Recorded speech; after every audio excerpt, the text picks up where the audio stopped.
Order, please.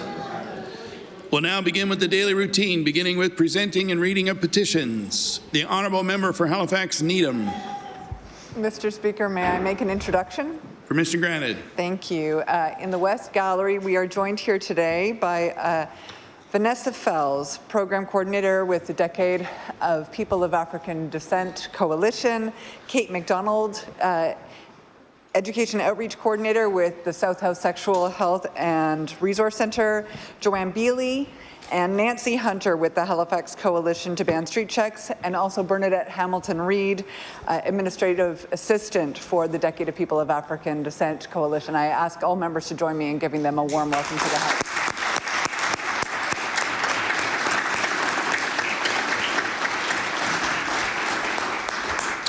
The Honourable Member for Halifax Needham. Thank you, Mr. Speaker. I beg leave to table a petition.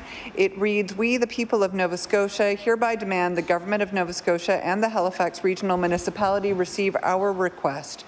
Whereas street checks have been found to be racist and disproportionately targeted towards Nova Scotians of African descent, whereas the practice of street checks causes serious and far-reaching harm to Black people, including psychological trauma, a decrease in access to employment and trust in the judicial system, and is a compounding factor in the historic and current culture of racism in Nova Scotia, and whereas it has been shown that street checks are unnecessary and that police already have the tools needed to conduct their work, therefore we, the undersigned citizens of Nova Scotia, call on the Nova Scotia Government and the Halifax Regional Municipality to ban street checks." Mr. Speaker, there are 6,000 signatures and I have affixed my own. The petition is tabled. Presenting reports of committees. The Honourable Member for Lunenburg. Mr. Speaker, on behalf of the Standing Committee on Health, I am pleased to submit the very first annual report from September 2018 to August 2019. The report is tabled. Tabling reports, regulations, and other papers. The Honourable Minister of Health. Thank you, Mr. Speaker. I beg leave to table a document as promised yesterday during QP, a blueprint for mental health and addictions, building on success for improved access, integration, and continuum of care. The report is tabled. Statements by ministers. Government notices of motion. The Honourable Minister of African Nova Scotian Affairs. Thank you, Mr. Speaker. Before I begin, may I make an introduction, please? Permission granted. In your gallery, Mr. Speaker, I have with us today members of the Michael Jean Foundation. I have with us today Her Excellency, the Right Honourable Michael Jean. I have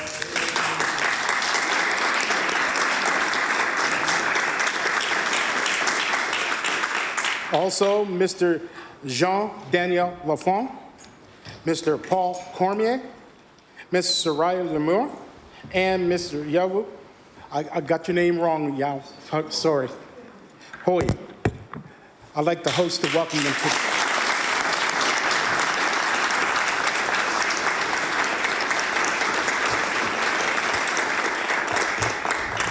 Mr. Speaker, I hereby give notice that on a future day I shall move the adoption of the following resolution. Whereas the Michael Jean Foundation invites Black community members, community organizations, and the general public to the 3rd edition of the National Black Canadian Summit, which will take place in Halifax from March 20th to the 22nd, 2020. And whereas the National Black Canadian Summit serves as a major meeting point for people of African descent living in Canada to have a national conversation about ways to enhance social cohesion and promote an inclusive, equitable, and sustainable development for all Canadians. And whereas the Michael Jean Foundation, co-founded by the Right Honourable Michael Jean and Mr. Jean-Daniel Lafont, supports youth arts initiatives that transform youth lives and revitalizes underserved communities across Canada. Therefore, be it resolved that members of the House of Assembly please join me in congratulating the Right Honourable Michael Jean and Mr. Jean-Daniel Lafont on their successful foundation and in recognizing their joint efforts to help address and eliminate the various issues facing people of African descent. Mr. Speaker, I ask for waiver of notice and passage without debate. There has been a request for waiver. Is it agreed? Agreed. It is agreed. Would all those in favor of the motion please say aye. Aye. Contrary-minded, nay. The motion is carried.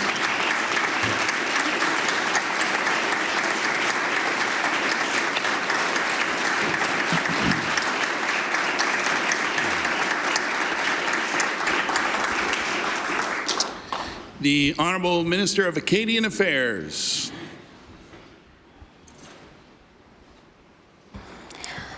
Monsieur le Président, à une date ultérieure, je demanderai l'adoption de la résolution suivante. Attendu que la Fondation Michael Jean invite les membres de la communauté noire et le grand public à la 3e édition du sommet pan-canadien de communautés noires qui se tiendra à Halifax du 20 au 22 mars 2020. Et attendu que le sommet pan-canadien des communautés noires est un point de rencontre important permettant aux personnes d'ascendance africaine vivant au Canada de mener un dialogue national sur les moyens d'améliorer la cohésion sociale. Attendu que la Fondation Michael Jean, cofondée par la très honorable Michael Jean et M. Jean-Daniel Lafont, apporte son soutien aux initiatives des jeunes qui utilisent les arts et la culture pour transformer leur vie et revitaliser des communautés défavorisées au Canada. Par conséquent, il est résolu que les membres de l'Assemblée législative se joignent à moi pour souhaiter la bienvenue à la très honorable Michael Jean et M. Jean-Daniel Lafont et tous les membres d'équipe de la Fondation en Nouvelle-Écosse et de les féliciter pour leurs efforts à éliminer les différents défis auxquels font face les personnes d'ascendance africaine. Monsieur le Président, je demande l'adoption de cette résolution sans préavis et sans débat. There has been a request for waiver. Is it agreed? Agreed. It is agreed. Would all those in favor of the motion please say aye. Aye. Contrary-minded, nay. The motion is carried.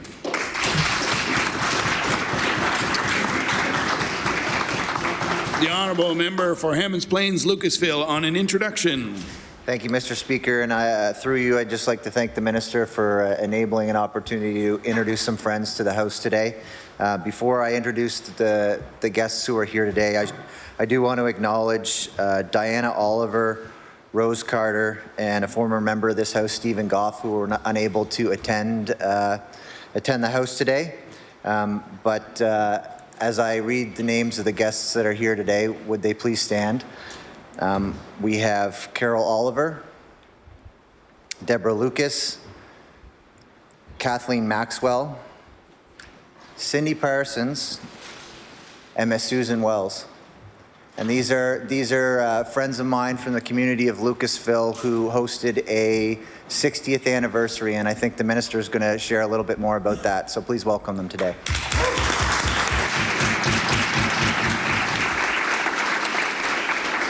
The Honourable Minister of African Nova Scotian Affairs. Thank you, Mr. Speaker. Mr. Speaker, I hereby give notice that on a future day I shall move the adoption of the following resolution. Whereas the Wallace Lucas Community Center, located in Lucasville, celebrates its 60th anniversary this year, and whereas the community center, donated by Wallace Lucas, a community resident, was a former school which closed in 1970s. And whereas today the community center hosts community events, including socials, dinners, meetings, and other events open to all residents. Therefore, be it resolved that the members of the House of Assembly please join me in congratulating the Wallace Lucas Community Center on its 60th anniversary and acknowledging the continued work by the elders, former teachers, former students, and community members to keep this center strong. Mr. Speaker, I ask for a waiver of notice and passage without debate. There has been a request for waivers. Is it agreed? Agreed. It is agreed. Would all those in favor of the motion please say aye. Aye. Contrary-minded, nay. The motion is carried. The Honourable Minister of Community Services. Mr. Speaker, I beg leave to make an introduction. Permission granted. Thank you, Mr. Speaker. I'd like to draw my colleagues' attention to the East Gallery, where I'd like to introduce special guests from the Dartmouth Family Centre and the Dartmouth North Community Food Centre. And I'd ask them to please stand as I call out their names. Wendy Fraser, Executive Director. Anne-Marie McElroan, Director of Partnership Development and Fundraising, and Deborah Dickey, Manager of the Community Food Centre, and they do excellent work supporting the families of Dartmouth and Dartmouth North. I would ask the members to give them the warm welcome of the House. The Honourable Minister of Community Services. Mr. Speaker, I hereby give notice that on a future day I should move the adoption of the following resolution. Whereas on October 17th, the world observes the International Day for the Eradication of Poverty. And whereas all Nova Scotians deserve a chance to build a better life for themselves and their families. And whereas through grants and funding, we're working hand in hand with other levels of government, communities, and nonprofits to implement solutions at the community and individual level. Therefore, be it resolved, all members of this legislature recognize that everyone has a role to play in reducing poverty in Nova Scotia and commit to working within their respective communities to alleviate poverty. Mr. Speaker, I ask for waiver of notice and passage without debate. There has been a request for waivers. Is it agreed? It is agreed. Would all those in favour of the motion please say aye. Contrary-minded, nay. The motion is carried. The Honourable Minister of Labour and Advanced Education. Mr. Speaker, permission to make an introduction? Yeah, permission granted, yes. Thank you, Mr. Speaker.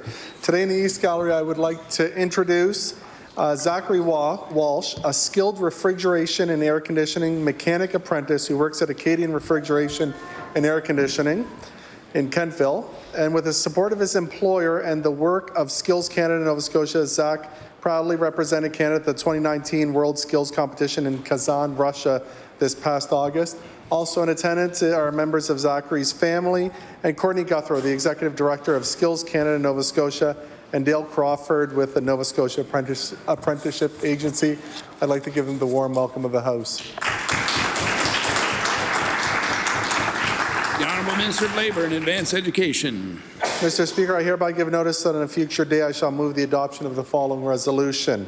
Whereas the World Skills Competition takes place every 2 years, and only the most qualified youth in skilled trades and technologies have the opportunity to represent Canada in their chosen field. And whereas Zachary Walsh rightfully earned his spot on the Canadian World Skills Competition team after winning a gold medal at the Nova Scotia Skills Competition in 2016, 2017, and 2018. Whereas Zachary's tremendous dedication, talent, and hard work earned him a Medallion of Excellence in Kazan, Russia, an award given to those with very strong performance scores. Therefore, be resolved that all members of this House join me in congratulating Zachary on his incredible accomplishments and wish him great success in his career. Mr. Speaker, I request waiver of notice and passage without debate. There has been a request for waivers. Is it agreed? It is agreed. Would all those in favour of the motion please say aye. Contrary-minded, nay. The motion is carried. The Honourable Minister of Labour and Advanced Education. Mr. Speaker, I hereby give notice that on a future day I shall move the adoption of the following resolution. Whereas the province of Nova Scotia recognizes the third week of October as Duke Awareness Week, and whereas this marks the 47th anniversary of the Duke of Edinburgh International Award Program, which encourages community and national development for our youth while teaching life skills that lead to personal growth and achievements. And whereas more than 4,000 young Nova Scotians aged 14 to 25 participate in the program each year, and therefore be it resolved that all members of this House join me in recognizing Duke Awareness Week and the many contributions of young Nova Scotians who are working to make a difference in their community. Mr. Speaker, I request waiver of notice and passage without debate. There has been a request for waivers. Is it agreed? It is agreed. Would all those in favour of the motion please say aye. Contrary-minded, nay. The motion is carried. The Honourable Minister of Community Services on an introduction. Thank you, Mr. Speaker. I would like to direct my colleagues' attention to the East Gallery, where we are joined today by a colleague of mine from the Northwest Territory. With us today is Glenn Abernethy. Glenn, if you would please stand. Glenn has been elected in Northwest Territories for 12 years. He has spent, and I did want to note this for the Minister of Health, that in addition to being the Minister of Social Services, Glenn is also the Minister of Health. Just a small portfolio there. We've spent a fair amount of time together over the last couple of years at FPT, Federal, Provincial and Territorial meetings, where I found Glenn to be collegial and collaborative. He's decided to retire and help raise his son Jack, who's with us today, vocalizing a little bit, and a soon-to-be-born addition to the family. With him today, as well as Jack, is his wife, Carolyn. And I would just like to say I'm going to miss Glenn. He was great to work with, and I would ask the members to give him the warm welcome of the House.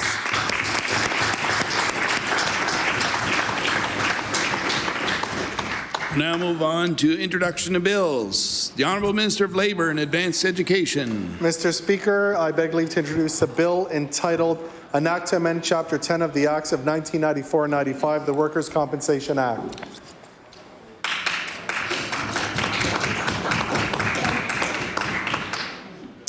The Honourable Minister of Labour begs leave to introduce a bill entitled An Act to Amend Chapter 10 of the Acts of 1994-95, the Workers' Compensation Act.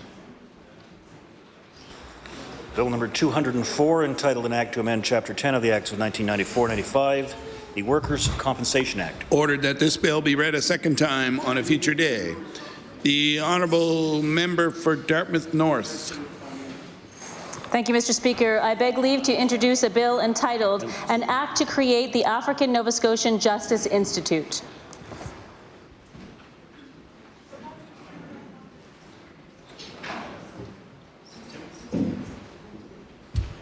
The Honourable Member for Dartmouth North begs leave to introduce a bill entitled An Act to Create the African Nova Scotian Justice Institute.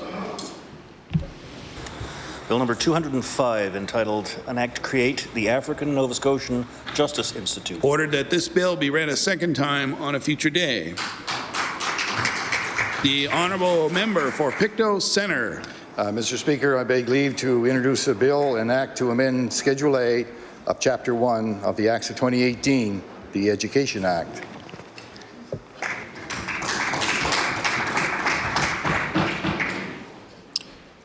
The Honourable Member for Pictou Centre begs leave to introduce a bill entitled An Act to Amend Schedule A of Chapter 1 of the Acts of 2018, the Education Act.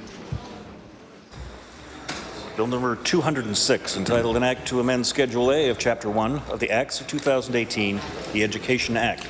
Ordered that this bill be read a second time on a future day. We'll now move on to notices of motion. Statements by members. The Honourable Member for Cole Harbour, Eastern Passage. Mr. Speaker, I rise today to congratulate community member Glenda Kennedy for celebrating many years of barbershop services in her current location. Glenda started her entrepreneurial endeavour 31 years ago in 1988 on the Shearwater Military Base.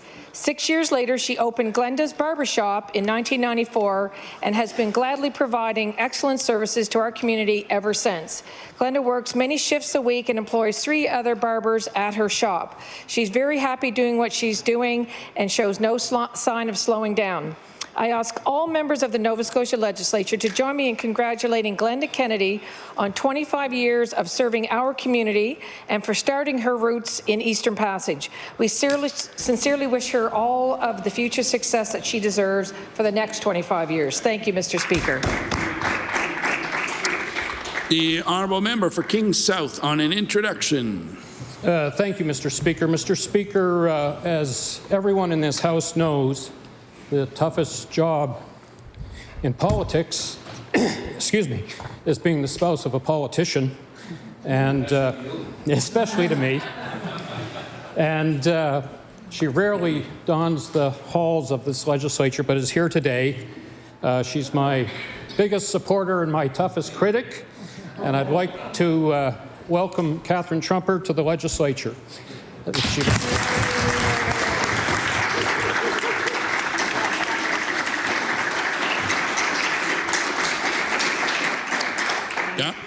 The Honourable Member for Kings South. Thank you, Mr. Speaker. She's also accompanied by my nephew from Kitchener, Ontario, Gregory Trumper, and he's actually moved to Nova Scotia in this past year to continue to develop his fantastic photography skills and his culinary skills working here in Halifax. So I'd like to ask the House of Assembly to welcome Gregory. The honourable member for Halifax Atlantic. Mr. Speaker, I would like to take a moment to recognize a constituent and a friend who has made an incredible impact on the people of Nova Scotia. After 23 years, Mark Butler has left his position as policy chair at the Ecology Action Centre. Mark has always been there to advise not just myself, but past and present MLAs, MPs, and councillors on environmental issues.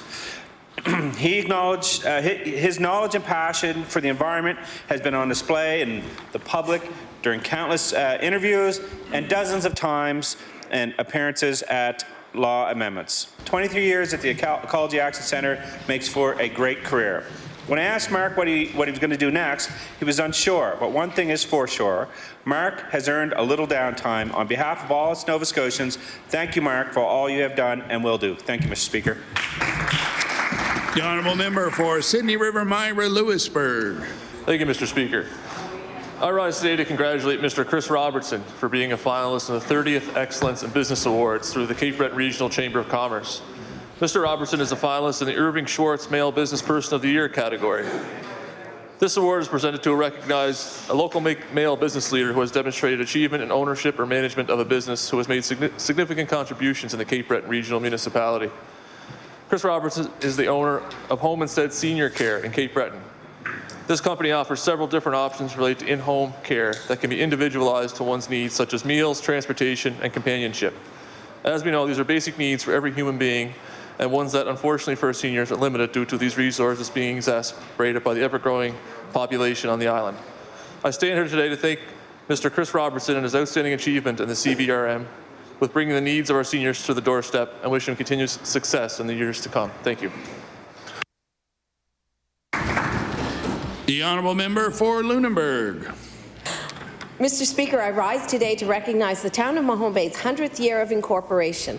On March 31st, 1919, the town of Mahone Bay was incorporated as a town and was granted its municipal government. This year's centennial celebrations kicked off March 31st at the Mahone Bay Legion, where the town sponsored the monthly Legion Brunch. Celebrations to commemorate the town's centenary have been ongoing. One of the initiatives to celebrate the town's centenary includes a large mural that is being painted on the RPS composites that depicts Mahone Bay's iconic waterfront. Another is the 100 Trees, 100 Years project, which is encouraging community members to plant 100 trees within the town. During the month of September, Mahone Bay Day was held, in which a gathering of residents at the town's Jubilee Park and was recently called for submissions went out to the town to seek people who are willing to brighten up other local infrastructures within the town.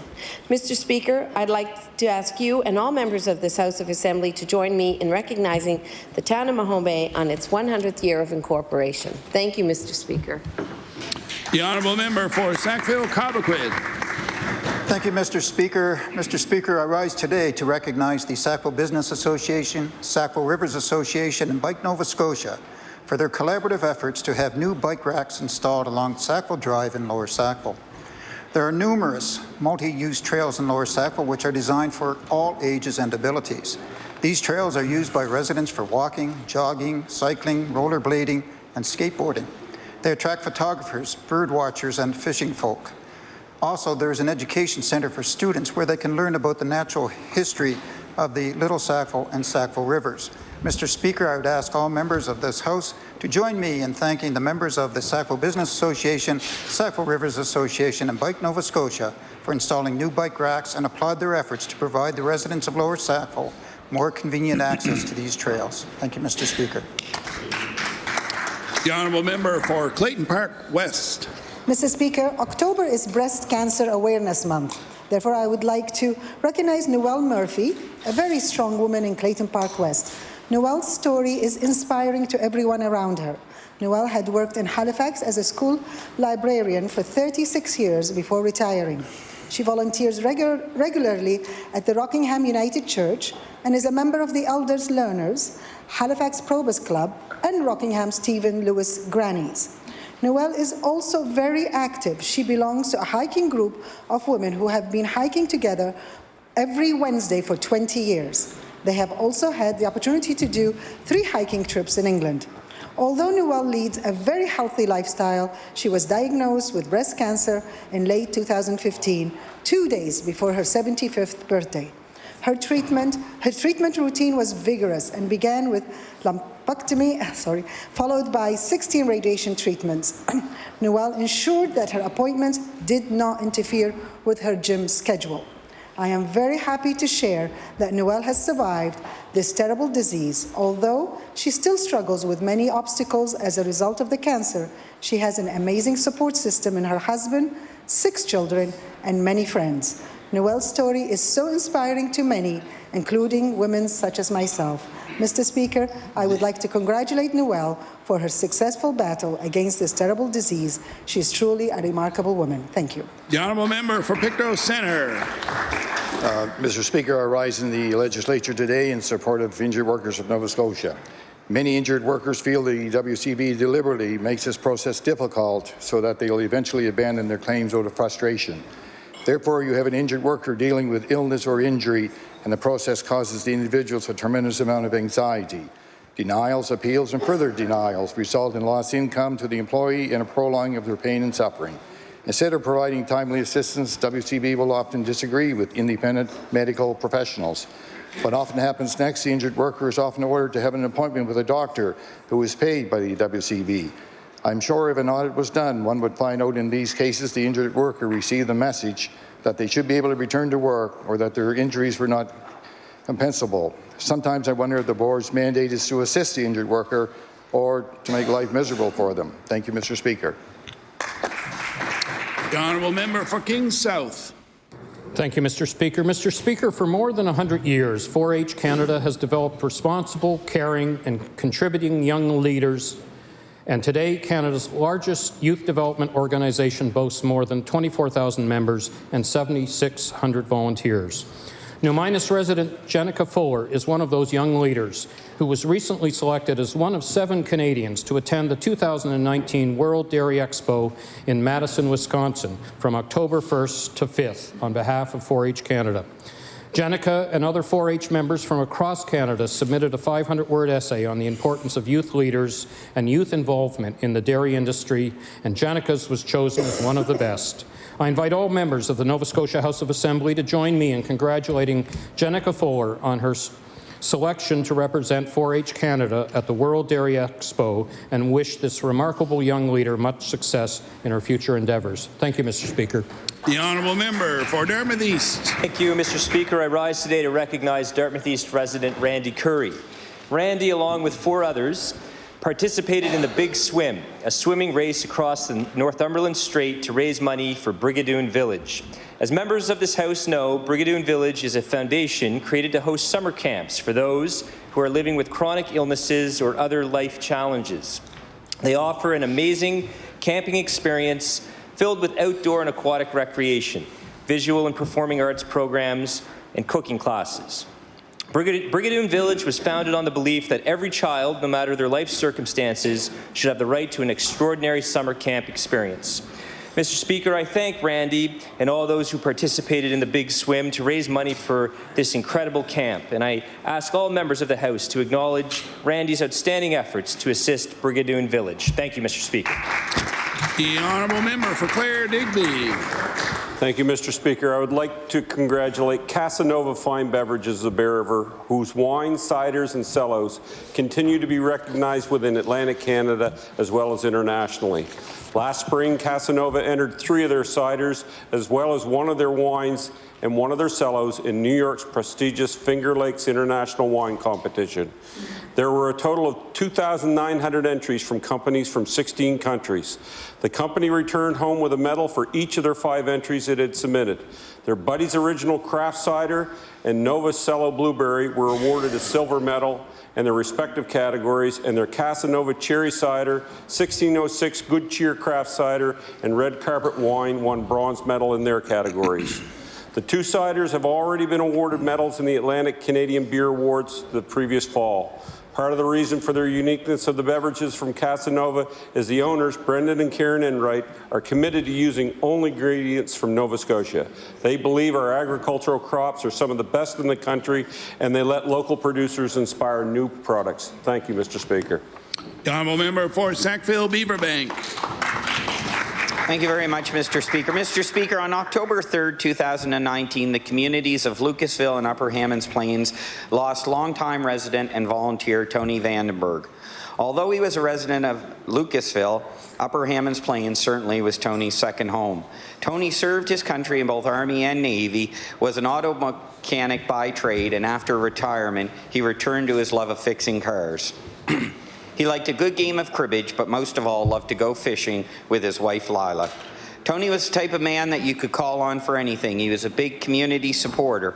It didn't matter what was taking place, he was there to participate and served on many community boards, including president of the Wallace Lucas Community Centre. Mr. Speaker, I'd like to take this opportunity to extend my condolences to Tony's wife Lila, his son Anthony, and the rest of their family, along with many of his friends. The communities of Lucasville and Hammonds Plains certainly share in their loss. He will be missed. Thank you, Mr. Speaker. The honourable member for Hants East. Thank you, Mr. Speaker. My community has some very passionate business owners, and to see their hard work and that passion accumulate into great success is such a wonderful thing to experience. Shirley Whiteway Matheson has been refinishing furniture for the past 2 decades. In 2015, she opened Lily Pond Vintage in Elmsdale, selling her updated antique furniture and home decor with a real country chic feel. Shirley also offers regular workshops on painting techniques and furniture restoration. People from all over the province come to take part. 2019 has been a great year of growth for Shirley. She planned the first annual Practically Everything Vintage Market, an event held recently in Enfield showcasing local artisans and vintage enthusiasts, attended by 1,500 people. She also opened a much anticipated second location of Lily Pond in Kentville, offering employment to 4 people in that community. I would like to invite all members of this House to congratulate Shirley for turning her passion into a growing business and wish her continued success. Thank you, Mr. Speaker. The honourable member for Inverness. Mr. Speaker, this summer the recreation facilities in Judique were named after a man who played a seminal role in their creation, Leo A. McDonnell. Leo A. was an educator, a coach, and a visionary. While he was a very warm person, he was all business when it came to creating opportunities for young people to enjoy the experience of sport. It was that drive that led to the building of sport infrastructure and belief in the ability for a small community to produce top athletes. From very successful tug-of-war teams to a 1978 provincial champion high school hockey team to hosting county and regional track and field meets on the facilities he built, Leo A. laid the foundation for success. Success did not always mean the winner's circle for every athlete, but we know there is much more to be gained by sport, no matter if you win or lose. He once said he enjoyed coaching because it helped him to learn more about who the young people he was coaching were as a person, so he could better understand how to connect with them in the classroom. He was a man who was seeing beyond the immediate into what could become the personal growth and achievement of the many athletes he nurtured. Thank you. The honourable member for Halifax Needham. Mr. Speaker, years ago when I lived in Guatemala, I would frequently have the experience of witnessing people working very hard to survive and provide for their families. For example, I sometimes witnessed people carrying very heavy loads of agricultural goods, sometimes with the aid of a strap across their forehead, apparently a heavier load than even their own body weight. Today, on the International Day for the Eradication of Poverty, I'm sad to say that I sometimes witness scenes in my own constituency that feel very similar. I see people in struggle to survive, pulling or pushing shopping carts or trailers of recyclables, for example, And I know, too, that many struggles are invisible, spent calculating how to spend the same few dollars to cover too many expenses. And there's also a poverty that is social as much as material, that is social isolation. In a country with such wealth, there is much that we can and should do to eradicate poverty. Thank you. The honourable member for Halifax Armdale.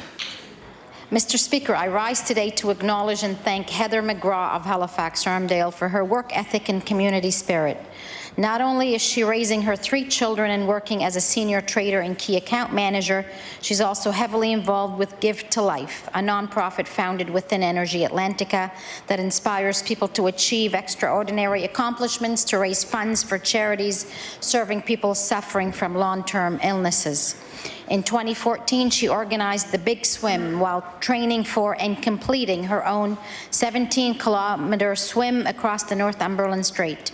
Under her leadership, the event surpassed the $1 million mark in cumulative funds raised for Brigadoon Village Children's Camp. Heather also supports the Springvale Elementary PTA and is the treasurer on the committee.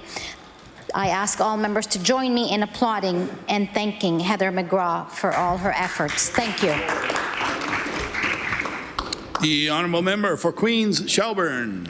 Mr. Speaker, I rise today to congratulate Jordan Duffney, a student at Liverpool Regional High School, who today will be presented with the Duke of Edinburgh Silver Award by the Lieutenant Governor of Nova Scotia. Jordan is intensely dedicated to her studies and her extracurricular activities. Following her Bronze Award last year, and under the guidance of Troy and Crystal Smith and Cassandra Williams, she then completed 26 weeks of piano skill development, volunteer coaching of creative movement to preschoolers, and continued lessons in dancing and swimming. In addition, she undertook an expedition of hiking, canoeing, and camping, which required her to take on all the planning and tasks involved. Mr. Speaker, I am so pleased to recognize this accomplishment of Jordan's, and I have no doubt we'll be hearing more about this impressive young woman in the future. Thank you, Mr. Speaker. The honourable member for Timberley Prospect.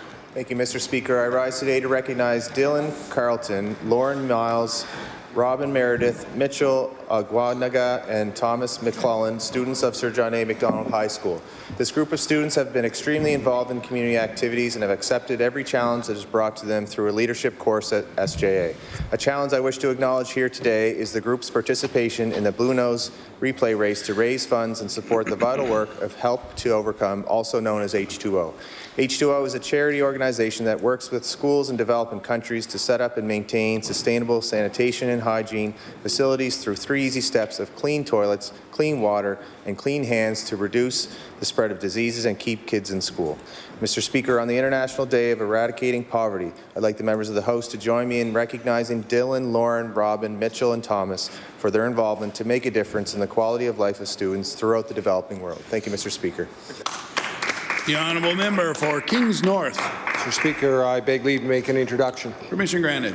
Mr. Speaker, in the West Gallery, there's 3 individuals. My sister from Holland, Janet, and her husband, Jan, and they are here for the wedding of my oldest son. And next to them is my wife, Heather, who is my #1 supporter, an accomplished businesswoman, very well known in the Valley, the current president of the Valley Regional Hospital Foundation and on the board of the Rotary Club, and just my privilege to be doing life together with her, a great adventure, so I asked them to give the House a warm welcome.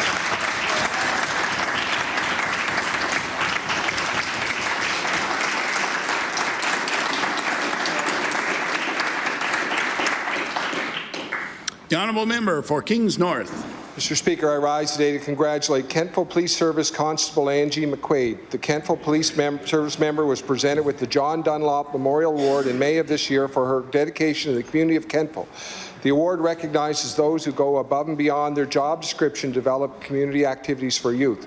Annually, the Nova Scotia Criminal Justice Association presents this award to a deserving individual. Constable McQuaid was presented the award by the Association President Fred Hansberger, who spoke about the hard work McQuaid does on her own time for the community. In September of this year, Constable McQuaid also received her 20-year service medal at Government House in Halifax. Please join me in congratulating Constable McQuaid on receiving recognition for her hard work and dedication, and thank her for many years of service. Thank you. The honourable member for Fairview Clayton Park. Thank you, Mr. Speaker. Mr. Speaker, I rise today to recognize two incredible ladies in my riding. Ranger guides Leah Nichols and Jillian Bonner recently traveled to India and Thailand this summer as part of the Hammonds Plains District Girl Guide Group. The group participated in the Sangam Community Program, which is a unique opportunity for self-development and a chance for young women to live abroad and gain personal and professional experience. As part of the experience, Leah and Jillian worked at the Worldwide Center in India, completing tasks such as leading children's activities, teaching, and understanding Indian culture. The second part of their trip included volunteering at an elephant reserve in Thailand. An incredible experience that I'm sure these ladies will remember for the rest of their lives. I ask the members of this House of Assembly to join me in thanking Leah and Jillian for their community involvement and in wishing them the best in their future. Thank you. The honourable member for Cumberland North. Mr. Speaker, today I rise to recognize Autumn Rizuki of Amherst. Autumn is the first female member of the 154 Amherst Anson Royal Air Cadet Squadron to earn her wings. Autumn completed her 7-week intensive course in Newfoundland this summer, making her the first cadet in the Amherst Squadron to earn her wings in 7 years. After a week of training, Autumn flew her first solo flight in a Cessna 152. And this young woman put in a lot of hard work to get into the course and proudly earn her wings. Her goal is to become a pilot in the military. Today, join me in congratulating Autumn on her hard work and determination to have this great achievement. Thank you, Mr. Speaker. The honourable member for Halifax Needham. Mr. Speaker, today happens to be International Credit Union Day. It falls on the third Thursday of October. And I want to express my appreciation for the many credit unions across Nova Scotia that are partners to so many in our communities. Self-employed people and newcomers seeking mortgages, entrepreneurs starting businesses, nonprofits, and citizens of all kind who need banking and financial services. Nova Scotia has a long and vibrant tradition of community economic development, though it rarely gets spoken of or promoted by this government. I'm glad to do my business at a credit union and grateful that the community I serve is in turn served by Inova Credit Union and Credit Union Atlantic. Thank you. The honourable member for Waverley Fall River Beaverbank. Thank you, Mr. Speaker. Mr. Speaker, I rise today to honour two sisters. Hanging out at a local baseball game isn't anything new in Nova Scotia. It does bear recognition when sisters Ada and Jane Tuttle are working at the game, umpiring together. This is the first time in the local LWF baseball long history, and only the second time for baseball in Nova Scotia for sisters to officiate a game. Jane and Ada both hope that girls watching them will become interested and sign up to be umpires. They want to encourage other girls to join and hope that all female umpire pair does not stay unusual. I ask the members of the legislature to congratulate Ada and Jane Tuttle for their hard work. Thank you. The honourable member for Cole Harbour Eastern Passage. Mr. Speaker, today I would like to recognize Candace Thomas. She is a lawyer from Halifax who graduated from Dalhousie University Law School in 1995, and she is the very first woman to be chosen as chair for Dalhousie University Board of Governors. She will be serving a 3-year term which started in July of 2019. Ms. Thomas serves on the Board of Governors and is also the chair of the board's Governance and Human Resources Committee. Ms. Thomas is a member of the advisory group for Dalhousie's Strategic Initiative on Diversity and Inclusiveness. She is also a member of many societies outside of the university. Ms. Thomas is an inspiration to many women and all Nova Scotians. I ask all members of the Nova Scotia Legislature to join me in congratulating this admirable woman in her many accomplishments. Thank you, Mr. Speaker. The honourable member for Halifax Atlantic. Mr. Speaker, on this International Day of Eradication of Poverty, I rise today to acknowledge Catherine and Maura Woodman for their creation of Jones Table program in 2017. They named the program Jones Table in honour of their mother/grandmother, Joan Mayo, who was always deeply involved in our community and helping those in need. The program is part of Shelter Nova Scotia's Adopt a Meal program. Since it began in 2007, over 100 volunteers have helped prepare and deliver 290 meals to the residents of Shelter Nova Scotia Herring Cove Road facility. This building is supported by Shelter Nova Scotia and provides safe, affordable housing for men that have suffered from chronic homelessness. Mr. Speaker, I ask the members of the House to join me in congratulating Catherine and Maura for creating Jones Table. Their dedication to this program has ensured that those residents not only have a roof over their head, but also have access to a healthy, home-cooked meal. Thank you, Mr. Speaker.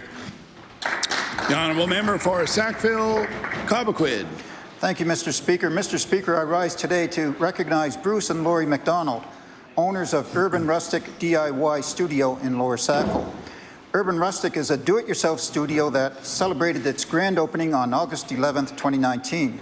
The studio offers hands-on classes whereby their customers can create custom-made home decor projects using raw materials.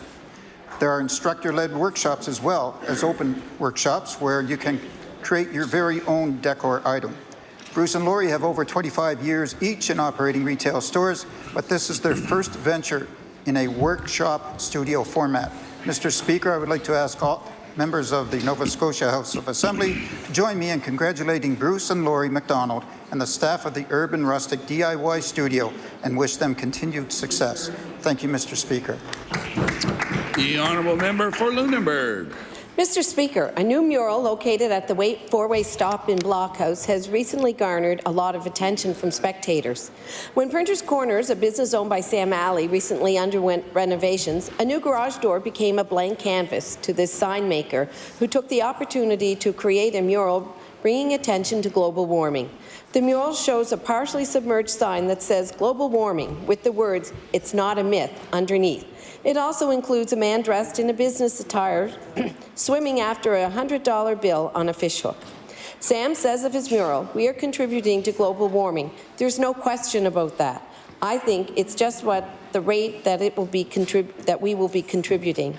Mr. Speaker, I ask that you and the members of this House of Assembly join me in recognizing Sam Alley for his creativity and for constructing a mural that brings attention to a very important issue. Thank you, Mr. Speaker. The honourable member for Pictou Centre. Mr. Speaker, Maddox McKenzie had the opportunity to represent his hometown and county at the Under-13 Baseball Nationals last August. McKenzie realizes it is a huge honour for any athlete to be named to a provincial team.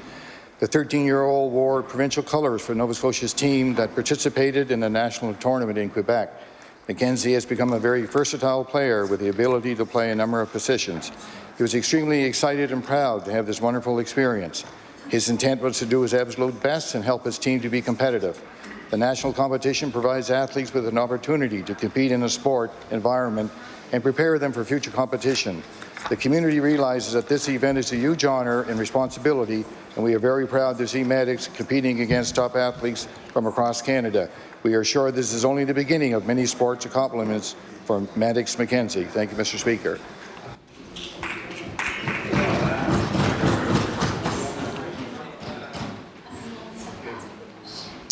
Thank you very much for those members' statements. We'll now move on to oral questions put by members to ministers. The Honourable Leader of the Official Opposition. Thank you, Mr. Speaker. With the 2019 season a total write-off, the Minister and Bay Ferries have said they're turning their attention towards next season. The big question that hung over everyone this year was, where will the ferry dock? But the big question for next year is what ferry will run, if it runs at all. The lease on the current vessel is set to expire before the start of next season. My question for the Premier, can the Premier update this House on the status of securing a vessel for the 2020 sailing season? The Honourable Premier. Mr. Speaker, the honourable member know that boat is attached to Bay Ferries. Mr. Speaker, is dealing with the U.S. Navy. And that vessel that is currently in partnership with Bay Ferries and the U.S. Navy will be operating next year. The Honourable Leader of the Official Opposition.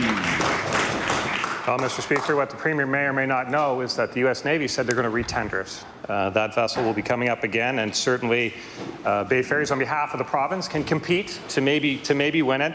The contract between the province and Bay Ferries requires the province to cover any cash deficiencies arising from the operation of the ferry. Any cash deficiencies. This means that the province will be required to backstop any amount that Bay Ferries negotiates for any vessel. Totally unlimited, Mr. Speaker.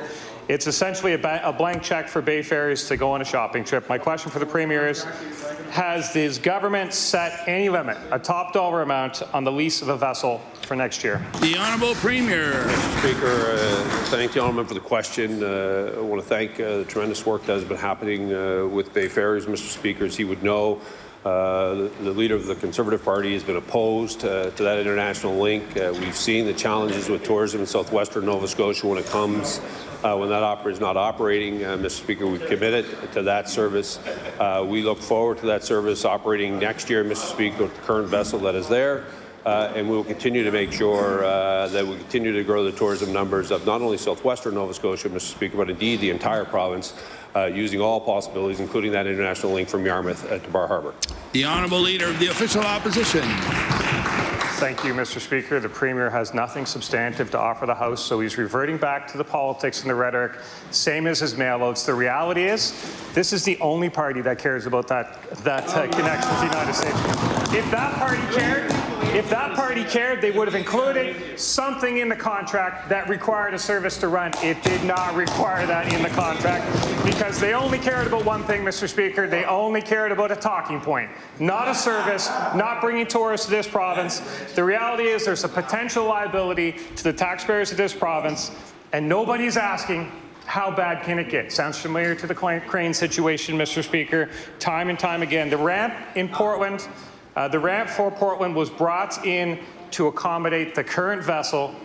Nobody knows about the next vessel. We're spending to update Bar Harbour. Can the Premier say who will bear the cost if it's a different vessel next year and they got it wrong spending all the money to get Bar Harbour to accommodate the current one that they don't even have for next year? Honourable Premier. Mr. Speaker, since the very beginning of this service, Mr. Speaker, the reconnecting of the service that was severed by the Democratic Party, the Conservative Party, under both of its leaders, Mr. Speaker, both of whom are exactly the same, who oppose the issue. And their path forward, quite frankly, Mr. Speaker, is to take a private sector company to court, Mr. Speaker. At the same time, quite frankly, Mr. Speaker. Order, please. The Honourable Premier has the floor. Mr. Speaker, at the same time, those in the U.S. are recognizing that Nova Scotia has their own Trumpian here. Mr. Speaker will say anything that comes to mind, Mr. Speaker, because it doesn't have to be factual, Mr. Speaker. He's opposed to the ferry, and he won't stand up and say it. He's been opposed to it at one end of the community, but when he's in Yarmouth, he's in favour of it. When he's in Metro, he's opposed. That's how he does, Mr. Speaker. He's in favour one moment and is against it. Mr. Speaker, with a strong wind blowing today, Mr. Speaker, let's see what else he flip-flops on. The Honourable Leader of the New Democratic Party. Order, please. Let me just put it out there that we'll not tolerate any more heckling on either side. So we will now move on to the Honourable Leader of the New Democratic Party. Mr. Speaker, you may have to separate them. They're too much alike to get along.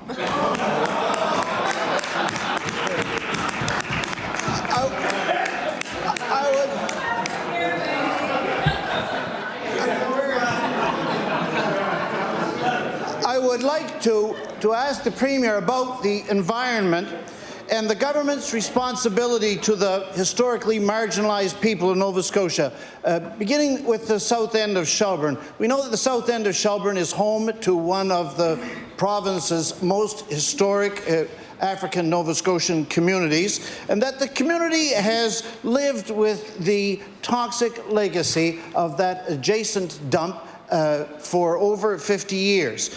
Deadly rare cancers are not that rare in the south end of Shelburne, and many wells are contaminated with E. coli and coliform, And the community's request has been very simple: clean drinking water. So I want to ask the Premier if he could explain what the government's plans are to bring clean drinking water to the people of the south end of Shelburne. The Honourable Premier. Thank you, Mr. Speaker. I thank the Honourable Member for the question, Mr. Speaker. I'm not sure if this is with the municipality of Argyll, whether there is a water utility there. I'm not exactly sure about the file you're referring to, but I will endeavour to actually ask, because you're bringing up a very important question in the House of Assembly.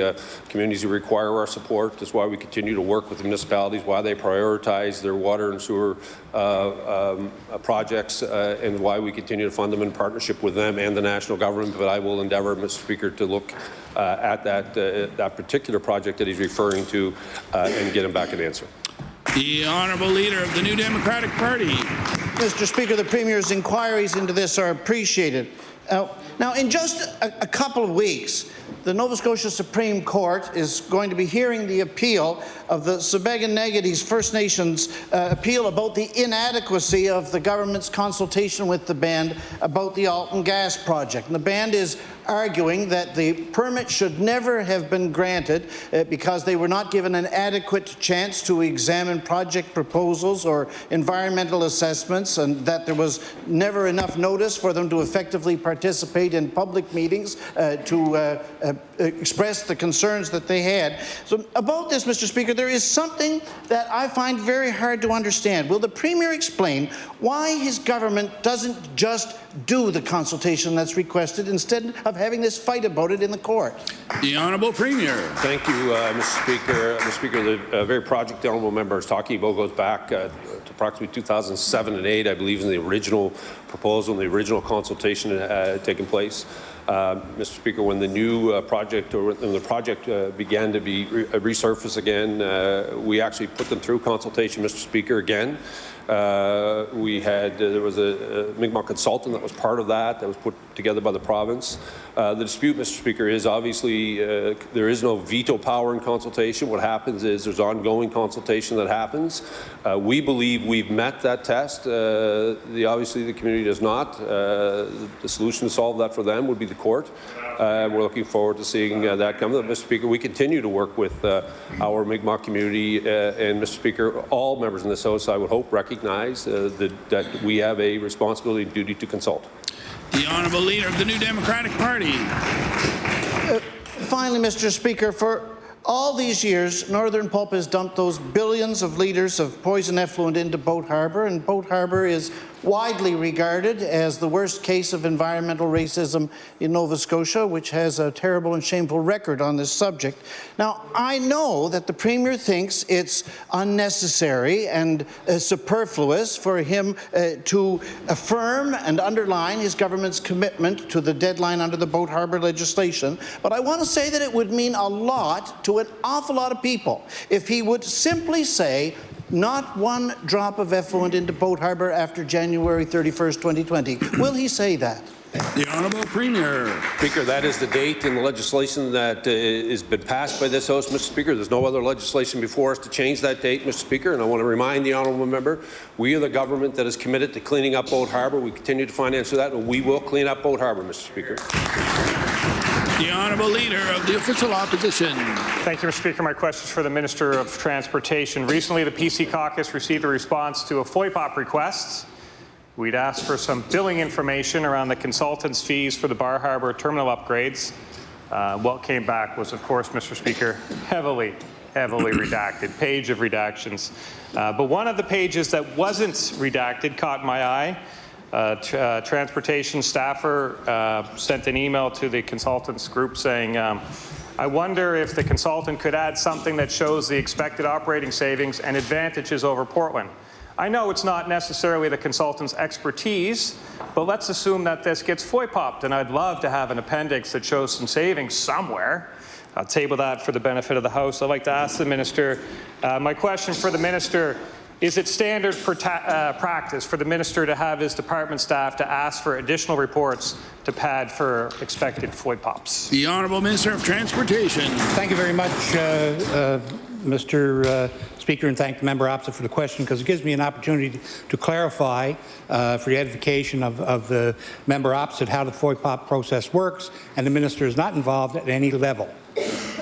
The Honourable Leader of the Official Opposition. Oh, Mr. Speaker, we know very clearly how the FOIPOP process doesn't work with this government.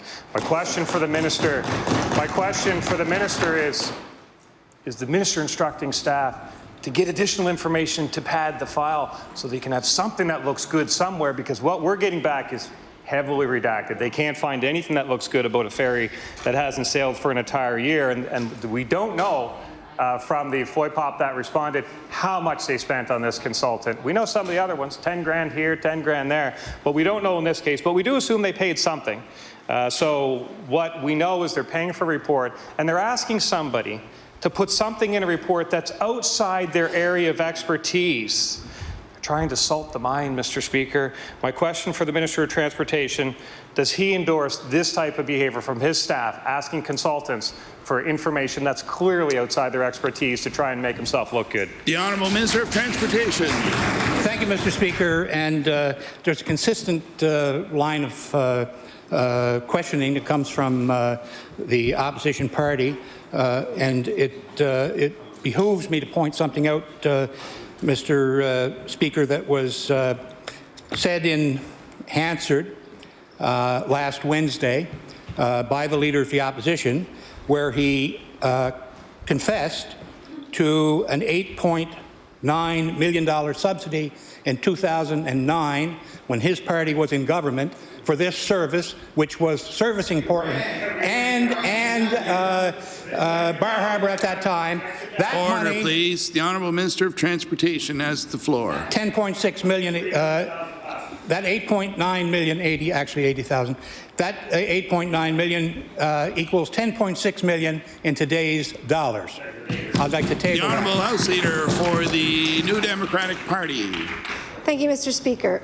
My question is for the Minister of Justice. Through a Freedom of Information request, our caucus received a demographic profile of adult individuals in provincial correctional facilities.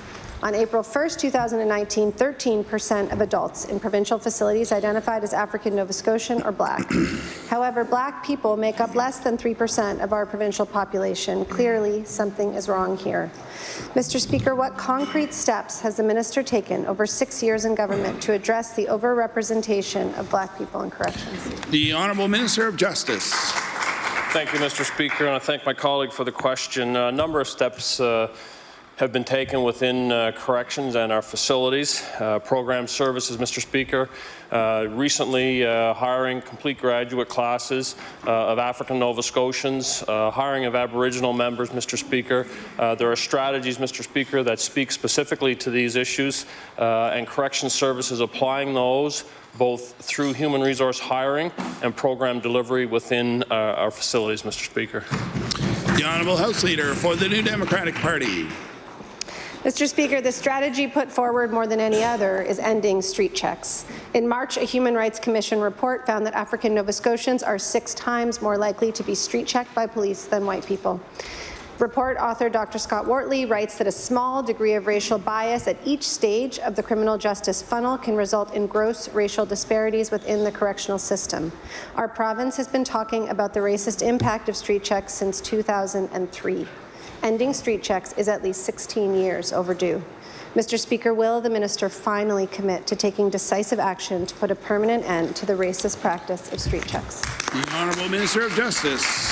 Thank you, Mr. Speaker. My colleague would know that when the Wortley report was released, I immediately took steps, Mr. Speaker, to ban street checks. That moratorium is in place, Mr. Speaker. I think that in itself addresses what has commonly been referred to as carding. As well, Mr. Speaker, through the feedback of the Wortley report, it was identified that street checks, the data, the numbers were being used for performance measures within law enforcement communities. I gave a directive, Mr. Speaker, that forbid that to happen into the future. I have said publicly, Mr. Speaker, that when used appropriately, street checks are a valuable tool for investigations and public safety in our communities. The Honourable Leader of the Official Opposition. Thank you, Mr. Speaker. My question is for the Minister of Transportation. If the Minister would have read the Hansard from last week a little closer, you can see that if the Minister would have read the Hansard a little closer, maybe he forgot to notice that when the PC party was in government, hundreds of thousands of people were taking that ferry every single year.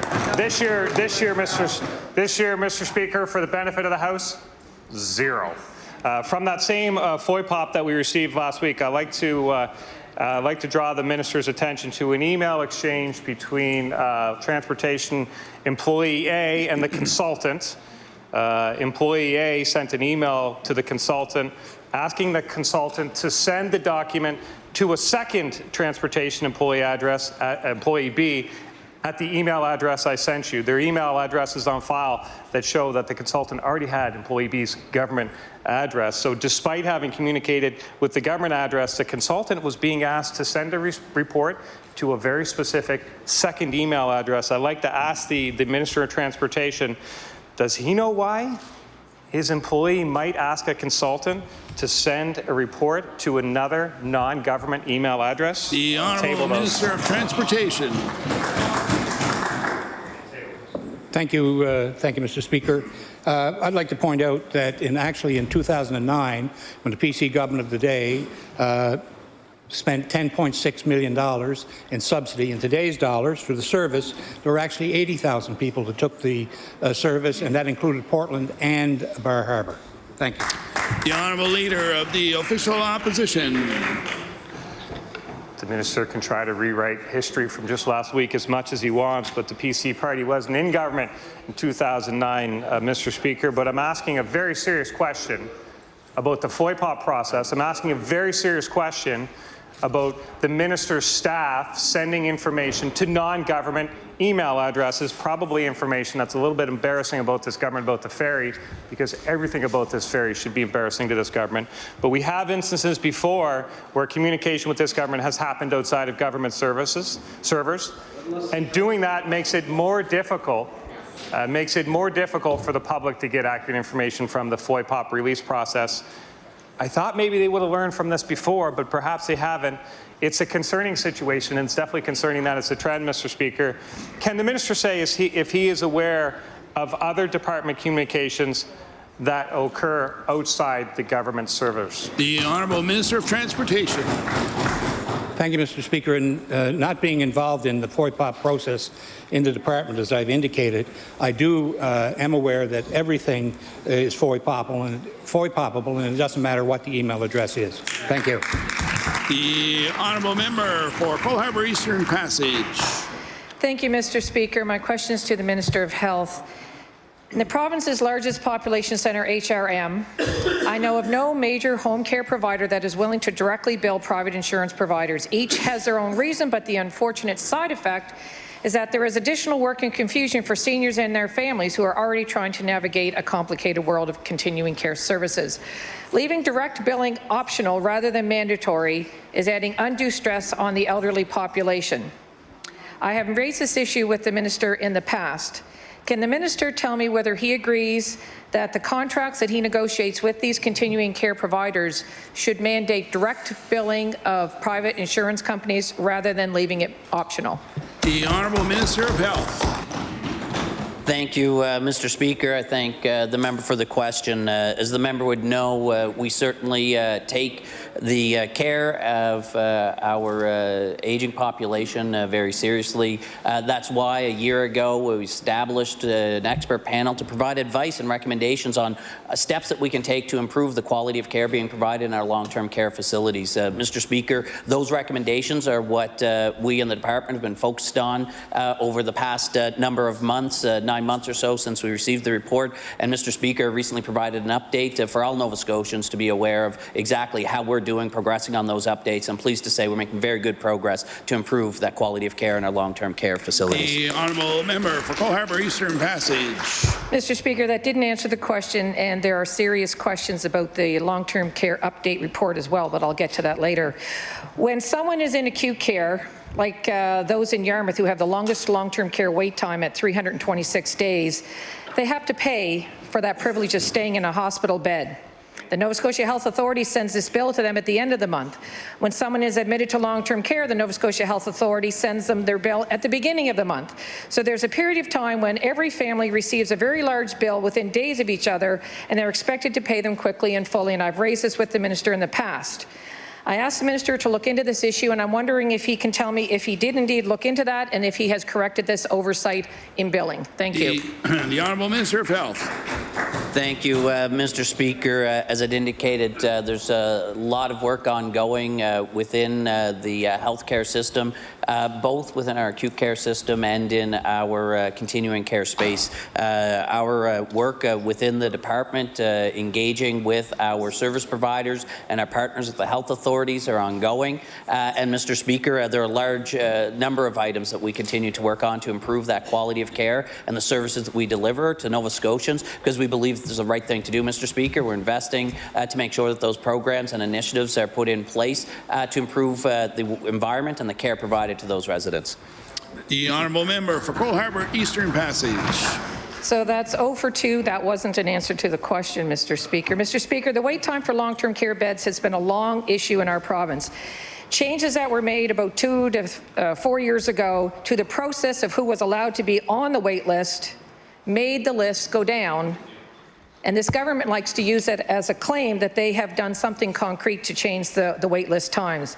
But the changes including removing seniors from the list if they weren't immediately willing to take a bed, rather than just skipping over them once, which used to be the policy. Additionally, the province raised the required frailty level, which reduced the lists without providing any additional access to long-term care beds. I know this because I wrote those disability reports and worked with continuing care providers to establish who could go on the wait list. My question to the minister is, can the minister admit in this House that the eligibility requirements to go on the wait list for long-term care were changed in 2015 and 16? The Honourable Minister of Health.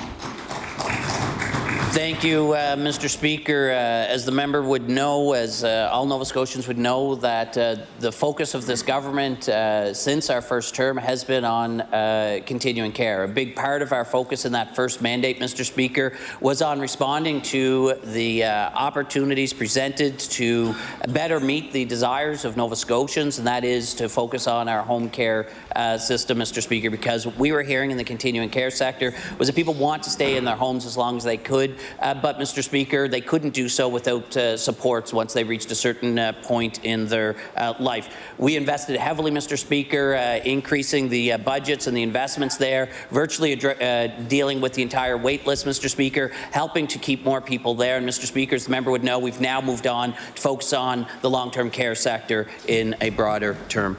The honourable member for Cole Harbour Eastern Passage.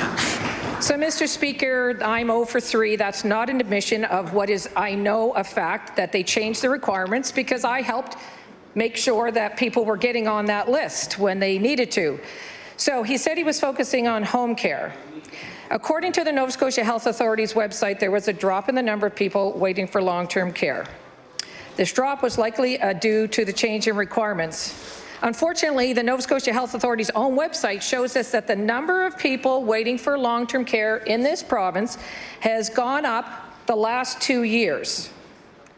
What caused that, Mr. Speaker? That's a question I'd like the minister to ask. Will the minister answer whether he is willing to admit that the change in who could go on the wait list was changed, and that explain to us why the number of people waiting for long-term care in the province has gone up over the last 2 years, not down? The Honourable Minister of Health. Thank you, Mr. Speaker. What I can advise the members, of course, again, our commitment and focus on continuing care for Nova Scotians has been a priority. It's been a priority because we know this is an important area to have government support Nova Scotians when they reach an elder stage of life and require these services. Mr. Speaker, that's why we've invested heavily, as I've previously mentioned, in expanding our home care programs and services and supports. Mr. Speaker, it's why we're adding over 70 new beds in Cape Breton, Mr. Speaker, as part of our redevelopment there. Mr. Speaker, it's why we're expanding long-term care facilities in Matagan, and Mr. Speaker, it's why we continue to work to improve the quality of care as well. So not just adding new beds, but improving the supports and the investments we're making for the care being provided in all of these facilities throughout the province. The honourable member for Cole Harbour, Eastern Passage. Thank you, Mr. Speaker. The facts are that there are over 2,000 Nova Scotians waiting for a long-term care bed, so they won't all fit into those 70 new beds that the minister just mentioned. Mr. Speaker, when a family makes the decision to put their loved one into long-term care, it's heartbreaking, but they trust that staff will treat them with compassion and respect, and almost all of the time that happens. They also trust that if their loved one was mistreated, they have the option to an open investigation and receive assurances that their loved one will be protected. A story from May 2019 showed that this isn't the case in all circumstances. When a family opened an investigation, they received no information on that status or the status of the employee in question, and I'll table that. My question to the minister is, does this minister agree with this party that all families have the right to receive timely progress updates on an investigation and to receive documentation of when that situation has been resolved? The Honourable Minister of Health. Thank you, Mr. Speaker. Again, in dealing with those unfortunate situations where incidents arise that require to be investigated, we do take those very seriously, Mr. Speaker, as all members of the public and indeed this legislature would expect. And we've taken steps, Mr. Speaker, to even go further. We've started to post reports online, Mr. Speaker, so that there's more transparency and visibility into the reports and the investigations that we take, Mr. Speaker.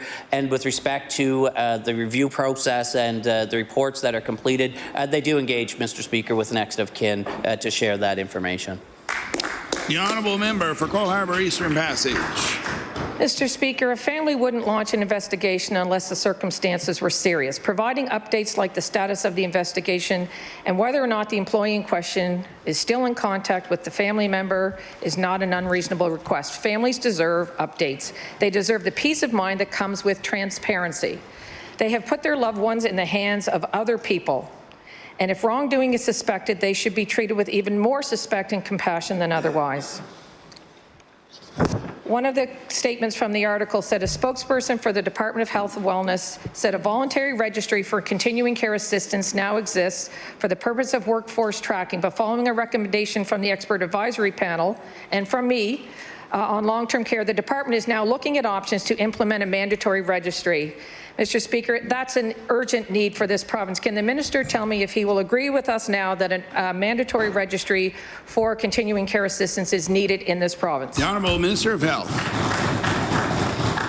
Thank you, Mr. Speaker. Again, as we've had numerous responses, engagement in this discussion, I already indicated that I established an expert panel about a year ago. That report came in January and had many recommendations. Indeed, this is one of the recommendations coming from the report. And Mr. Speaker, it's one that we've indicated that we will be implementing. And the update that was provided recently, Mr. Speaker, clearly shows that work is ongoing in this direction. The honourable member for Cole Harbour Eastern Passage. Thank you, Mr. Speaker. One of the requirements of the long-term care report was for the expert panel to identify what appropriate staffing levels there were required for this province, and that did not happen. And that is the one thing that everyone who works in long-term care was asking for. So that's the number one thing, and we still haven't seen it. The more you look at the policies involved in our aging population, the more troubling things are. There is so much inconsistency with various policies within government departments. In so many ways, you can almost qualify for government grants. For example, when your spouse is in long-term care but you aren't, the minimum income you can obtain is $20,500 per year. But to qualify for the parent apartment program, the resident living there has to have an income of less than $20,000 per year. My question for the Minister of Seniors is, why are there programs that were created to make the life easier for our elderly population formatted in a way that makes things more complicated? The Honourable Minister of Health. Thank you. Pardon me, the Honourable Minister of Seniors. Excuse me. Thank you, Mr. Speaker. And in regards to our seniors policy, we have a number of ways in which we are assisting communities in particular to look after the needs of our seniors. We've enhanced community transportation network, also dealing with poverty reduction, pilot project which helps upstream to keep our seniors healthier longer and in their homes and accessing home care when they need it. The Honourable Member for Cole Harbour Eastern Passage. Thank you, Mr. Speaker. That didn't come close to answering what I was asking, so I'll ask again. There seems to be discrepancies everywhere we turn when it comes to policies for the elderly population and what they qualify or don't qualify for, whether it's a certain income for home repairs from Housing Nova Scotia, there's a different income requirement for home repairs from the Department of Health. Or if one department includes a caregiver benefit as income to be considered, another one deducts it. People are finding themselves applying for and being denied from programs that they would be accepted to if it was run by a different department, and we're wasting money with those discrepancies. Will the Minister of Seniors commit to working with me and the various government departments to updating these programs for more consistency? The Honourable Minister of Seniors. Thank you very much, Mr. Speaker, and I think the honourable member knows that I'm willing to work with all members in this House to discuss appropriate grants, whether it's with CCH or with our Seniors Department, and I'll continue to do that. The Honourable House Leader for the New Democratic Party. Mr. Speaker, my question is for the Minister of Justice. The Supreme Court of Canada Jordan decision sets clear thresholds for legal cases to be heard in a reasonable period of time. Depending on the case, the thresholds vary from 18 to 30 months from the date of the charge. If the case exceeds these thresholds, it may be thrown out because of undue delay. An FOI filed by our caucus shows that in September of 2019, there were 415 cases that were over these thresholds, a more than 15% increase over the 356 cases in September of the previous year. Mr. Speaker, why, after 6 years in government, is this serious backlog in our court system continuing to grow? The Honourable Minister of Justice. Thank you, Mr. Speaker, and I thank my colleague for the question. The numbers that she has referred to are misleading in the fact that she refers to a specific number. There are contributing factors, Mr. Speaker, as to why those numbers are there. In many cases, those are waivers by defense that are outside of the expectations within the process. There are cases where warrants are issued. There are cases that go to restorative justice, Mr. Speaker. There are a number of reasons that that number is where it is. What is unique in Nova Scotia, Mr. Speaker, is within the Criminal Justice Transformation Group, they've created a ticker, I'm looking for the word, but they create a ticker within the electronic system of the court monitoring process, Mr. Speaker, that identifies priority cases. They're elevated, Mr. Speaker. The judiciary is part of this process, along with Crown prosecutors, police, and other representatives in the criminal justice system, to ensure that we are meeting the threshold, Mr. Speaker, and that we are mitigating all risks associated to these faults. The Honourable House Leader for the New Democratic Party. Mr. Speaker, at least one thing that number represents is a backlog in the court system, in addition to some of the other things that the minister mentioned. Mr. Speaker, the 80 Crown attorneys across the province handle about 40,000 cases each year in Nova Scotia. Their job is to perform duties relating to the administration of criminal justice throughout the province and to represent the interests of the general public when cases go to trial. Each Crown carries over 400 cases. Any delay could lead to dismissal of serious charges, including human trafficking and even murder. Mr. Speaker, does the minister think the provincial justice system could continue to function for a single day without all of its Crown prosecutors on the job? Order, please. I'm going to rule that question out of order.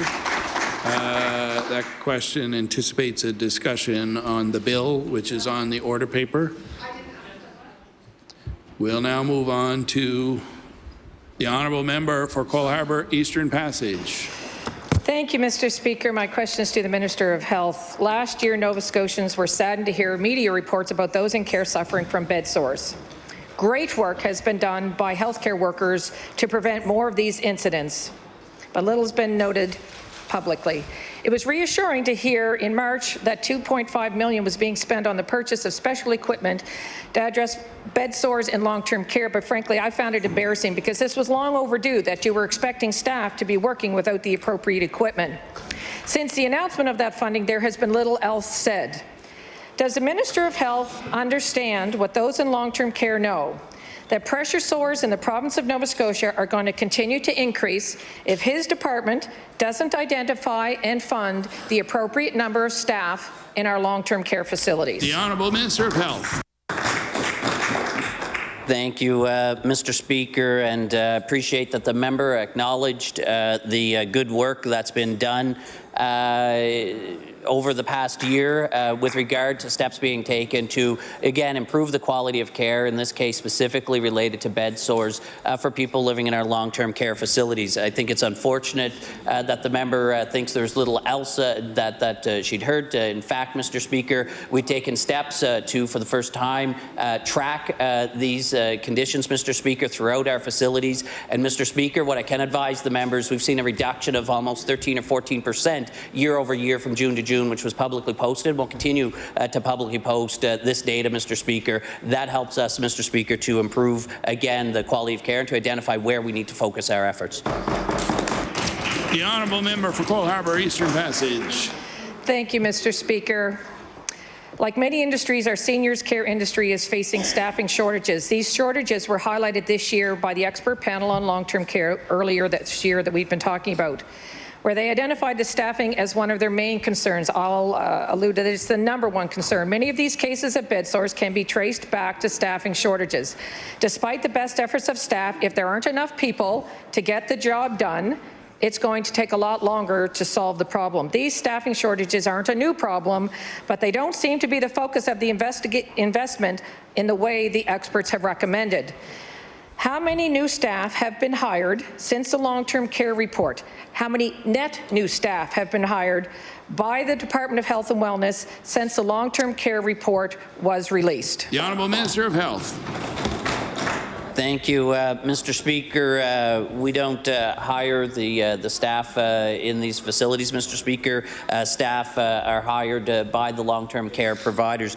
Mr. Speaker, obviously the member and I would disagree in the member's suggestion that we're not fulfilling the recommendations from the expert panel in the manner in which they suggested. Mr. Speaker, in fact, we had representatives from the panel when we presented the update to Nova Scotians earlier in September of this year, Mr. Speaker, and they made it very clear that they're very pleased with the progress of the work we continue to do with those representatives and others within the industry, Mr. Speaker. And as far as improving access, one of those recommendations, because the panel recognized that it would take time in order to build the workforce availability to fill the vacancies that exist, that there's a need for a new position, Mr. Speaker. That was one of the announcements we made in September as well, just as was recommended. The honourable member for Cole Harbour Eastern Passage. Mr. Speaker, staffing shortages in long-term care facilities lead to dangerous working environments for both the caregivers and the care receivers.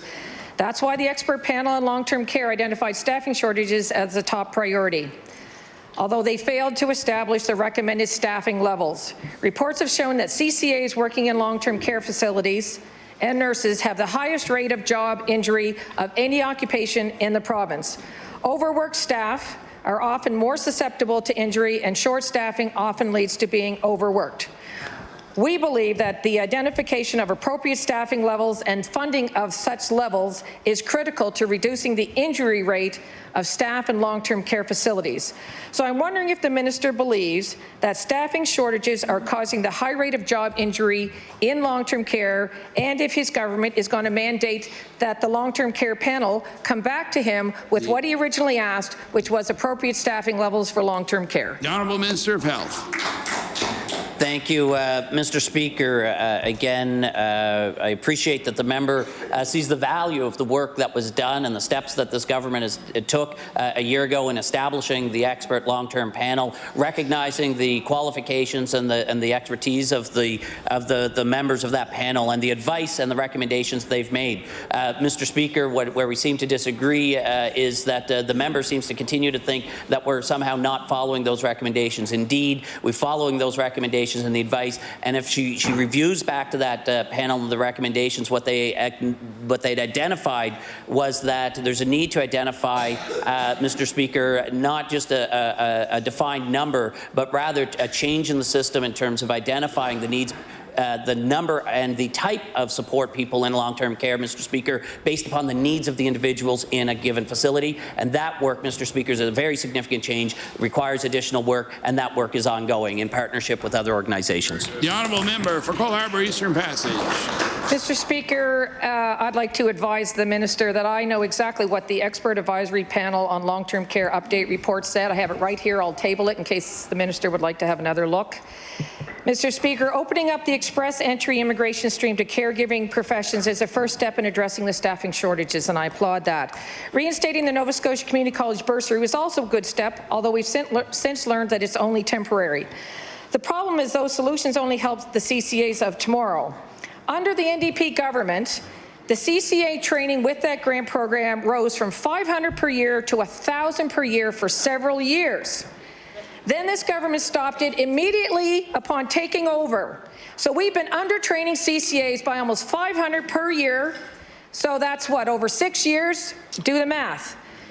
My question to the Minister of Health is, does he think that applying a grant for 115 people for the CCA grant program is going to compensate for the thousands and thousands that were untrained over the last 6 years that his government has been in power? The Honourable Minister of Health.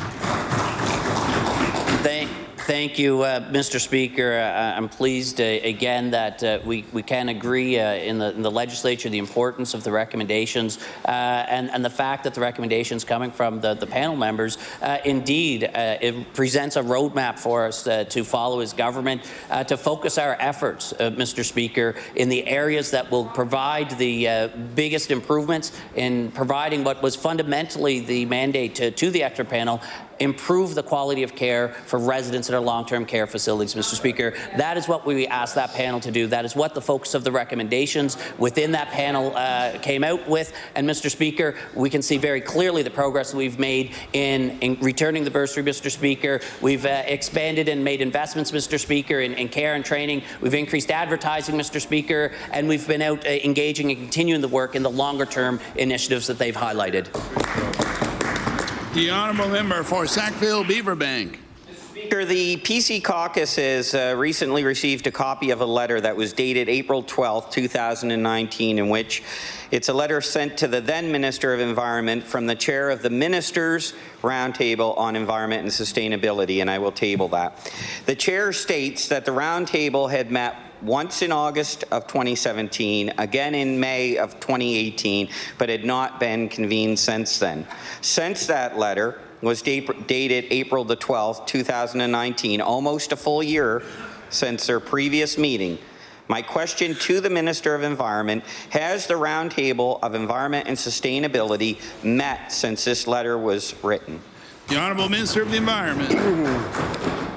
I thank the member opposite for this question. I've been sitting here for a while waiting for one. Thank you very much. Appreciate it. Certainly, I'd like to inform the House that the Roundtable has met with myself. I've also met with the chairs It's an important part of understanding where things are at with them. I'm very pleased to say that that group has provided an awful lot of important feedback. I certainly do respect the work that they've done in the past, the work they've done with the previous ministers, and I'm very encouraged to say that that they bring a voice to Nova Scotians and what environmental opportunities and challenges we have, and look forward to certainly engaging them more in the future. The honourable member for Sackville Beaverbank. Mr. Speaker, in that letter, the chair states that in May of 2018, it was the government's intention to bring new EXPA legislation before the House last fall, and then the fall of 2018. Shortly after communicating that, however, the Roundtable was advised that there would be delays and that the director would provide an update to the Roundtable likely later this summer and definitely before September. But as of April 12, 2019, the Roundtable still hadn't received an update. I know that the government has promised EXPA legislation this session, but if it isn't informed by the minister's own Roundtable, then how well is it really thought out? My question through you to the Minister of Environment, why has he put his own Roundtable on the sidelines regarding this important legislation? The Honourable Minister of the Environment. I thank the member opposite for the question, and again, I'd like to answer as I did in the first one that yes, I have met with the Roundtable, and I certainly would like to thank what they've done in previous years to bring forward what I think is a very good cross-section of opinions on how we can do things and move forward. I certainly do feel also that they play an important role as we move forward. I'd like to also note that you know, we've just finished public consultation on what I think is foundational information that we need. Going through that consultation, we're listening to a lot of Nova Scotians. Certainly what we hear about the environment is important, and we will be bringing forward I think what I find would be the most encouraging positive opportunities for us in the near future. Thank you. The honourable member for Sackville Beaverbank. Thank you, Mr. Speaker. I want to continue and return to the letter from the chair of the Minister's Roundtable on Environment and Sustainable Prosperity.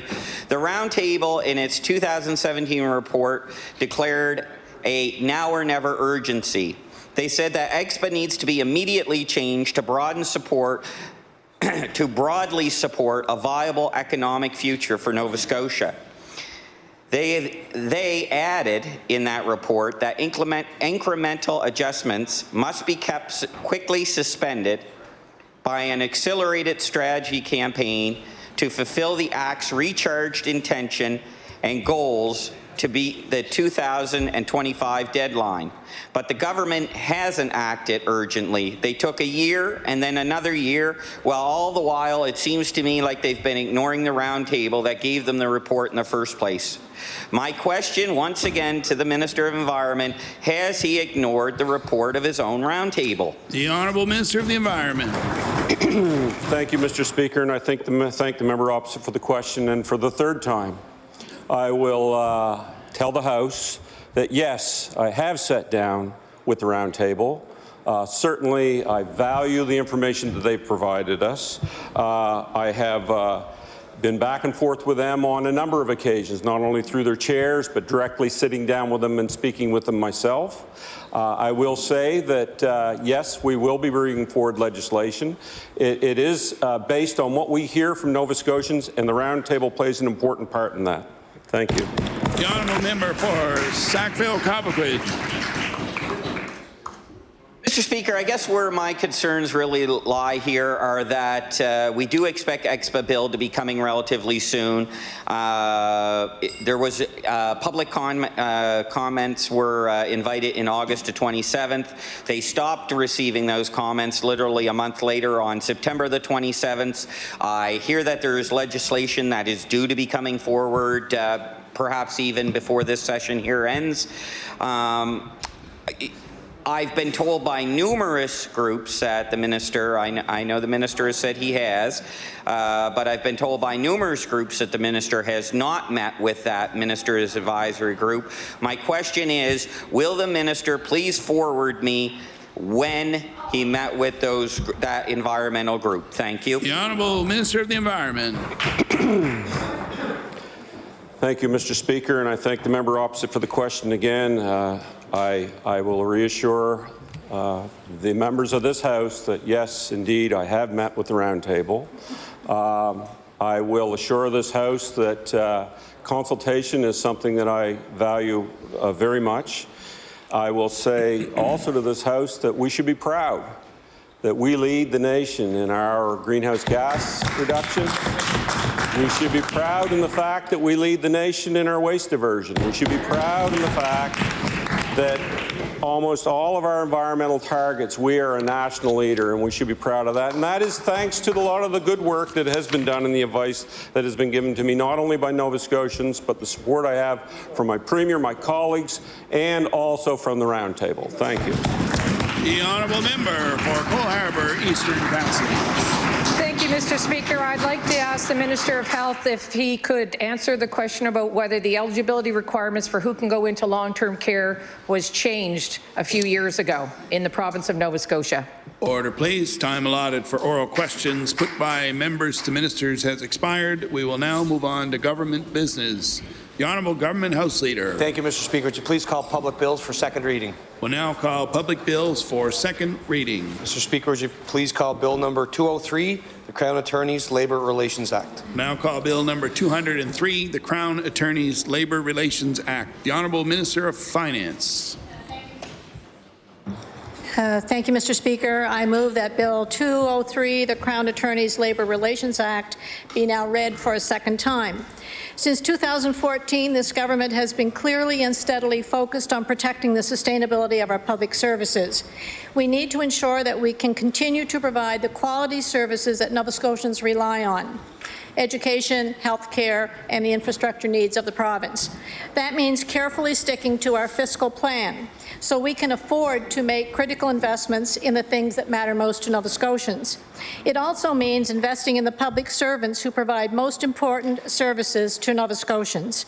We respect the right of public sector employees and their representatives to a meaningful collective bargaining process and to fair agreements. But it must be done, Mr. Speaker, in the greater context of what is affordable for Nova Scotia's taxpayers. Managing fiscal planning and collective bargaining in an environment with over 300 agreements and employers and 17 unions and associations is complex. Over the last 4 years, we have settled more than 2/3, that's approximately 200 out of the 300 collective agreements, all within a fair, affordable wage pattern and with no disruption to services to Nova Scotians. We have eliminated the unanticipated spikes in wages. We have put our province on a more sustainable path. We are making investments in new healthcare facilities, in pre-primary and inclusive education, in affordable housing, in highway twinning, and community colleges. Mr. Speaker, we need to stay on this path. We are in this position, Mr. Speaker, because of our responsible fiscal management. Labour is our largest single expense at 52% of our budget. In fact, Mr. Speaker, a 1% increase in public sector wages across the board cost taxpayers of Nova Scotia $52 million.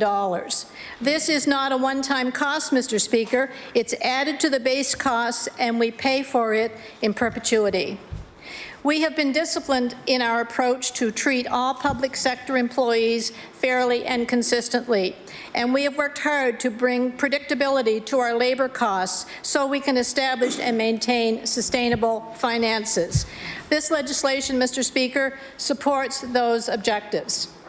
Crown attorneys in Nova Scotia are the highest paid in Atlantic Canada. Their current proposal includes a 17% wage increase over 4 years with other benefits. The package totals $5.2 million annually for approximately 100 Crown attorneys. Mr. Speaker, this is far above the established wage pattern of 7% over 6 years or the extended wage pattern of 10% over 8 years in agreements recently settled with our other public sector employees. Our position, Mr. Speaker, is based on the established wage pattern. It is what we can afford. Mr. Speaker, in the interest of fairness to other public sector employees, how can we give one group a 17% increase while others have respected the wage pattern of the province? We value our Crown attorneys and the critical work they do for government and for Nova Scotians. We respect their right to a meaningful collective bargaining process, and we want them to have a fair agreement. However, this is a significant fiscal matter that we believe should not be decided through arbitration. This legislation, the Crown Attorneys Labour Relations Act, amends and overrides the current Crown Attorneys Framework Agreement, replacing arbitration with a right to strike to resolve interest disputes. It is in line with other lawyers who work in government. We would prefer an agreement that we could reach through negotiations. However, should Crown attorneys choose to strike, this legislation also protects public safety and the legal right to a timely trial by requiring that they maintain a level of essential services. This is important for those charged with an offence and also for the victims and survivors of crime. The legislation also outlines a process and a timeline for job action and sets penalties for an illegal strike. This legislation, Mr. Speaker, is not a step we take lightly, but we have never backed away from the tough decisions that will bring about real change in the best interest of Nova Scotians. Mr. Speaker, this legislation does not impose a deal. We believe this legislation is necessary to maintain our fiscal plan, to ensure the sustainability of our public services, and to keep Nova Scotia on the path for economic growth and long-term success. The Honourable Leader of the Official Opposition. Thank you, Mr. Speaker. I think it might be useful to orientate the members in the House as to what we're really talking about here, because I think the further you get away from something, the less you understand the impact.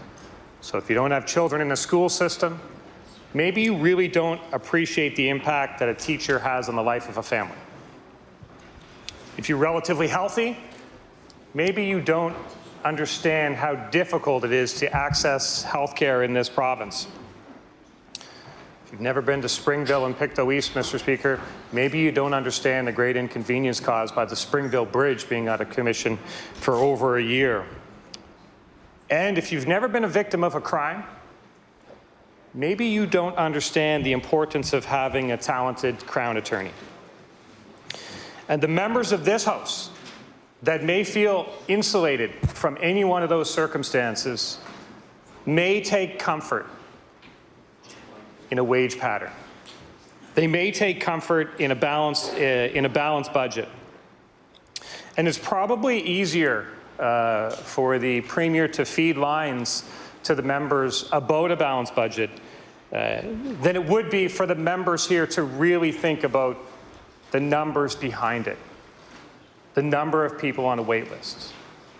What does the graduation rate really mean in this province? The number of cases pending before the courts. These are all things that we need to take a close look at and really understand what's happening when the Premier saves, quote unquote, saves money on teachers. When the Premier, quote, saves money by not having a sufficient number of doctors in this province. When the Premier saves money at the expense of Crown attorneys. Let's take a look at what really happens, because in the real world, outside the walls of this chamber, that's called penny wise and pound foolish. Penny wise and pound foolish, Mr. Speaker. And this province is being held back by a series of decisions that are made in isolation by this government without considering the whole, without considering the impact on the province as a whole. And we are living in a time of unprecedented economic growth. The world markets are very high. The world economy is doing very well. And when that happens, all boats rise. And the Nova Scotia boat has risen a little bit for sure as well, Mr. Speaker, but nowhere near the real potential that this province has. And when you hear the government talk about certain statistics and the sound bites that they pump through their members to push out into the community, it's easy to see how they're disconnected from the reality. Immigration file is one of my favorite, because when you hear this government talk about immigration, you would believe that we are just leading the entire pack in immigration. And the reality is much different. Yes, our population is at an all-time high. But here's the reality that's left out from the statement that they make about our population being at an all-time high. We had somewhere in the range of 5,000 permanent residents last year in Nova Scotia. We have 1 million people. Manitoba also has 1 million people. They had in the range of 15,000 full permanent residents. Saskatchewan, also roughly 1 million people. They had 14,000. So when this government talks about our population being at an all-time high, yes, that's true. But the potential to do so much better is so obvious to everyone except this government. So we need to stand back and think about the ramifications of the minister's sound bites about the wage pattern. And what's really behind those numbers? What's really behind those numbers? And I think when we do that, we shouldn't gloss over the statement. So I think what's important to do is let's stop and pause about and think about what we're really talking about in this province. And 80 to 100 Crown attorneys in this province handle approximately 42,000 cases per year. In a given year, that's somewhere between 400 and 500 cases per Crown. That's a very high number. That's a very high number when you look across the country. Our Crowns are being asked to do a lot. And these are cases that are, in most cases, very disturbing. Extreme violence, home invasion, robbery, sexual assault, human trafficking, child sexual abuse, and murder. And when you think about some of the heinous crimes that we hear about that have happened in Nova Scotia in recent years, and then think about the ones that we haven't heard about. And I think about just in Halifax in the 2017-2018 year, 1 year just in Halifax, 25 homicides, 433 sexual assaults just in Halifax, 1,797 major assaults, 2,619 weapons offenses. There's a lot of crime happening in this province, and who do you think is on the front lines? Our Crown attorneys.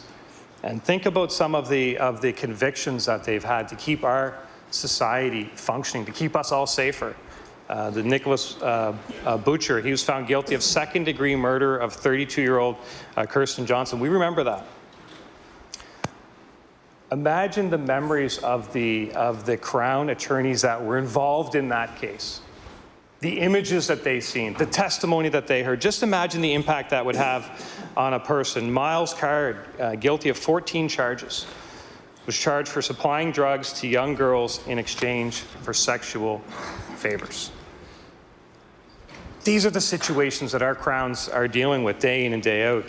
William Sanderson, found guilty of first-degree murder of 22-year-old Tyler Sampson. How'd you like to have a look through the pictures in that file? How'd you like to sift through that testimony and talk to the families of the victim on that?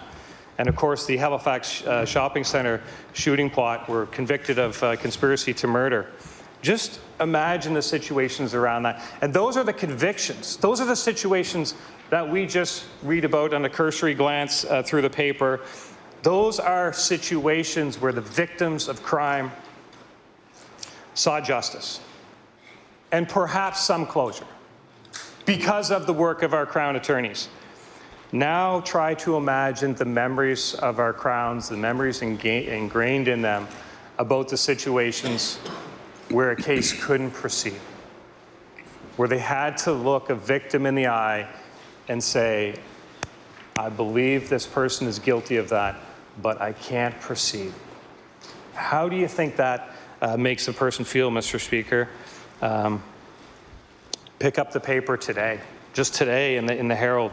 Police lay charges after man suffers a life-threatening stab wound in Dartmouth.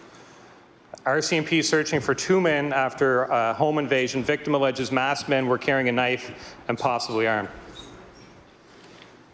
Who will do the work to bring justice to those situations, Mr. Speaker? A Crown attorney is the only person that will do it. And every day our Crowns are doing work that you and I and the members of this chamber couldn't possibly imagine. And I know the minister doesn't want to think about that, and they'd rather think about the wage pattern. And they'd rather think about the balanced budget and not the ramifications on real people. I know that's easier. But we should never take the easy way when we're on the floor of this chamber, Mr. Speaker. And I would encourage any of the members here that have a friend that's a Crown or know anyone that's a Crown attorney to ask them. Ask them what they're like and what their work in the justice system is like. Ask them about some of the gruesome things that they've seen, that they've heard, some of the things that they know that humans are capable of. And I think you'd find it pretty shocking, Mr. Speaker. Imagine if your job involves staring at a photo of a young girl who's shot in the face. Imagine if that was your job, and then you had to close that and drive home and have supper with your family, only to that evening work on other files. This is what we're talking about, Mr. Speaker. Our Crown attorneys, the actions of our Crown attorneys have a dramatic impact on the outcome of a trial. That's what we're talking about. The delivery of justice. That's what our Crown attorneys do. And we rely on them so that the public can have the sense that the justice system is there to protect them and that people will be held accountable. They have a unique place in the justice system. They are there to serve and protect our most vulnerable citizens, but all of us every single day. This is what we're talking about, upholding the rights and freedoms of Nova Scotians. That's what's for debate on this floor today. And the minister can flip that to a wage pattern, but we're really talking about something much more important than the minister's wage pattern.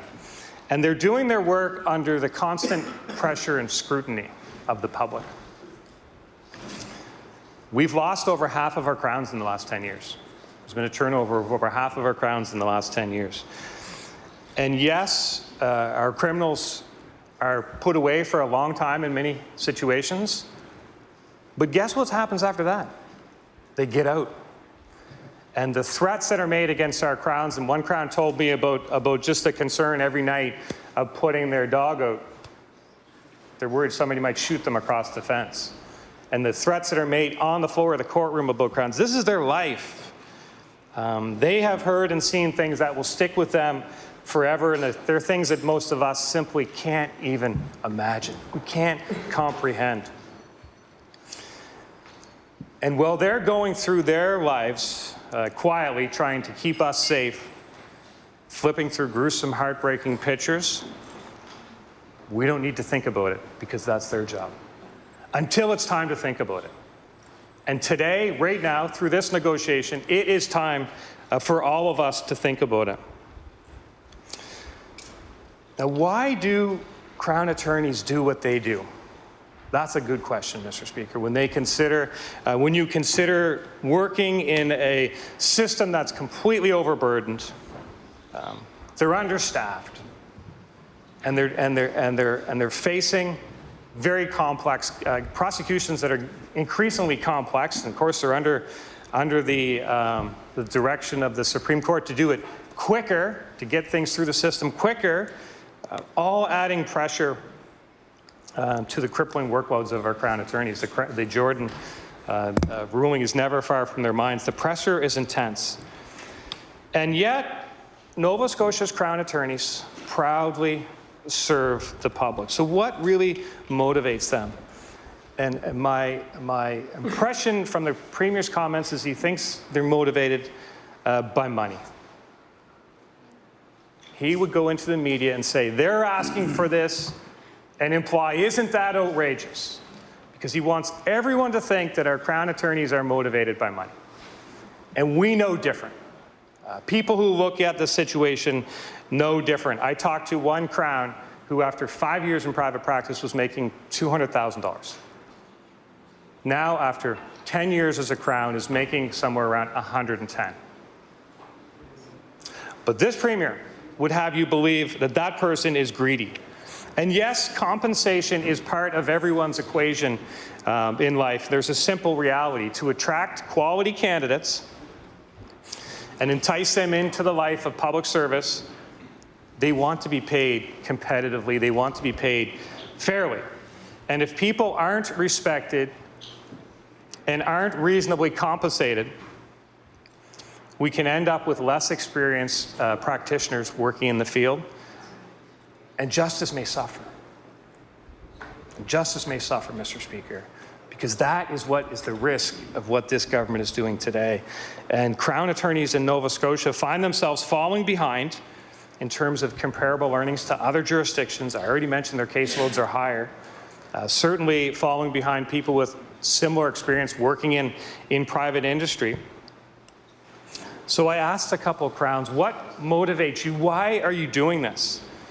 And one Crown said, like many Crowns, I feel that it's the essence of being an advocate, fighting for justice and defending the rule of the law and maintaining public safety.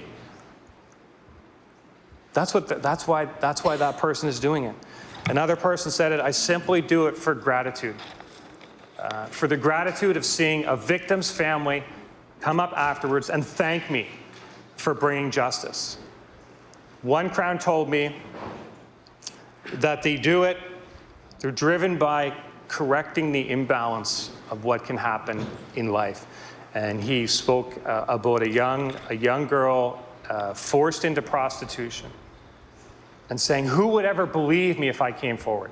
But working with that young person, developed some trust, and ultimately had the confidence to come forward and speak. They're not doing it for money. They're not doing it for money. And the minister can drive the conversation there at every opportunity that she chooses to do so. But that's not the reality of the situation. These are individuals that are highly educated, probably came out of school with a lot of debt, but have chose to enter a life of public service for those reasons that I mentioned. They want to be treated fairly, Mr. Speaker. They want goodwill. And that feeling of goodwill is quickly dissipating. And we do have the same issue with doctors in this province. And doctors in this province should be on notice because they're also in negotiations with this government. But it's not about the money for physicians or Crowns. It's about a government valuing them. That's why we're here today, to raise voice to this issue. They want to be valued. Because after spending your time consoling families and children that have had unthinkable things done to them, for anyone to insinuate that you're doing it for money is a person that doesn't understand human nature. This is about a passion for justice. It's about a concern for a community. And our Crown attorneys are some of the most passionate public service that we have in this province. We need far more of them. And we need them more than they need us, Mr. Speaker. And what's happening with this bill, there will be an impact on morale. The actions of this government will impact the morale of our Crown attorneys, just like the actions of this government have impacted the morale of most public servants. Nova Scotians want to feel safe. And feeling safe means having faith that those who commit crimes will be held accountable. And that's all dependent on a competent justice system. If we don't have law and order, we can't have prosperity. That's the reality, Mr. Speaker. The PC caucus sees the value in our Crown and the service provided by our Crown attorneys. That's why we ask in this session for more resources. We ask for more resources dedicated to human trafficking, which is a huge need. We've asked for more. Our Crown attorneys need support. Because if our justice system is not staffed by capable, competent, motivated candidates who want to see justice done, you're going to see what's happening in healthcare happen in the justice system. And we've all seen and heard from people who know what it's like to wait for 2 years on a waiting list to see a specialist. The equivalent in the justice system is that people walk. That's the equivalent in the justice system, Mr. Speaker, that criminals are not held to justice. That's the outcome of a failing justice system. And who in this chamber is ready to risk that? Who in this chamber wants to risk that? Because that's what's being threatened. What is happening here is an undermining of the prosecution's service ability to compete for, attract, retain diverse and qualified attorneys, and ask them to do public service in very challenging and highly valuable criminal prosecution roles. This service is vital to protecting the safety of all Nova Scotians and ensuring that justice is done and seen to be done for the victims of crime. Mr. Speaker, when the morale drops, there's ramifications. Unintended, unknown, whatever the case may be, there's ramifications. And if this government continues the process of under-supporting, undervaluing our Crown attorneys, the risk is that more matters will get adjourned, which will cause stress on victims, on witnesses, and will add extra expense to a system that's already stressed out. As a very practical matter, it could take longer to run through files. That's a very possible outcome. Maybe even cases are dropped, Mr. Speaker, because they don't have the resources to follow them through all the way. Might be tempted to take a plea on a certain case so they can get to other case files. There's very, very real ramifications from any malaise in the prosecution service will have an impact on the way people function. It's human nature. And this is not an area where we want to see our Crown attorneys feeling undervalued and underrespected. And the members opposite can turn a blind eye to the possible ramifications and stick to the speaking notes that they've been handed. But the ramifications are real. Let's talk about this particular negotiation, and then let's give it its place in history, Mr. Speaker. Imagine you're involved in intense negotiations, and it's moving forward, but it's tense. You know, it's moving forward, but it's tense. You want to have confidence in the process. I was in business for 20 years, been involved in a lot of negotiations. They're hard work. They're hard work. Then the province says, you're asking for this amount. We only want to give this amount. You're expecting that there'll be an actual negotiation and some settlement somewhere in between. But the next thing you hear is that there's a piece of legislation that's been introduced down at Province House to change the whole process, a complete disrespect for the process.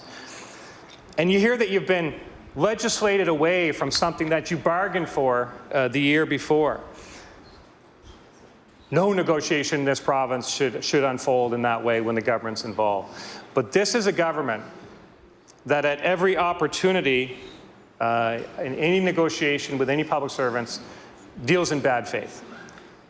Everything is bad faith about what happened here. When you have a government that agrees to a process and then doesn't like the way the process is unfolding, so just throws it out the window and legislates something, that is called bad faith. And yesterday, I listened to the Premier in his scrums as he divulged details from negotiations with the Crowns. In the scrum, he divulged the details of the negotiations. Now, those negotiations, like any negotiations, were intended to be without prejudice, meaning they can't be used against you.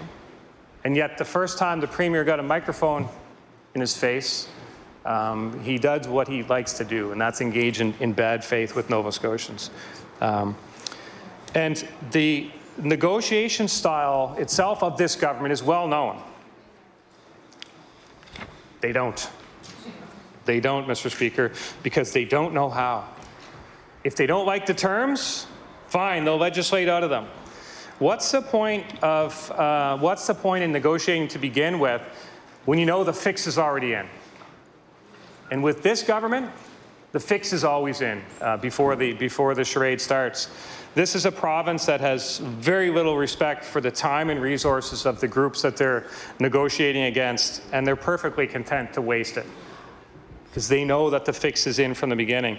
How on earth can any group be expected to negotiate in good faith if the person on the other side of the table has complete disregard for the fundamental principles of negotiation? They don't value the process. And that's the pattern of this government, and it says a lot about this government. It says much more about this government than it does about those Nova Scotians who try to act in good faith with them. It's every time this government does this, it's an admission of defeat by the government. It's their acknowledgement that they don't know how to negotiate. They don't have the capacity to do it, so therefore they run away and hide from it. So we can talk about the actual contractual, the actual issues of the contract, because this is a contract. This is not, we're not amending a piece of legislation here. This is a new piece of legislation to get this government out of a contract that it signed. And this is a contract that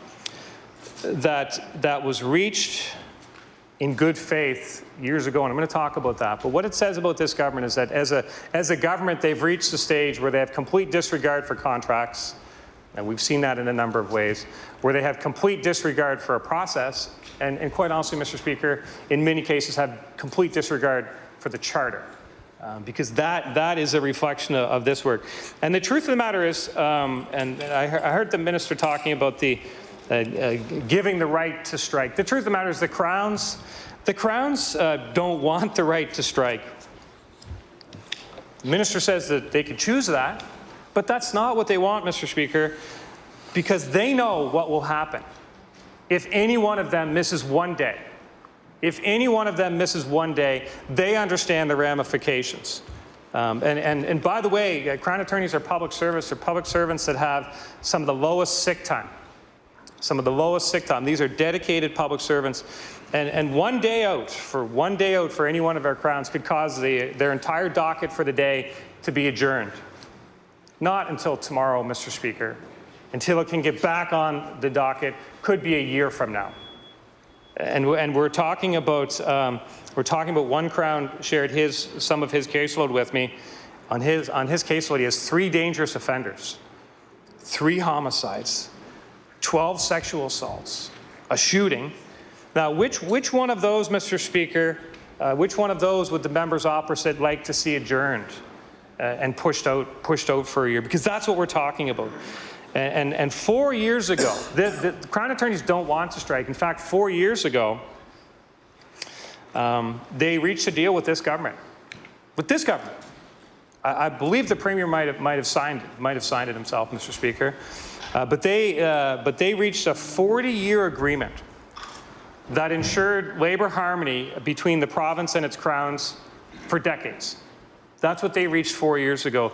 And both sides agreed to a system of binding arbitration when they couldn't agree to a contract.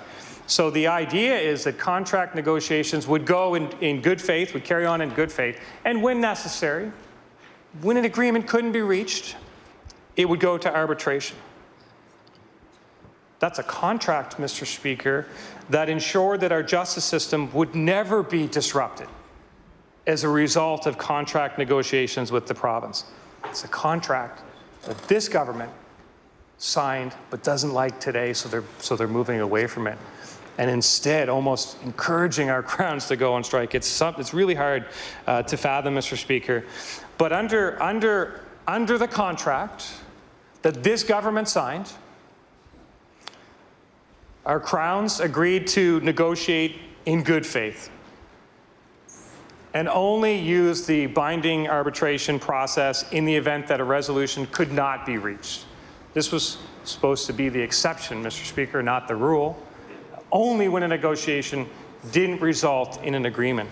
Therefore, Nova Scotians were, under the terms of the contract, guaranteed zero disruption to the criminal justice system during times of labour negotiations. The Liberal government signed on to that deal. They signed it in writing, and it was considered a win for both sides, and more importantly, it was considered a win for Nova Scotians. Zero disruption to the justice system, Mr. Speaker. Now here we are, 4 years later, the same government, and they're standing here in this House attempting to pass legislation because they no longer wish to honor the contract that they made. Mr. Speaker, that is the very definition of bad faith. That is exactly what's happening here. How can the people of this province have trust in a government who has been dishonest with the Crowns, who has engaged in bad faith in the negotiations with the Crowns, the very people that we're asking to uphold the province's laws, this government is acting in bad faith against? How can any individual, how can any organization have faith going forward that this government will honor the contracts it enters with them? They simply can't, Mr. Speaker.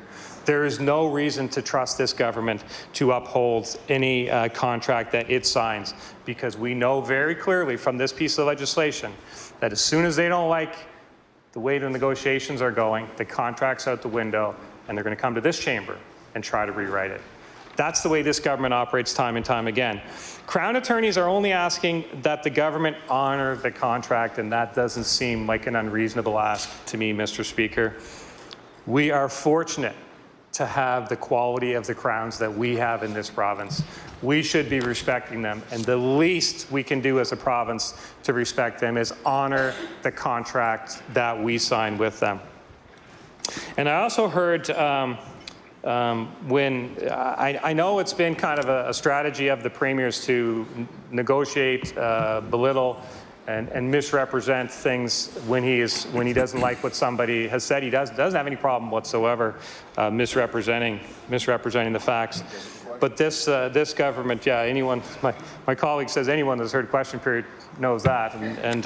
But you can't take somebody that's doing public service and belittle them, Mr. Speaker. And this government has done that a number of times. According to the department has costed I'll call it the opening ask of the Crown attorneys at $2.6 million. I don't know about that number, Mr. Speaker. It seems like it doesn't seem that accurate, but that's the department's number. So for purposes of this, we'll say that that's the way the department costed the opening ask. Now, most people would think that in a negotiation it might come down a little bit, but the premier went to the media and said that basically agreeing with the Crowns would cost the province $500 million. That's what the Premier said, Mr. Speaker. That is and the minister's confirming it now, but it's interesting that the Premier said $500,000 yesterday, and in the Premier's opening comments, or in the minister's opening comments, she said $52 million. I don't know, maybe there's not much difference to this government in between 52 million and 500. And then the minister will maybe clarify the numbers. The minister has asked me to do the math on the 500 million.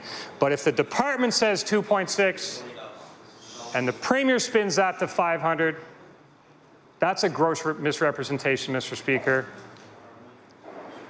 Bad faith. Bad faith.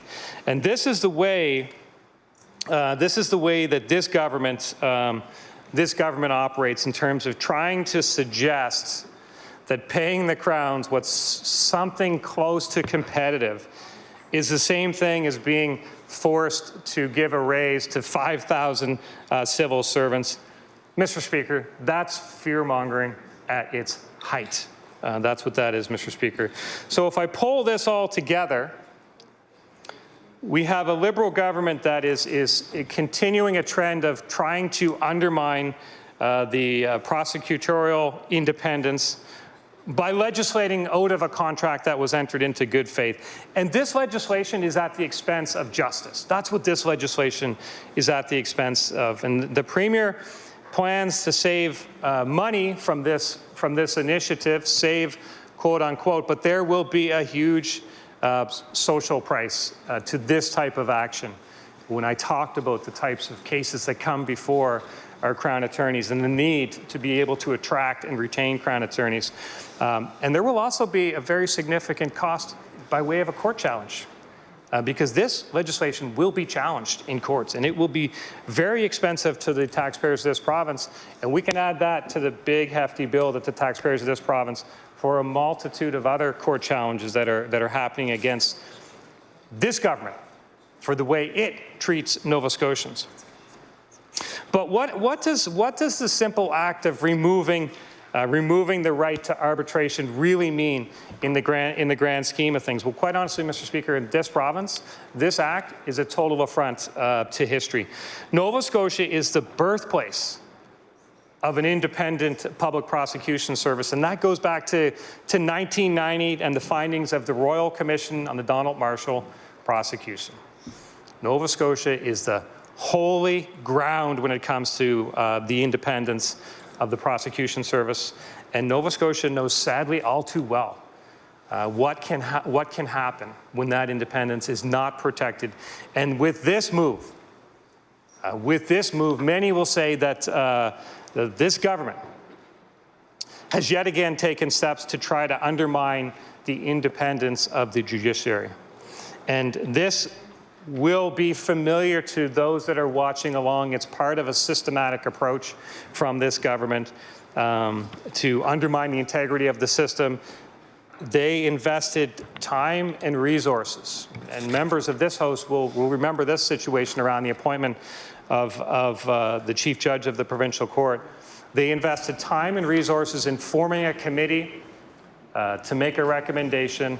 The history of that process is that the Minister of Justice accepts the recommendation, respects the work of the committee, respects the input of the judges from across the entire province. But we know what happened in the recent appointment here, where the minister just unilaterally rejected the recommendation of the committee. Why, Mr. Speaker? He didn't like it. Just rejected it out of hand and said, I can do it, so that's what I'm doing. He overstepped his reach into the judicial branch when he did that, Mr. Speaker. And this government did that for their motivations. And we know what they are on this side of the House, Mr. Speaker. Next, it was the provincial court judges. A process was followed where a recommendation was made on the compensation for the provincial court judges. Once again, this government ignored the report of an independent body. The court stepped in. The court stepped in and told the province they had to pay. They didn't. So now they're taking that case all the way to the Supreme Court of Canada. This is a pattern with this government, Mr. Speaker. When they don't like something, they ignore it and try to go another way. Any bets on what will happen with the PC caucus's action to have this government stop hiding the management fee around the ferry situation, what do you think will happen when the courts say they have to disclose it? They'll probably take it to the Supreme Court because that's the way this government acts. Today's legislation is just furthering of a trend of overstepping. That's the trend of this government, and the reason that the prosecution service was separated to begin with was to make sure that the wishes of elected officials never encroached on the performance of justice. They should never encroach on the performance of justice. And yesterday, the Minister of Finance said that the minister's government can't rely on an arbitrator because the province can't afford to be bound by a decision they would have no control over. No control over. The minister's not even trying to hide the province's position. They won't work with any arbitrator that they can't control, Mr. Speaker. That's what we're talking about. That's what we're talking about. This means perhaps that they're willing to work with an arbitrator that they can control, Mr. Speaker. But if not, they'll take it to look for the legislature and change it. And if we remember the situation with the judges who are now forced into court themselves by this government to protect judicial independence. Just remember that situation, Mr. Speaker, as you consider the public expects the government's, the public expects the people elected to government to uphold and protect the principles of democracy and the rule of law. That is the expectation. And that is the expectation that we're all being let down on that. The public must have faith in the criminal justice system. That's the point, Mr. Speaker. They must have faith. And the Premier can talk his consistent talking points all he wants, but I would ask him two questions. I would ask these questions if I thought the Premier would answer sincerely. I would say, if Nova Scotians can't access a doctor, are we successful as a province?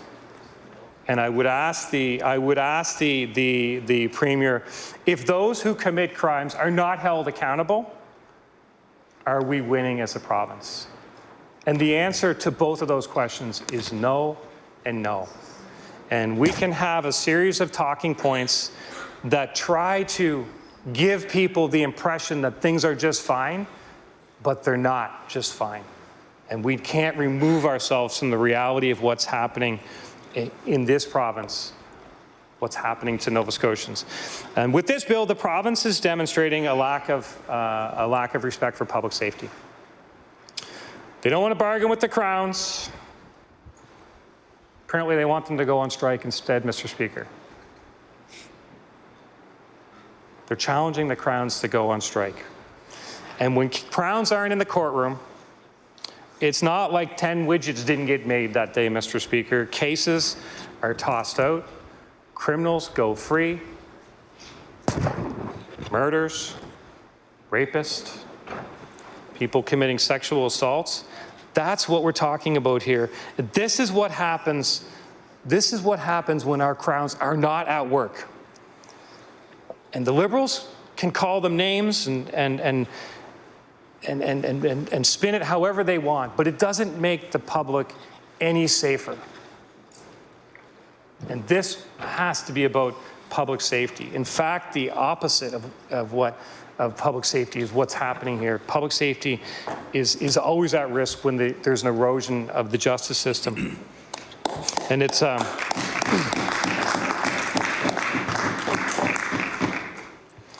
and I do want to go back to the minister's comment that the Crowns can choose to strike. And by moving forward with this bill, they are essentially seemingly it's as if they wish to incite disruption to the justice system. But the Crowns agreed not to strike for 40 years. That was what they agreed to. And why does this government now wish to pass legislation that reverses that? That's what Nova Scotians should ask themselves. Why does this government wish to pass legislation that reverses a contract that ensured there wouldn't be a strike for 40 years? By removing the process of binding arbitration and substituting it with an invitation for Crowns to strike, the government has shown its carelessness, its irresponsible and reckless actions. That's what we have here. And it certainly demonstrates a lack of understanding of the importance of the criminal justice system. Crowns don't want disruptions in the system,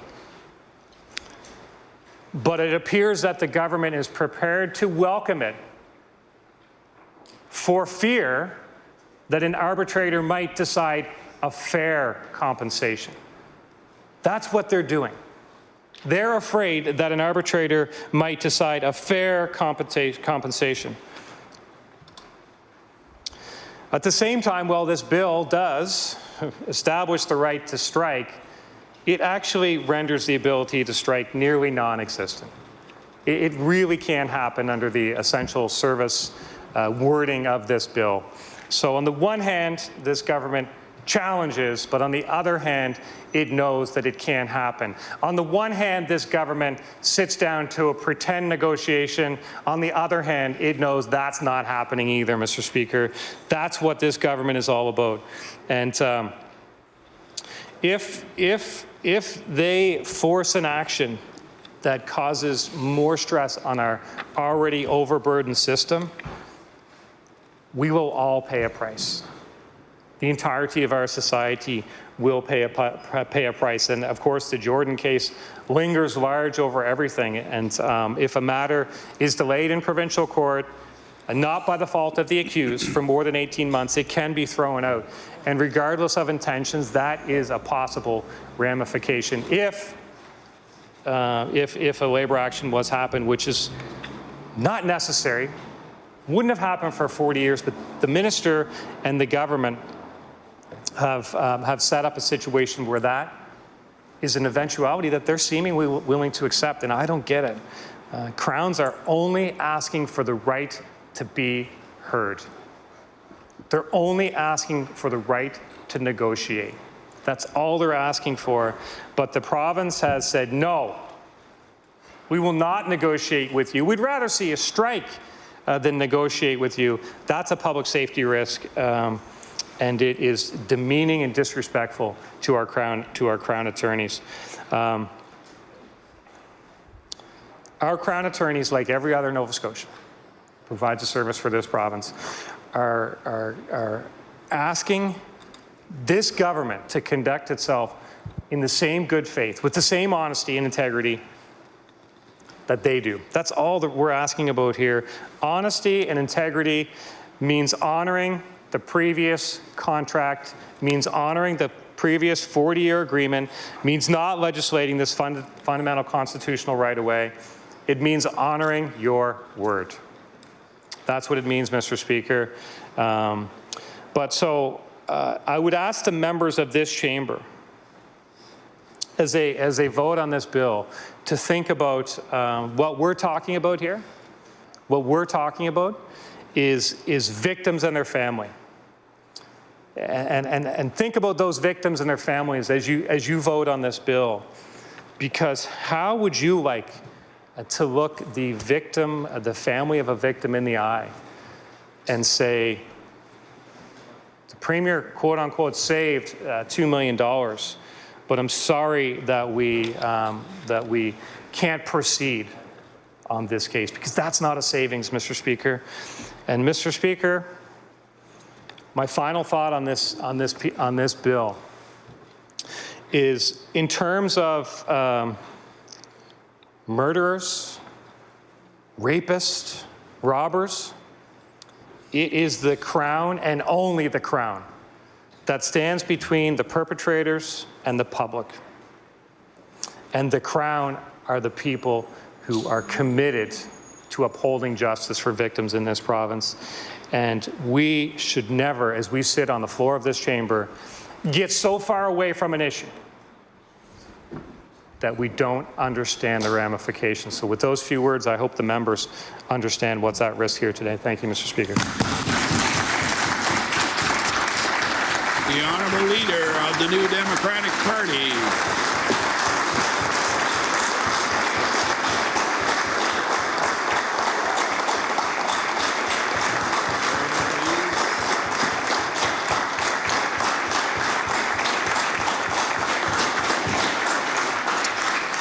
Order, please. I'd like to remind our guests in the gallery it's not proper, according to the rules of this House, to show favour or displeasure to anything that's going on the floor of the House. The Honourable Leader of the New Democratic Party. Thank you, Mr. Speaker. Mr. Speaker, this is quite a fancy-sounding title. An act respecting the labour relationship between Her Majesty in right of the province and the Nova Scotia Crown Attorneys Association. Let us call it what, in fact, it is. A cynical and dirty ploy on the government's part. Please, order, please. I'd like to remind the Honourable Leader of the New Democratic Party we're getting a little fancy, to use your words, with our language, and we'll bring that back to parliamentary terms. The Honourable Leader of the New Democratic Party. Mr. Speaker, could I ask for clarification? Is the word dirty or the word cynical what you're finding unlegislative? Both. The word cynical is unacceptable, Mr. Speaker? In the context of which you presented. The Honourable Leader of the New Democratic Party.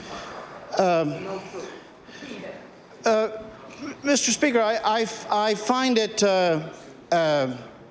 alarming when what is at issue before us is a matter of the trustworthiness of the government as an agent in negotiation.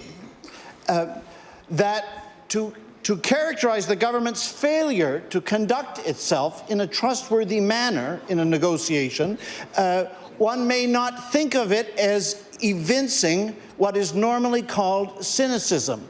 I would be happy to have a proper synonym suggested, but I mean no disrespect or nothing of the order of mere insult. I mean to evoke something with precision. That is to say, that which is manipulative and absent of principle. I take that to be what a cynical means, and I think it is a reasonable thing to say that what we have before us is an act which is manipulative and devoid in principle, and therefore at a core level unworthy.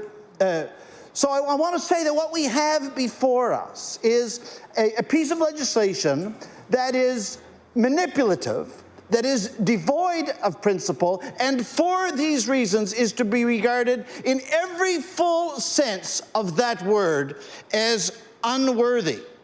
It's unworthy, it's unprincipled, it is manipulative on the government's part to undercut and undermine the collective bargaining process between the government and this group of civil servants by means of this piece of legislation. It is unworthy, it is manipulative, it is lacking in principle, first, because it does something profoundly dishonorable. It does something entirely immoral, does something that is quite unfair. It changes the rules of the game. It changes bargaining in the middle of the process of the bargaining, in the middle, so to say, of the game, in the middle of the negotiations. This bill does away with arbitration for the Crown attorneys, which had been part of a multi-decade framework agreement itself arrived at in the context of a previous negotiation, a negotiation in the process of which, no doubt, when considering the arbitration provision agreement, other things would have been given up. Now, to simply remove arbitration, not as a result of a negotiation, not as an effect of a process, but by fiat, by, so to say, hammer, by means of legislation. This is what I am proposing is simply dishonorable and wrong. The phrase good faith, Mr. Speaker, is very, very meaningful. Sometimes people think of that phrase as a phrase that has meaning only in a juridical context when we're talking about technical matters of labor relations.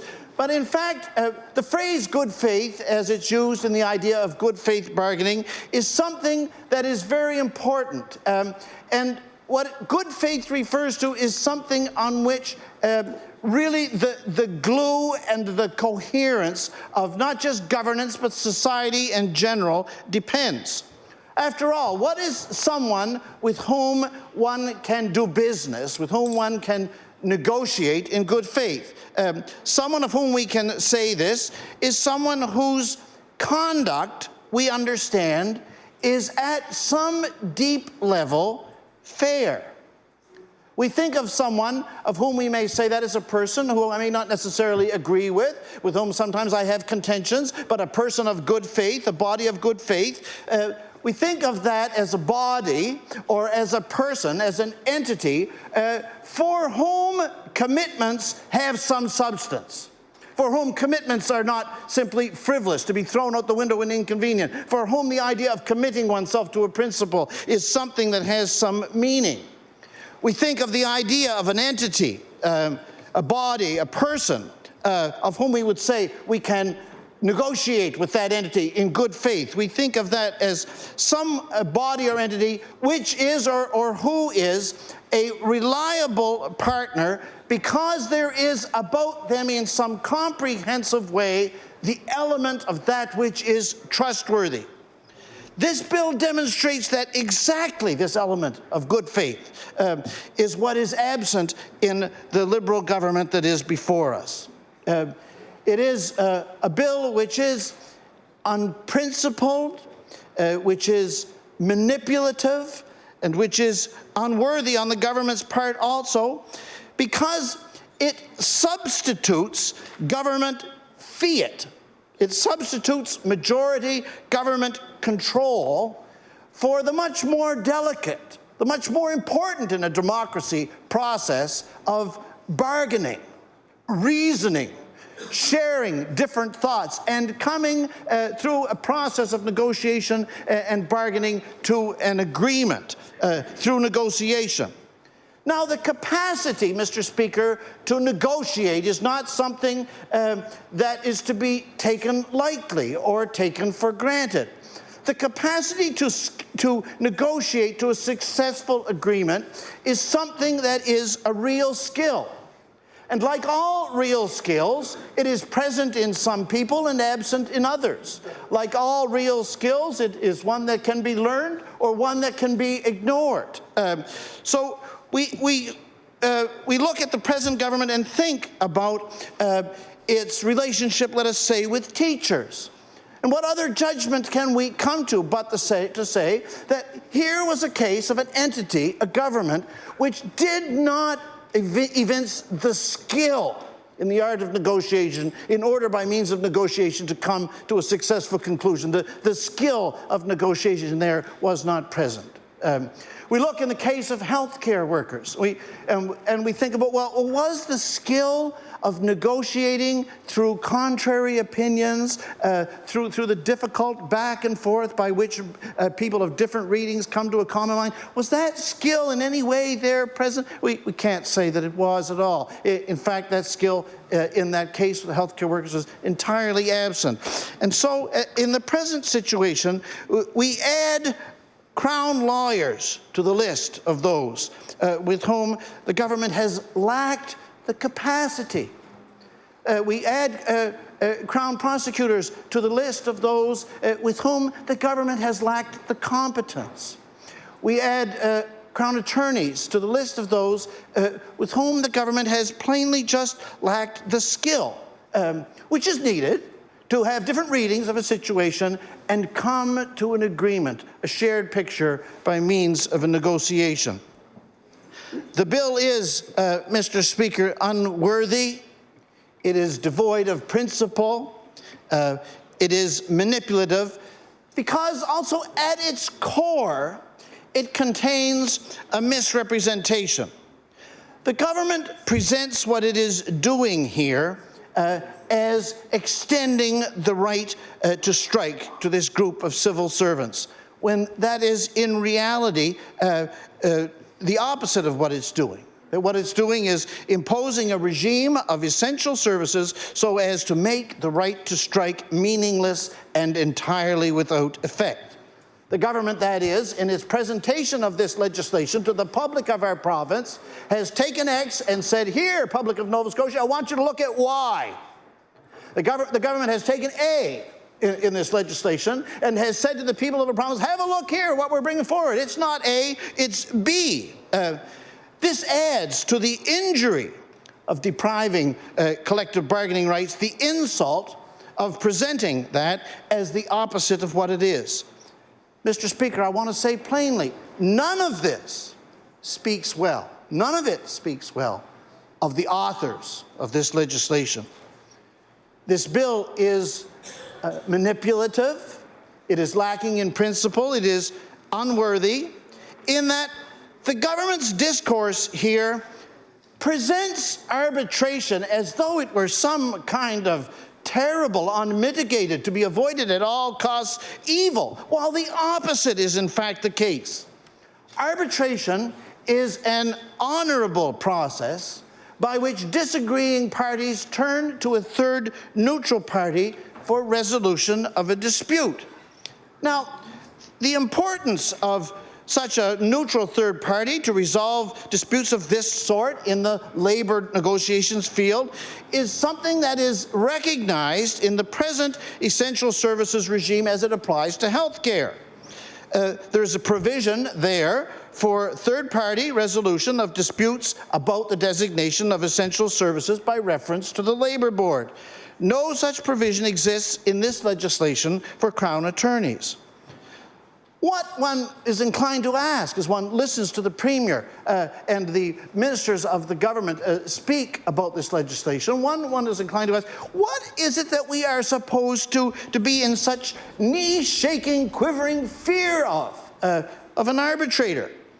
Now, we know that in the case of the sort of the Crown attorneys, that an arbitrator is going to have a look at this where they were given the opportunity, and one of the things that they would certainly consider would be national comparisons. But what in the world is wrong with that?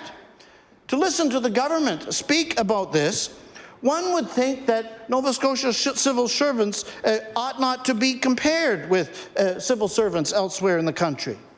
To listen to the government speak about arbitration as some kind of terrible, unbearable evil, one would think that Nova Scotia teachers ought not to expect what is expected by teachers elsewhere in the country. To listen to the government speak about arbitration, you'd think that our healthcare personnel in Nova Scotia don't have every reasonable right to be considered on a par with their counterparts across the country, which, of course, Mr. Speaker, they certainly do. I think about my own vocation. I'm a minister. If my tradition, the United Church of Canada, were to bring in a rule by which ministers in Nova Scotia were not to be considered in the same compensation category as ministers in Manitoba or Ontario, every United Church congregation in the province would be in revolt, and justly so.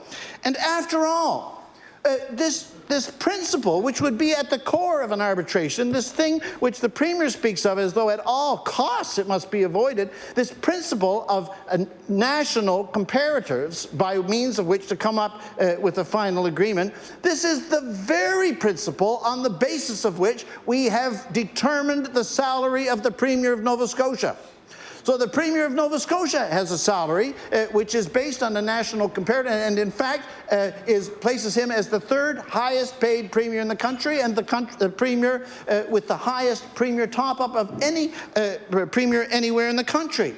So sauce here seems to be good for the goose, but not good for any of the Nova Scotia civil service ganders.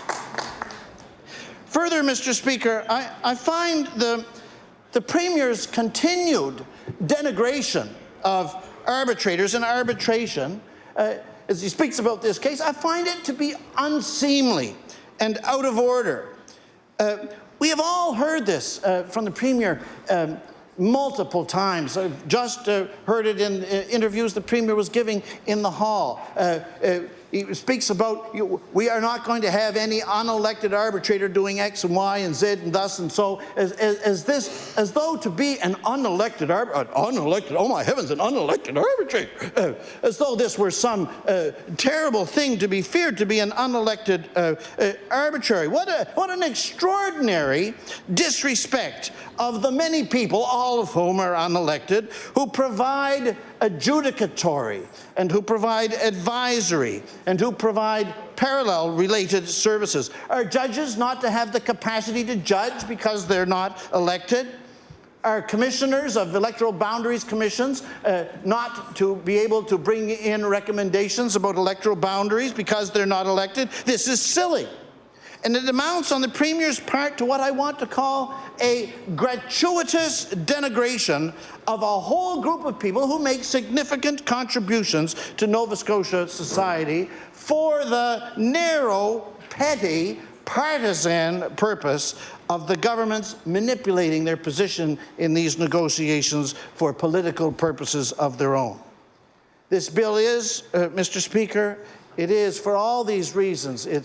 It's unworthy, it is manipulative, it is unprincipled, And it's further unworthy and manipulative and unprincipled because it's based on the government's complete mischaracterization of the situation. The Premier speaks repeatedly about the variance between the 7% which the government is prepared to offer and the 17% which from the Crowns is on the table. But this difference of 10% between that 7 and the 17% as it has been presented by the Premier is not as it has been presented. It's not in any way a set in concrete matter. What it is, rather, is exactly what the Premier and this minister and their government appear never to be able to understand, namely this, a negotiating position.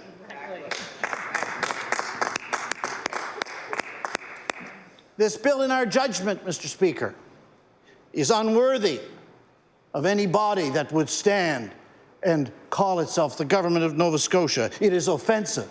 It is manipulative. It is to be opposed. Thank you, Mr. Speaker.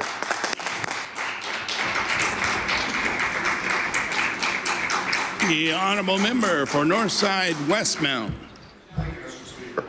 Mr. Speaker, the rule of law is the foundation upon which our society and our country is built. Our Crown attorneys here in Nova Scotia are dedicated professionals, committed to the public good, to working to keep the residents of the province safe. These highly trained professionals are the gatekeepers of our legal system and its process. A few short years ago, the Crown attorneys signed a supposed long-term agreement that sacrificed compensation for the right to arbitration so that their compensation could be calculated without the right to strike and without threatening to paralyze our justice system. Now the government, in midst of negotiations that obviously were not going in their favor, has introduced this legislation. The legislation effectively terminates the current arbitration process and lays out that Crown attorneys and the province shall, within 20 days, come to a decision as to essential services. Crown attorneys cannot strike without this agreement on essential services, nor can the province lock them out without the same. But, Mr. Speaker, at what level would services be considered essential? 25%? 50% of staffing levels? What metrics? Proceeding with 25% of cases, winning 30% of cases, what have you. We are talking about Crown attorneys, Mr. Speaker. Given their extensive workloads, I put forward and responsibilities for that matter, I put forward that 100% of their services and staff are essential. If this is the case, Mr. Speaker, then giving them the right to strike is a non-starter because 100% essential leaves 0% for striking. For argument's sake, let's assume that 40% of the Crown attorneys were to be agreed upon as essential. Well, what level of work would be considered essential? Where does essential stop and elective start? Is a preliminary trial essential? Is research and preparation time essential? What about the trial itself? Well, Mr. Speaker, for Crown attorneys to competently and successfully execute their duties, it is readily apparent it is all essential, but more importantly, it is the law. It is the legal system. Every step of the process is essential. Furthermore, under the Charter of Rights, Section 11, subsection B, it provides that the accused have the right to an expedient trial, 18 months for cases that appear before provincial court. For matters that end up in Supreme or Superior Court, that time frame is 30 months.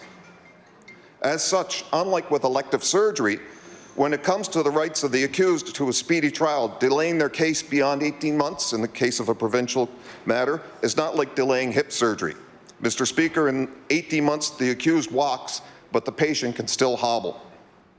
So I wonder, Mr. Speaker, if, say, 40% cannot replace 100%, at what point during a lockout of strike will the government be forced to outsource prosecutorial services to the private sector to cover this short-staffed situation? Further, at what cost? Take a Crown attorney making in the $90,000 range. That's around $40 to $50 an hour, which entails a lot of overtime that is not billable, of course. But that same individual that is brought in from the private sector, well, their billable rate is $300 to $400, and they will be billing overtime. So I'm wondering, Mr. Speaker, from a dollar and cents perspective, would the costs this government's chosen path may lead us down, is it going to be cheaper or is it going to be more expensive? And what about these private practice lawyers? How do we know, how will they be vetted for their ability and expertise? Will they have the required knowledge, sensitivity, and training to handle prosecutorial duties? Who will vet these private lawyers? Going down this path, Mr. Speaker, we see the real risk of all sorts of legal appeals and lost cases. I feel, Mr. Speaker, that if we do indeed go down this path that this legislation lays out, we will find ourselves in 10 years' time looking back at this point as a turning point.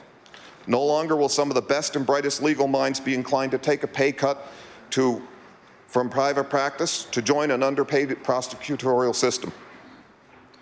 I fear this will result in a decline in the overall quality and effectiveness and integrity of the justice system, with more cases being appealed and more cases possibly being lost.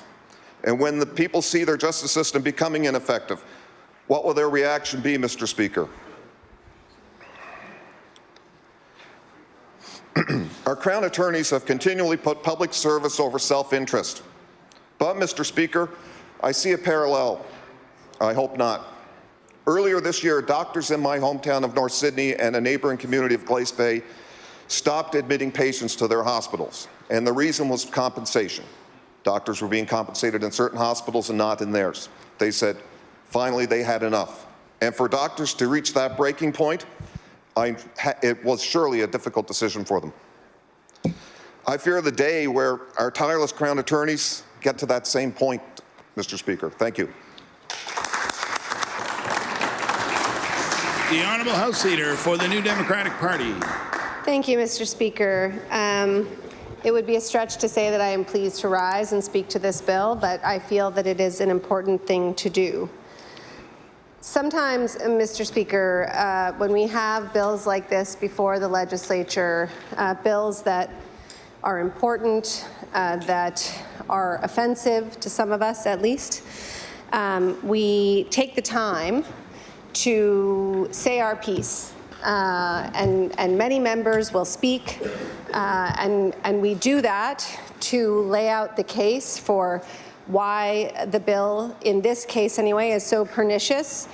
And we do it to make sure that those listening understand that we grasp the seriousness of the issue. And sometimes, Mr. Speaker, hearing members say the same thing over and over again in this chamber can be frustrating. It can be frustrating for the people listening, and for some of us it can be frustrating. Why would we say the same thing over and over again? But, Mr. Speaker, sometimes it's necessary, and this is one of those times. This is one of those times, Mr. Speaker, because from the moment that this bill was introduced, in fact, I would go so far as to say, based on my conversations before that, almost everything that the government has said is almost the exact opposite of what the government is doing. And so I think in this case, it's incumbent upon all of us in the opposition to take the time to unpack what in fact is going on. And I'll start, Mr. Speaker, with the fact that this is a finance and treasury bill. When we were invited to a confidential briefing with 45 minutes notice about a finance and treasury bill that was going to be introduced, none of us had any idea what it would be. And we were, of course, shocked to find out that this bill would be introduced at all, but we were doubly perplexed that it was being introduced as a finance and treasury bill. And, Mr. Speaker, I would submit that that decision is not one of good governance. It's not one of clear executive cabinet responsibility. It's one of, it was a PR decision, frankly, Mr. Speaker. It was decided that this bill, that this decision of the government should be framed for the general public as a finance issue, so that the real issues at play in this bill, namely the continued trampling of collective bargaining rights, of fair dealing, of respect for our justice system, could somehow be occluded. There was some sense that maybe if we call it something else, everyone will believe that it's something else. And Mr. Speaker, when we sat down to hear about this bill, what were we told? This is a bill that gives the right to strike to Crown attorneys. And when I sat with my staffer in the room when they announced that bill, she sent me a text and it had one word and it said, weird. And again, we thought, well, that's weird. Why are we being briefed on a bill that gives Crown attorneys the right to strike? But no, it's not a bill that gives Crown attorneys the right to strike, Mr. Speaker, as we've now heard from several people in this chamber. And I would submit that what the government has done the last 24, 36 hours is essentially tried to put lipstick on a pig. And so they are presenting a bill that will be unpopular. They are presenting a bill that is quite possibly unconstitutional. They are presenting a bill that flies in the face of all of the former commitments they made when they were in opposition. And now they're saying that this bill exists to protect people's charter rights under Section 2D to collective bargaining, and that gives Crown attorneys the right to strike. But we'll come back to that in a moment. When we heard this bill introduced on the floor of this House today, Mr. Speaker, the Minister of Finance began by speaking about everything but anything that this bill has to do with. She talked about pre-primary. She talked about all kinds of things, but she didn't talk about, Mr. Speaker, the fact that the government has decided to unilaterally change a contract with an essential sector of the public service that they themselves negotiated. The minister also spoke about fairness to other public sector employees. Mr. Speaker, I think you would be hard-pressed to find many public sector employees in the province that feel like they have been dealt with fairly in the last 6 years. Again, Mr. Speaker, the government is saying almost the exact opposite of what's true. And Mr. Speaker, having sat in this chamber for 2.5 years, I can say that it can almost be vertigo-inducing sometimes, because you hear these words and they're sort of meant to mean one thing, and they mean almost the exact opposite.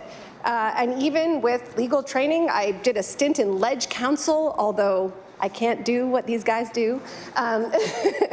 I struggle every day to understand the details of the legislation that is put forward, because quite frankly, Mr. Speaker, I don't think it's going too far to say that it is designed to confuse. I think the leader of our party spoke about the fancy title of the bill. It's not just the title, it's the whole bill, Mr. Speaker. It doesn't speak to what is actually happening in this bill. Respecting the rights of public sector employees. This does not, Mr. Speaker, respect the rights of public sector employees. Mr. Speaker, this bill takes away their right to strike. And I'll talk about why in a second. But first, I want to join some of the comments of my colleagues and talk about what Crown attorneys do. A lot of us would have some understanding of what Crown attorneys do from television, from American television in particular, but that doesn't go far enough. That doesn't actually talk about what they do. And in my experience, watching the work of Crown attorneys when I worked at the Barristers Society, doing a short articling rotation through the Crown office in British Columbia, and being in dialogue with Crown attorneys are, you know, at the essence of their role, Mr. Speaker, is really to uphold the integrity of our justice system. When there is a criminal matter in a courtroom, the accused has the right to be defended. But the Crown attorneys don't just prosecute, Mr. Speaker. They are there to uphold the integrity of the Crown. And they do that. And they do that on nights and weekends and at the expense of their own families.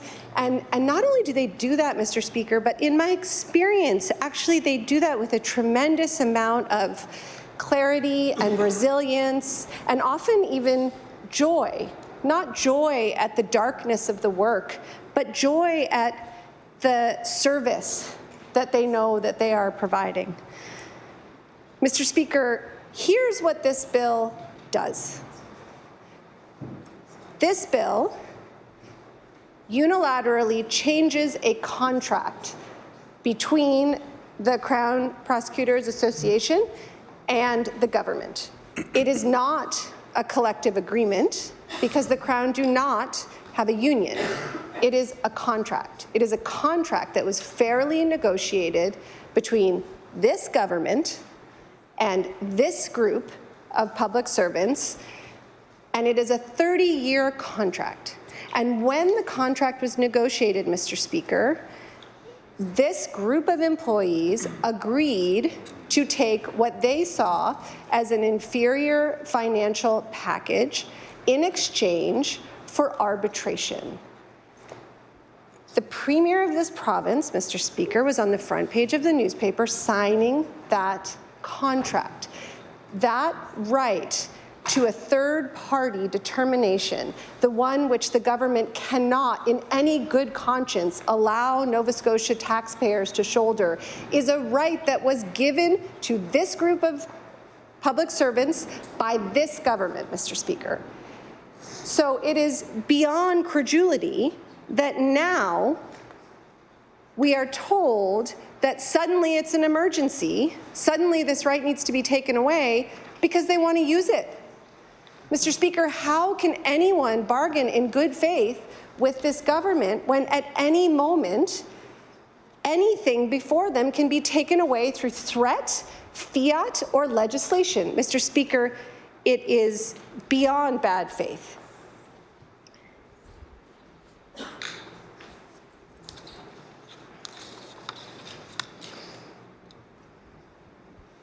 We know, Mr. Speaker, that this legislation is coming at this time because the Crown and the government are at the bargaining table and they are too far apart. Our understanding is that the Crown were asked if they would accept the changes contemplated in this bill, although probably laid out in a less confusing way, and the answer was absolutely not. Why would we do that? So then what happened, Mr. Speaker? Did the government try to negotiate? Did they come back with a better offer? No, Mr. Speaker. They introduced legislation that had clearly already been written. They introduced legislation the very next day, Mr. Speaker. And not only did they do that, but as we were being briefed on the legislation, as media was being briefed on the legislation, the Crown didn't even know it was coming. Shame. How on earth, Mr. Speaker, can this government say that this has anything to do with good faith? This bill takes away, as I said before, the right to send something to arbitration. What the government says that the bill does is that in its place, it gives the Crown the right to strike. But here's the kicker, Mr. Speaker. In order to strike, the government and the Crown must agree within 20 days, Mr. Speaker, less than 3 weeks, on what essential services must be in place in order for that strike to take place. Now, Mr. Speaker, I tried to ask about this in question period today. It has nothing to do with this bill. It has to do with the fundamental functioning of our justice system, that it is a known fact that our system could not function without one of these Crown attorneys, period. So, When the Crown and the government sit down to decide how many Crown do we need to keep this system going, the answer will come in a heartbeat, and it's all of them. We need all of them to keep this system going.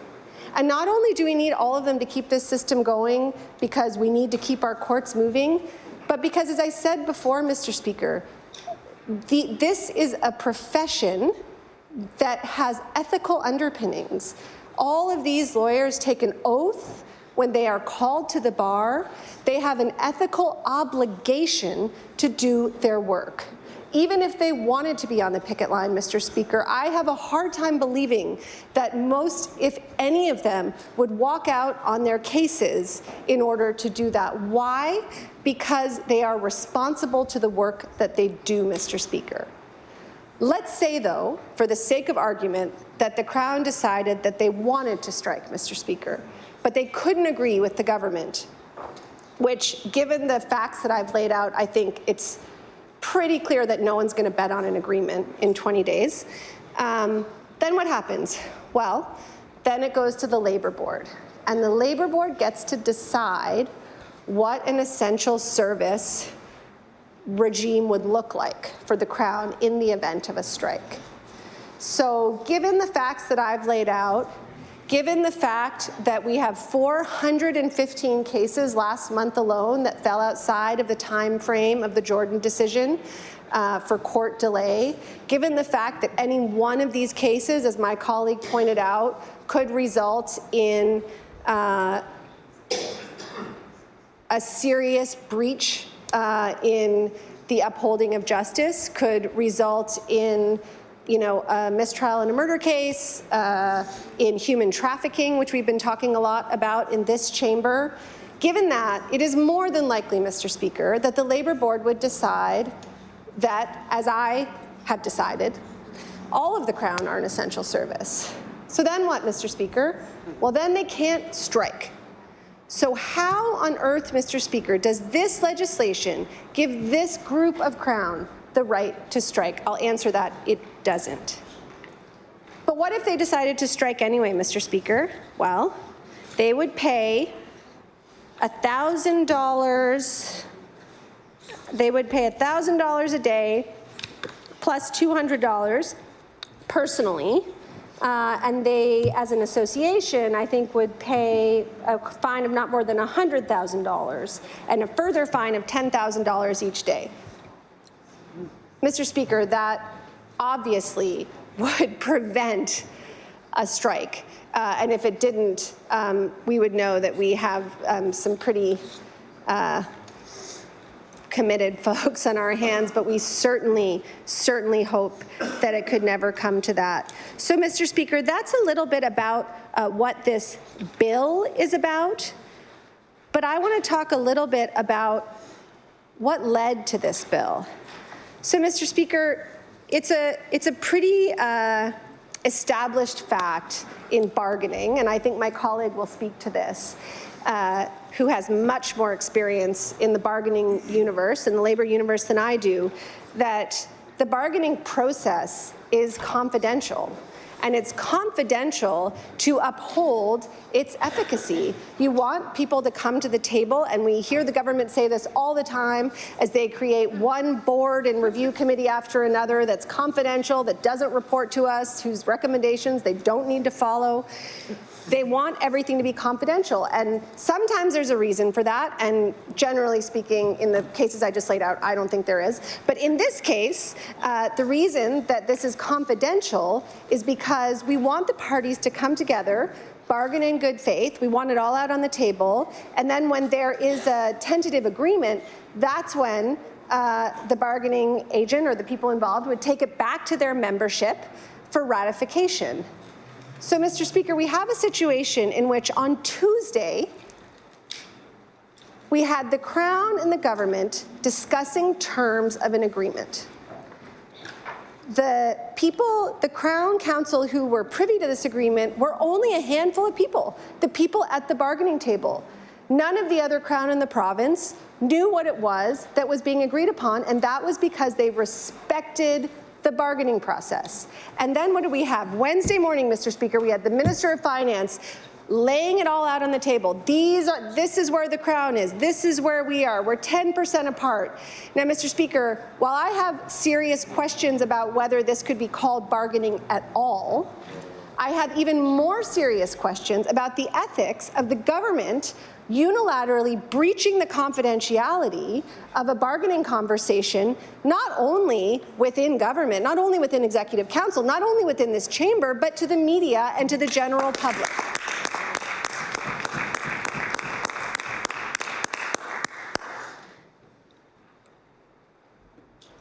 Mr. Speaker, as I said before, this is a breach of contract.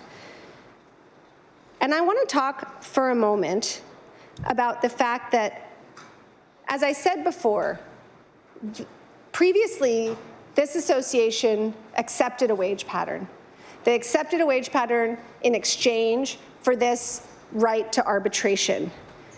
The increases that were sought then and rejected, and the increases that are being sought now and are again being rejected, are based on comparators in similar jurisdictions. They're not based on Ontario and British Columbia. They're based on similarly sized jurisdictions and the pay that happens there. And again, Mr. Speaker, at the risk of being repetitive, I think none of us can help but think about the situation we have in Nova Scotia with doctors. The government played hardball with the doctors because they banked on the fact that most Nova Scotians wouldn't care because doctors make a lot of money. Guess what? Doctors make a lot of money because that's how much money doctors make and because they save lives. And because the government hardballed those doctors, now we don't have enough doctors. I cannot tell you the number of doctors that I talk to in Nova Scotia who are leaving, who are wishing to leave, who are hoping to leave. It is shameful, Mr. Speaker, to use the words of my colleague. And I fear, Mr. Speaker, that the same thing will happen in the Public Prosecution Service. These are civil servants. These are civil servants who uphold the integrity of our justice system, Mr. Speaker. And if we play hardball with them and we talk about it as a dollars and cents issue instead of an issue of fair compensation, which I might add, as in all labor discussions, I'm sure was not the only thing on the bargaining table, Mr. Speaker, that does a serious disservice to the esteem in which we place the members of our public service. And I'll go further, Mr. Speaker, and say that Crown attorneys make less than the private bar, and they make less than legal aid lawyers, Mr. Speaker, and they do a great deal of work. Like many of us, Mr. Speaker, I think it would be fair to say that Crown lawyers take a lot of flack. And if anyone can have some empathy for that kind of flack, I think it's those of us in this chamber, and I would think it would be particularly the members of the government. They make tough decisions. Executive Council in particular, they run the province, and they get a lot of feedback for it, but they keep doing it. And they keep doing it, I hope, because they feel called to do it. It is the same with our Crown. And I think it's so important, Mr. Speaker, and we've said this so many times, that we give our public service, our Crown, all the members of our public service, the respect to which they are entitled. And Mr. Speaker, this is a pattern. It's not just a pattern in the public service, but unfortunately, and even more worryingly in certain ways, it's a pattern in the justice system, Mr. Speaker. The judges in Nova Scotia are currently before the Supreme Court of Canada. Why? Same issue, Mr. Speaker. They were seeking an independent opinion about their compensation that took into account comparators across the country, that gave a fair description of what that was, and this government decided that they would rather say that they were saving the dollars and cents, banking on the fact that people aren't going to be sympathetic, and The judges have now taken that to the Supreme Court of Canada. But it's not, and Mr. Speaker, I should point out that that tribunal, which will recommend a pay package to the minister, is meeting right now. So we look forward with some interest to what the minister does with that decision. But it's not just the judges, Mr. Speaker. It's the justices of the peace. Just this last spring, we were in here having this same conversation about the fact that the justice of the peace no longer can rely on an independent party to determine their compensation. And Mr. Speaker, it's one thing when you say an independent party to determine their compensation, but it goes to the heart of independence in our justice system. Our justice system is separate than our government, Mr. Speaker. Our justice system upholds justice. Mr. Speaker, we need to ensure that they not only do that in practice, but that there is no perception of interference in that, Mr. Speaker. And I think, sadly, that we have all but abandoned that perception now. In close, Mr. Speaker, there is no way that this move can be interpreted as bargaining in good faith. The Crown prosecutors and the government have a framework in which they bargain. It forms a contract, and that contract has been unilaterally changed by this government with this legislation. There aren't many groups left to be legislated, Mr. Speaker. This is a clear pattern. The government talks about this as a fiscal issue, but it is not. It is a labour issue. It is a constitutional issue, and it is fundamentally an ethical issue. If the government proceeds with this bill, then they should call it what it is: the "we changed our minds and want to dictate your contract" bill. Thank you very much.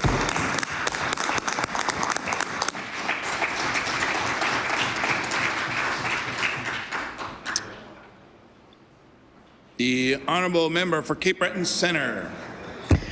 Thank you, Mr. Speaker. And I welcome the opportunity to stand and talk about this legislation. To me, Mr. Speaker, it's deja vu all over again. As a union representative and a former healthcare worker, this is Bill 148 all over again. This is the same old for this Liberal government. They say one thing and they mean another. Bill 148 took away bargaining for healthcare workers. It imposed a collective agreement. It imposed a financial settlement on public sector workers, on 75,000 public sector workers. And I hope each and every one of you are watching now to see that it's continuing with the Crown prosecutors, because the way this government says they bargain is a disgrace, because it is not bargaining. It is dictating. And I've stood in this chamber countless times and said, this government does not bargain, they dictate. They tell you the way it's going to be, and if you disagree, oh, well, sorry, we're a majority government. But you know, I just have to pull up what I was just looking for while my colleague was speaking, because it's funny how things change when you're in an election year. And back in the day, in 2013, an open letter to union members from this Liberal caucus. The Liberal caucus would like to clarify misinformation. And the email indicates that the Nova Scotia Liberal caucus is against the right to strike, and this is absolutely false. It goes on to say that this Liberal caucus believes in the collective bargaining process, the right to strike, and protecting workers' rights, both union and non-union. Mr. Speaker, this couldn't be farther from the truth. This could not be farther from the truth. And then in 2013, the Premier says, and I quote, "He will continue to respect your hard-earned rights and collective agreements." Well, Mr. Speaker, I don't know one collective agreement in this province that this government has respected, because they haven't. They have dictated and they have imposed contracts and wage patterns that, again, they bargain in bad faith. This government bargains in bad faith. And when I say this government, I mean the employer, because at the end of the day, they are the employer. And if I was at a bargaining table, I would take this to the Labour Board and say, this employer is bargaining in bad faith, Mr. Speaker, because that's what's happening. And I would also like to quote, because I find this kind of funny, in when Bill 148 was being passed, and I will quote the Minister of Health, "We want to be fair and consistent in our approach. Don't want two classes of employees. I want to be clear, government respects and appreciates the hard work performed by all employees who deliver public services to Nova Scotians, and government is committed to both meaningful collective bargaining and to preserving the public services that Nova Scotia needs." Mr. Speaker, this could not be farther from the truth. Mr. Speaker, there is nothing that represents good collective bargaining in any of those statements that the Liberal government has put out. Government, Mr. Speaker, is framing this change as an enhancement for the bargaining rights for the Crown attorneys, but it is anything but. It eliminates access to arbitration for Crown attorneys, and it does so against their wishes. The framework agreement that they were bargaining under is dismantled. Mr. Speaker, as my colleague spoke of, when you are in bargaining, you do not, under no circumstances, reveal any of the terms of the proposed collective agreement or agreement in this situation.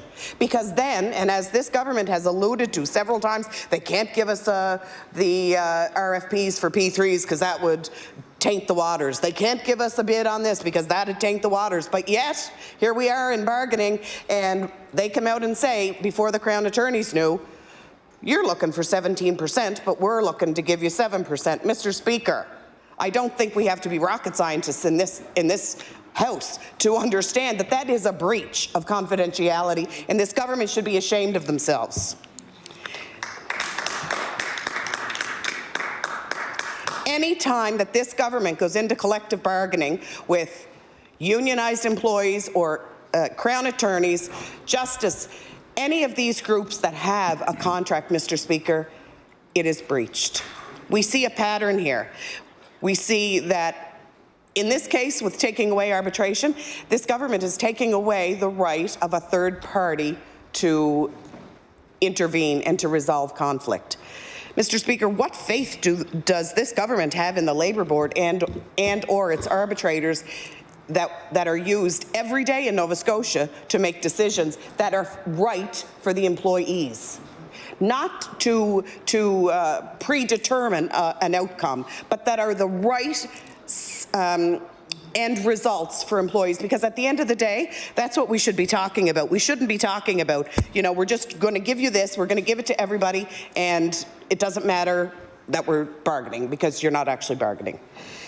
Mr. Speaker, this government is trying to pull a fast one.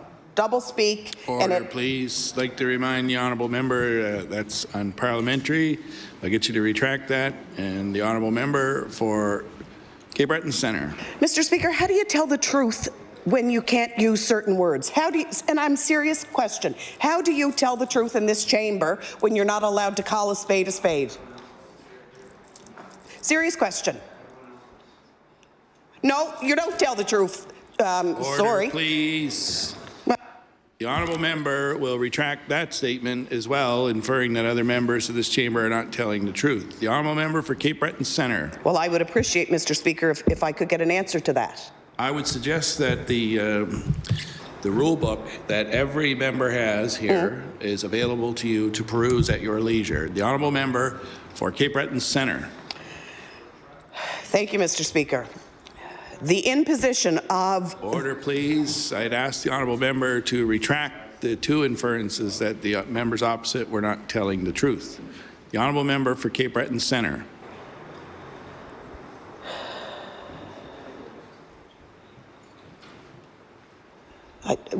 What is the word that I can use then? Because I've read that book several times and it doesn't give me synonyms to say what needs to be said in this House. Is the honourable member going to retract the statements? Am I going to get an answer to my question so I can continue? I'm just asking. Is the honourable member going to retract the statement? I will gladly retract if I could get another word. Is the honourable member, it's the last time I'm going to ask, is the honourable member going to retract the statement? Yes. Yep, I'll retract it. The honourable member for Cape Breton Centre.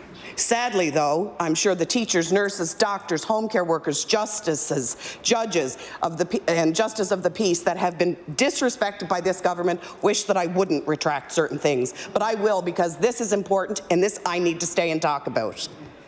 This legislation, Mr. Speaker, is wrapped up in a fancy package, but guess what? Nova Scotians aren't buying it anymore. Nova Scotians realize that whatever you call it, this government is doing what they want, Mr. Speaker, and not what's in the best interest of Nova Scotians. It's a pretty bold bet to make that yet another group of workers in this province are being stripped of their collective bargaining rights without some recourse for the courts. Because, Mr. Speaker, that's what the Labour Board is there for. That's why we have arbitrators. That's why we have conciliation, Mr. Speaker, so we can be grown up and be at a table and work together. There's that word again, work together. Wow, let's try it. It might actually work. Mr. Speaker, and I've said this 100 times, how many times do you go into a bargaining room and I always called it a wish book. You go in with the Christmas wish book because you want, as the union or as the worker, you want all the bells and whistles, knowing full well that if you get a Sobeys flyer at the end of the day, that you've got a good contract or you've got a good agreement. But you can't get to that when you bargain in bad faith. You can't get that Sobeys flyer, Mr. Speaker, when you have a predetermined outcome going into bargaining, because that's what this government does. Mr. Speaker, the day is going to come when this goes to be heard at a higher level, and Nova Scotians are going to be on the hook, because this is unconstitutional. It is our right to free and fair collective bargaining. It is our right to sit across the table from our employer and come to an agreement. And Mr. Speaker, the day, and I hope it's soon, the day that this is found to be unconstitutional will cost taxpayers a lot more money than it would cost to give these Crown attorneys a half-decent settlement.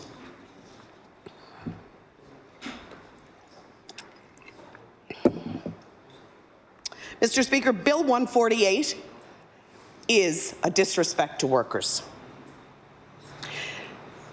This government's inability to come to a table and reach a collective agreement is disgraceful.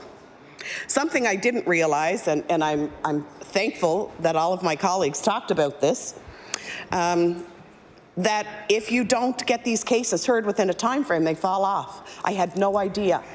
How can we risk this? Imagine the cost of these cases falling off the docket and people going free or whatever the case may be. Imagine the cost, the human cost. How, Mr. Speaker, can this government put a price tag on human cost?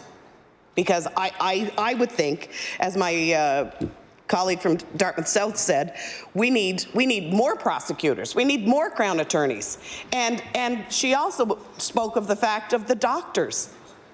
Well, I've said it twice this week. We've got beds empty in Glace Bay. We've got beds empty in North Sydney, but we've got no doctors to admit the patients, but yet we can't fit another flea in the regional hospital in Sydney because the hallways are full of admitted patients and the homes are full of patients who couldn't get their surgeries because they were cancelled. So is that what we're doing? Are we picking another fight with Crown prosecutors like we did with the doctors, with Doctors Nova Scotia? Because right now, Mr. Speaker, we've got beds, we've got hospitals, we've got people looking to go in them, but we've got no doctors to take them. And Mr. Speaker, that's what's going to happen with the Crown prosecutors. And I fear, I almost think I fear for the safety of some Nova Scotians.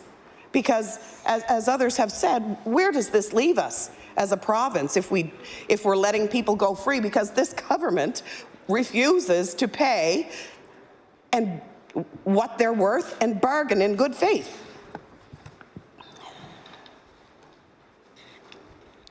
The government has tried to strong-arm doctors, and I believe, Mr. Speaker, this is exactly what's happening with Crown attorneys.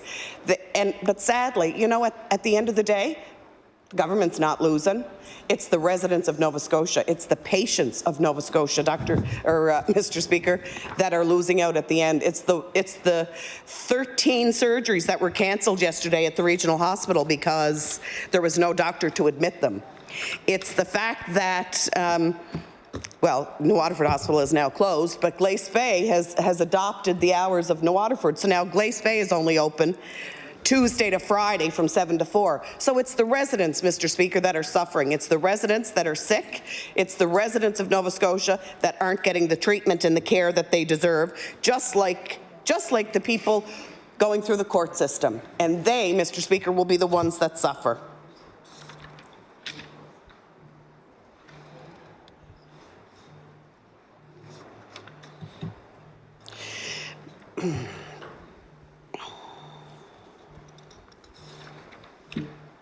Mr. Speaker, when you talk about what happens at a bargaining table,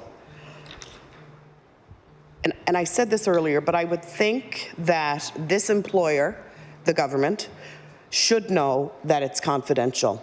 So we have a predisposed position now set out for these Crown attorneys. How do we move forward from here without this government intervening and imposing another wage package? Because that's what's happening. Mr. Speaker, this government has no idea how to bargain, has no idea how to bargain in good faith. That's for sure. This government has no respect for teachers, for nurses, for all healthcare workers, for all public sector workers. And I wonder, is this just, like my colleague said, there aren't too many more public sector workers that they can try to dismantle, that they can try to force an agreement upon. But I look forward to the outcry from all public sector workers after this debacle, because let me tell you, I've already started to get some of that social media and texts come my way. And Mr. Speaker, I guess this is just a way for this government to say, okay, anybody coming behind you, so teachers, prepare, we're imposing another wage settlement. Healthcare workers that are coming behind you, prepare, because we're imposing another wage settlement. So, Mr. Speaker, I have to ask the question, why even bother? Why does this government pretend to respect unions? Why does this government pretend to respect the collective bargaining, what should be free and fair collective bargaining rights that union members and groups are a part of? Why does this government think, this government thinks they're beyond reproach? But let me tell you, the day of reckoning will be coming, and I can't wait, because you know what? At the end of the day, people have the right to choose, and people, Mr. Speaker, have the right to form a union. They have a right to free and fair collective bargaining, and this will all, as my grandmother would say, will come out in the wash. And Mr. Speaker, I look forward. I hope that the Crown attorneys are allowed to have however much time they want at law amendments, because when it was the other public sector workers, this government dictated the hours of law amendments. And Mr. Speaker, I would say that is a violation of our constitutional right as well, because if 10,000 people want to come and present before law amendments, it's their law. It's Nova Scotians' law, Mr. Speaker, not ours. So if 10,000 people want to come and speak, 10,000 people should be allowed. But this government, during Bill 148, no, we're cutting it off. We're in charge, we're cutting it off. We're only allowing this many people to speak. So it's like a bad kid. When you don't get your own way, you just take your bat and ball and go home. You know, and again, as adults, as legislators, as negotiators, why can't we work together? Why? Nobody will tell me any different that when you go to a bargaining table that you can't come away with a deal, with an agreement that everybody can be settled with. Let me tell you, Mr. Speaker, we've been this close to going on strike, and in the 23rd hour, we've gotten a deal. It may not be with all of the bells and whistles, but it's something that everybody, both sides, can live with. And Mr. Speaker, I I bet if we sat down and all pretended to work together, we could get there now.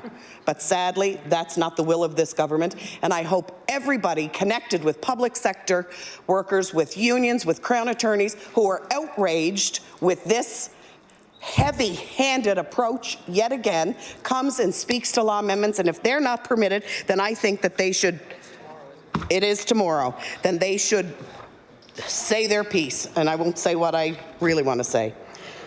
But I think it's time that everybody pays attention and starts to stand up for our rights and freedoms, because if we continue to allow this dictatorship to continue... Order, please. To remind the honourable member that the word dictatorship is an unparliamentary term in this chamber, and I'll ask you to retract that. The honourable member for Cape Breton Centre. I'm sorry? What is it? Authoritarian? Okay. This government is authoritarian, then. And you know what? Like, seriously, I'd love a list of these words that you're not allowed to say, because how do you... Is dictatorship? Okay, thank you. Anyway, I think I've made my point. I'm sorry? Anyway, I think at the end of the day, the residents of Nova Scotia know exactly what's going on. They're paying attention, and soon they'll have their voice. I'd like to remind the honourable member for Cape Breton Centre to table the couple of quotes that she used earlier in her debate. The honourable member for Halifax-Needham, both the paper and the electronic quote that you used. The honourable member for Halifax-Needham. Thank you, Mr. Speaker, and I welcome the opportunity to speak to Bill 203, an act respecting the labour relationship between Her Majesty in right of the province and Nova Scotia, the Nova Scotia Crown Attorneys Association. It's interesting to me how much time we are spending, kind of focusing on words, but words do have to have meaning. Words have to have meaning. And it's part of being human, and also being human and organizing ourselves with other humans to try to come to agreements, that inevitably we use words to mediate our meeting. And so that is, I think, why this act is so egregious, because it is, and I don't think this is on the list of unparliamentary terms, it is disingenuous. It is disingenuous. It falls short of sincere. I'm going to talk a little bit, think a little bit about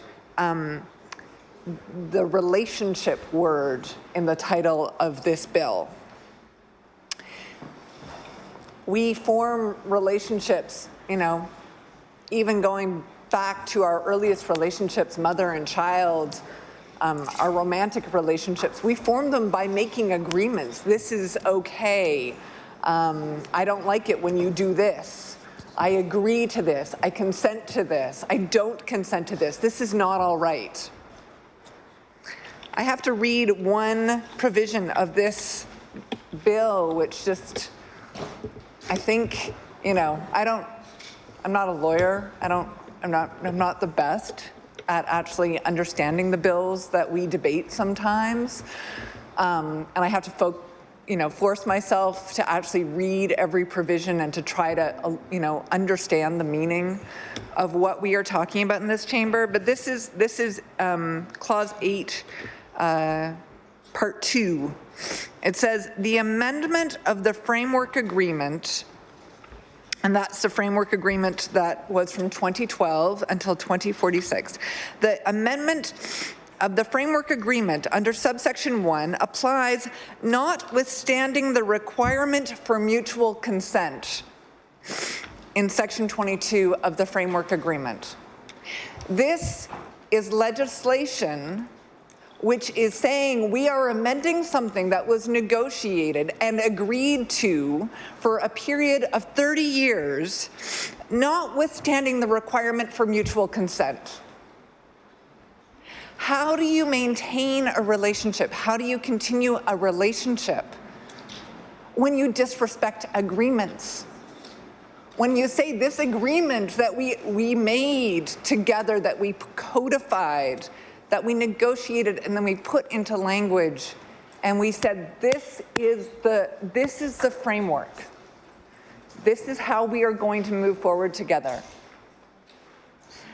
How does that relationship continue after that?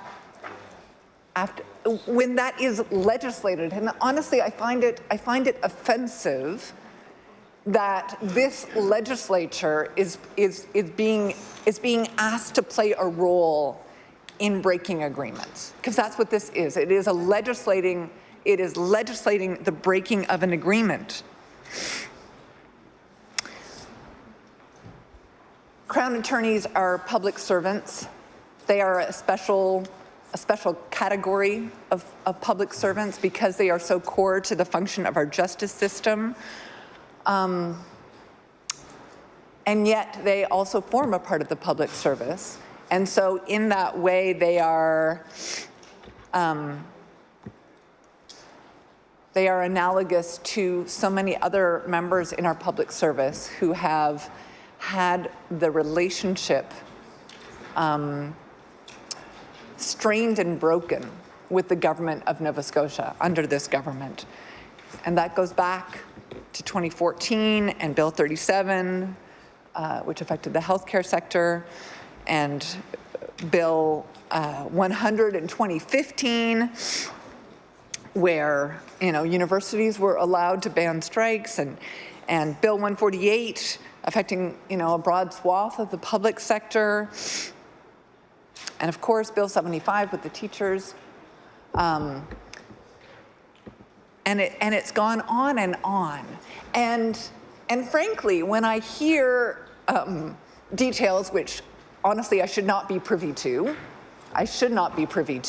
the details of the negotiation between the Crown attorneys and their association and the government. But when I hear that at the bargaining table, the parties were so far apart, I have to question whether this government is not reaping what it has sown. Because really, having negotiated a 30-year framework agreement, why would any group of public servants at this time not want to resort to an arbitrator of good reputation?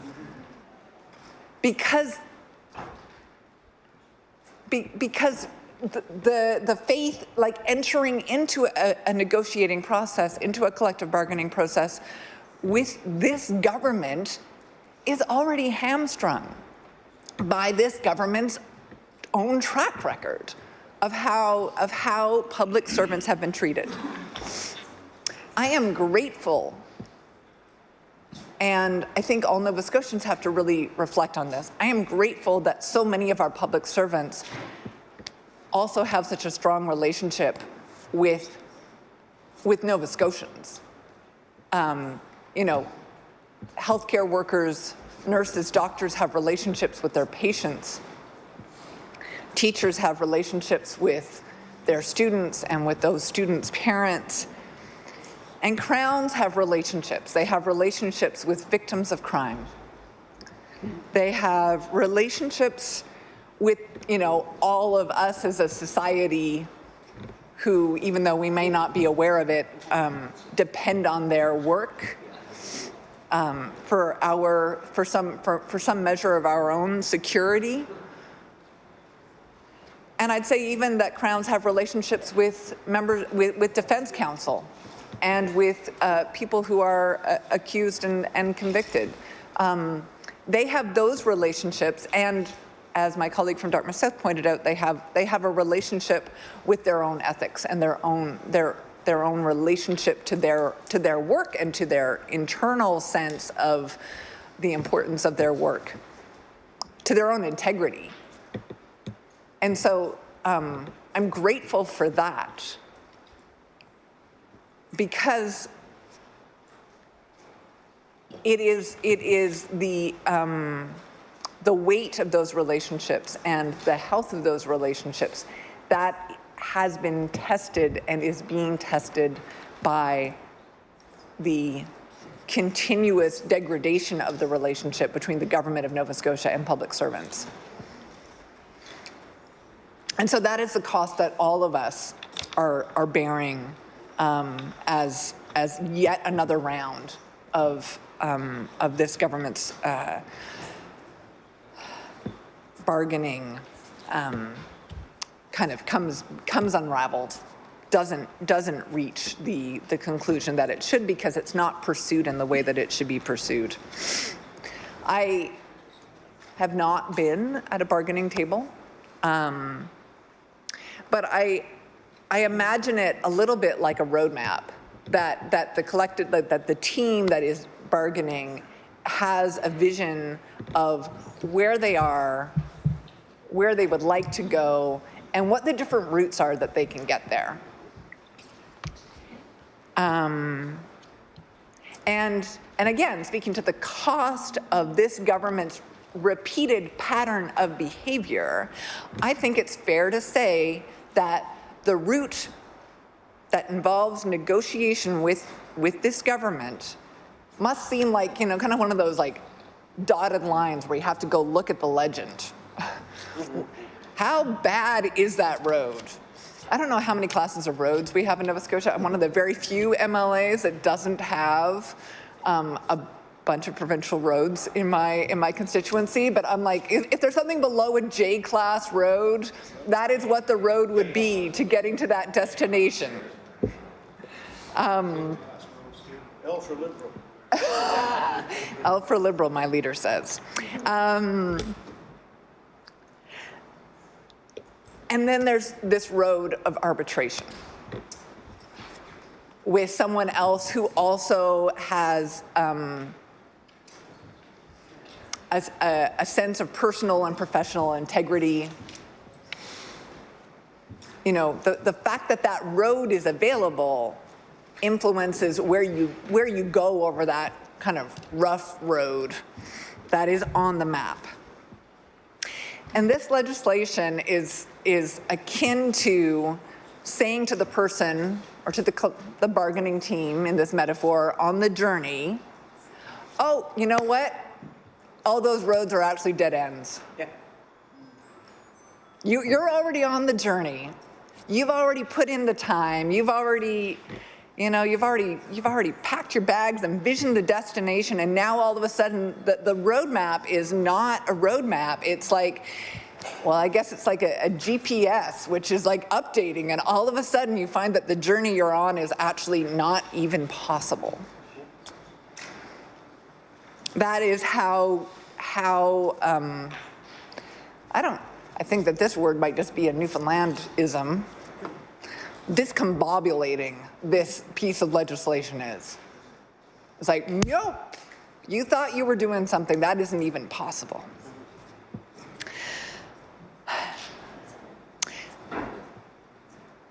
I appreciate one or both of my colleagues, or several of my colleagues, using the word framing to talk about this legislation. The fact that it was tabled as a bill from finance is an attempt to frame, essentially to tell a story to Nova Scotians about what this is.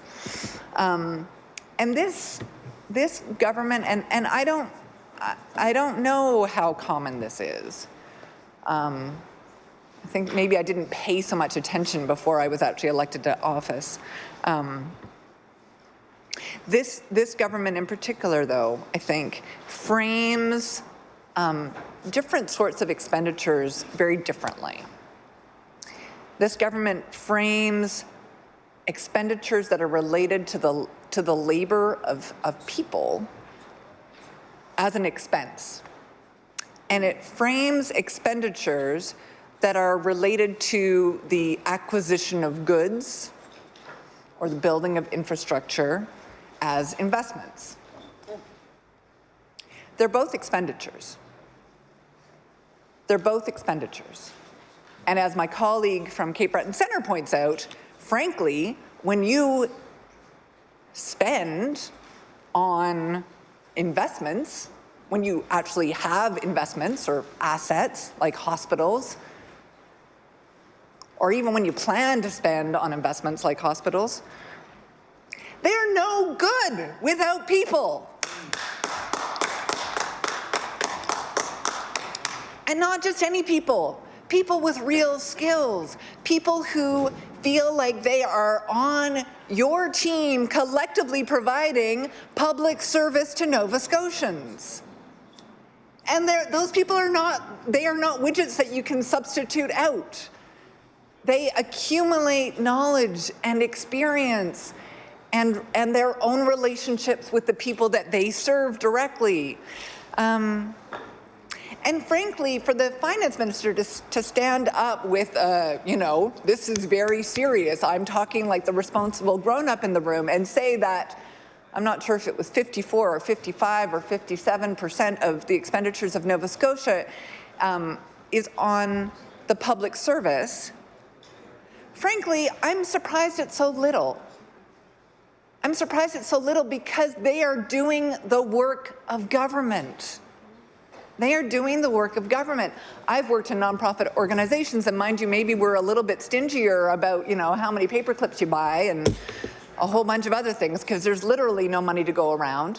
But often nonprofits spend 90% of their expenditures, and 90% plus, on labor, because the most important work that we do is actually only possible through the skill and the work of people. And to categorize and to frame that as an expense that is somehow like egregious or irresponsible is really it's mistaken. It's not accurate. I mean, because not only are those people providing public service, but also the income that they make is how they take care of their families. It's how they spend money in our communities. It's,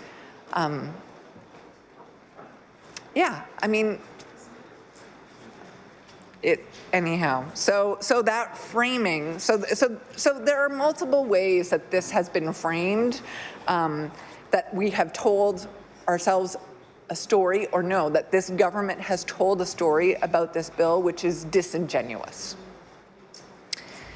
And I reject those stories, and I hope that it is some consolation, not just to the Crown attorneys who are here listening to this debate, but also to all the other public servants about whom stories have been told, where they are framed as irresponsible or egregious or outlandish expenses for the government of Nova Scotia. I hope it's some consolation that we actually do understand what the real story is, because we do understand the story, and I think that story will be told about this particular government and the particular pattern of behavior of this government.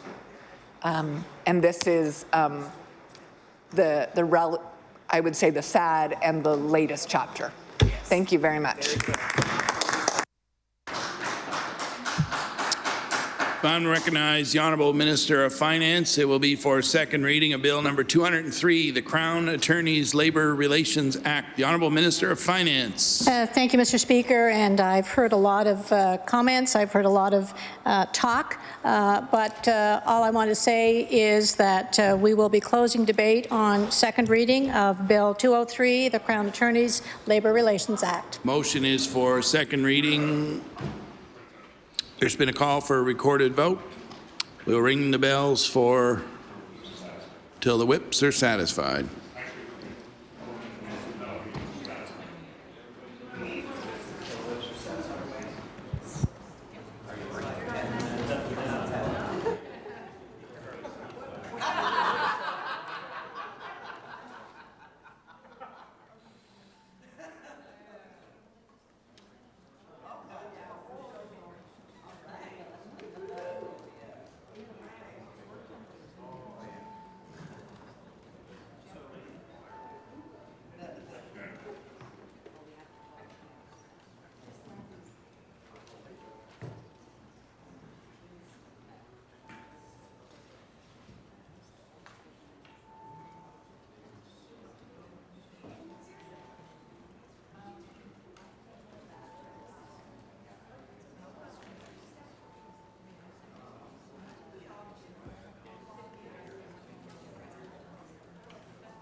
please. Just before we conduct the recorded vote, I'd like to remind all members of the rules of conduct for recorded vote. We require all members to stay in their seat and remain 100% quiet. And when your name is called, please stand tall with stating a simple yay or nay. The clerks will now conduct the recorded vote on Bill number 203, the Crown Attorney's Labor Relations Act. Mr. Churchill. Aye. Mr. Fury. Yes. Ms. Regan. Yes. Mr. McClellan. Yes. Mr. McNeil. Ms. Casey. Yes. Mr. Wilson. Yes. Mr. Delory. Yes. Mr. Caldwell. Yes. Mr. Glavine. Yes. Mr. Koutsoulis. Yes. Ms. Miller, Yes. Mr. Porter, Yes. Mr. Hines, Yes. Ms. Metledge-Diab, We. Mr. Ince, Yes. Mr. Rankin, Yes. Mr. Momberket, Yes. Ms. Arab, Yes. Mr. Horn, Yes. Mr. Jessam, Yes. Mr. McKay, Mr. McGuire, Yes.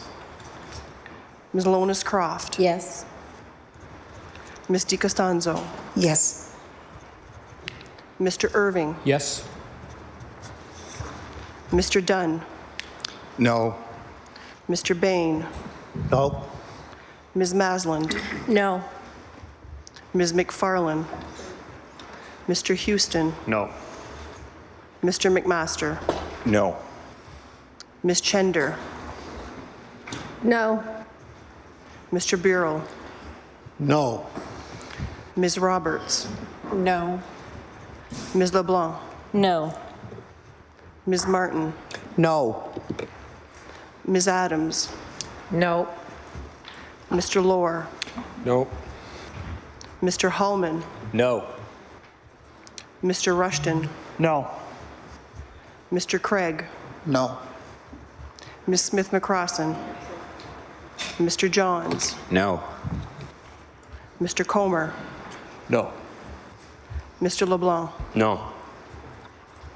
Mr. Ryan, No.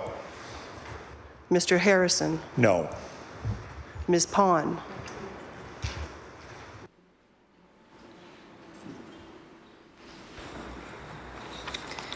Those in favor of the motion, 24. Those against, 20. Motion carried. 203, an act respecting the labor relationship between Her Majesty and Right of the Province and the Nova Scotia Crown Attorneys Association. Ordered that this bill be referred to the Committee on Law Amendments. The Honourable Government House Leader. Thank you, Mr. Speaker. Would you please call for second reading Bill number 197, the Well, Companies Act, the Cooperative Associations Act, the Corporation Registrations Act, and Act to amend. We'll now call Bill number 197, the Companies Act, the Cooperative Associations Act, and the Corporate Registrations Act, and Act to amend. The Honourable Minister of Service, Nova Scotia and Internal Services. Thank you, Mr. Speaker. Mr. Speaker, I move that Bill number 197, the Companies Act, Cooperative Associations Act, and Corporations Registration Act be read a second time.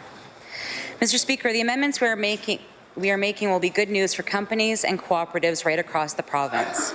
The steps we are taking will mean that they will no longer be hindered by historical laws and practices that can be costly and time-consuming. Instead, Mr. Speaker, they will have the choice to use the wealth of modern tools currently available to them. Mr. Speaker, companies and cooperatives in Nova Scotia are required to maintain corporate records at their registered offices. This includes manually storing years of meeting minutes, members' registers, and director and officer details. It generates an incredible amount of paper, Mr. Speaker, that needs to be stored, sorted, and managed. Storing physical records is burdensome. It is burdensome not only to the businesses, but to those professional advisors, including lawyers, who may serve as a registered office for a lot of different companies and cooperatives, and therefore have to store many minute books. Storage space is expensive, and searching for minute books past and present is incredibly time-consuming. And as we know, Mr. Speaker, time is money. Today we are responding to what we have heard from the business and legal community. As I stated during the bill briefing, our role is to provide the conditions necessary for businesses to start and to thrive in Nova Scotia. That's why we are amending the Companies Act, the Cooperative Associations Act, and the Corporations Registration Act. Mr. Speaker, the amendments will provide for electronic storage of books and records, provide for electronic director meetings for cooperatives, and provide for unanimous director resolutions in lieu of meetings with cooperatives. With these amendments, businesses will no longer have to purchase and maintain a physical minute book to store their information and history. Instead, they will have the opportunity to create, maintain, and store records electronically. Mr. Speaker, with electronic records, companies and cooperatives will no longer need expensive storage space, and they will be able to access their information a lot easier and faster when you compare to physical minute books, which, in addition to being cumbersome, may easily be lost or damaged. Mr. Rob Cowan, a partner with McGinnis Cooper, was pleased to learn of the changes we are making. The ability to maintain a company's minute book electronically allows for easier and faster access to the company's records, he stated. Mr. Speaker, there are about 80,000 active and inactive companies in Nova Scotia who are required to maintain their corporate records and who will benefit from the changes we are making. I'm very pleased to tell you that the steps we are taking will save businesses more than $2 million. These are costs primarily relating to creating, maintaining, and storing records every year. In addition, it will be clear that directors of cooperatives are permitted to hold meetings via electronic means, including teleconferences and Skype, and that a written resolution signed by all directors in lieu of a meeting is acceptable. Mr. Speaker, I'd like to thank our key stakeholders for their contributions, including the Nova Scotia Cooperative Council and also staff for their hard work in bringing these changes to life. Other proposed amendments that will be made to the 3 acts are housekeeping items that update outdated references, such as under the hand of. This will enable the registrar to issue electronic certificates through the new Registry of Joint Stock Companies technology, which is expected to launch in early 2020. One of the questions I received during the bill briefing, Mr. Speaker, was about considerations we were giving to security and privacy with the move to our new registry. I can assure all members of this House that information privacy and security is always a priority and of top of mind. Working with our vendors, we ensure rigorous security standards are met, and we complete comprehensive privacy impact and threat risk assessments, and we always test for vulnerabilities before any new service goes live. Mr. Speaker, the team at Service Nova Scotia and Internal Services is continuously working to cut red tape for businesses and citizens, modernize legislation, and make government services more accessible and efficient for Nova Scotians. The steps we are taking today are important as we continue our work to build a stronger and more inclusive economy. Some of the work we have done recently includes introducing the lowest incorporation fees in the country, eliminating the annual registration fee in a company's first year, eliminating the extra provincial registration fees for corporations formed in other provinces doing businesses in Nova Scotia, and we went from having one of the highest startup costs to establish a new company in Canada to the lowest in the country. With that, Mr. Speaker, I will conclude my remarks, and I look forward to listening to comments from my colleagues opposite. Thank you. Recognize the member for Inverness. Mr. Speaker, we're living in a time and a day and age when there is great potential with changes in technology to improve business practices, to make practices easier for businesses. Here we're seeing a bill which is taking advantage of that, and we will be supporting this bill.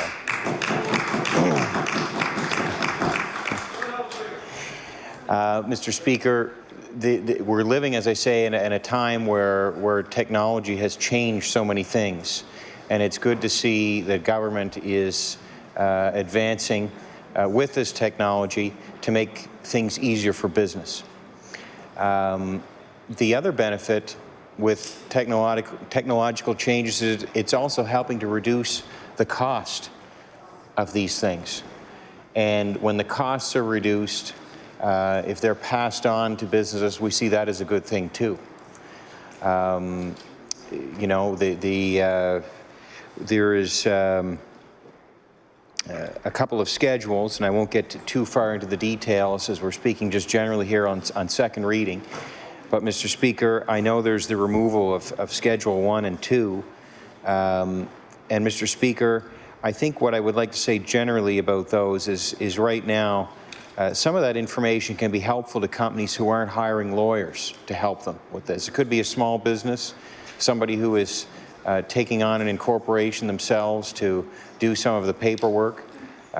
Those schedules are helpful in a practical way to help people stay on the right side of their requirements as being registered with the Registry of Joint Stock and having a business. So perhaps there are measures in place to retain the value of those schedules by way of guides that are be made available to small businesses who might not have the same resources as a larger business, who might have a lawyer on staff to help them deal with their record-keeping needs. So I'd just like to raise that as a possible concern. I think, you know, when people have the rules clearly set out in front of them, and there's less mystery, that's a good thing. And if government can do something in that regard to facilitate that, that helps everybody. And I don't think there's any extra cost or time to government for that. So, Mr. Speaker, I'm sure from what we're hearing that businesses out there will be supportive of this legislation, and unless there's any surprises, you know, it looks good at this moment. Thank you. Recognized member for Halifax Needham. Thank you, Mr. Speaker. From our, everything that we have been able to learn about this bill, from the bill itself, it appears to us that these are administrative changes that update and modernize the Act, and my understanding is that they respond to changes that organizations have been asking for. So I look forward to hearing from any stakeholders with second thoughts at law amendments, but otherwise we are in support of this. Thank you.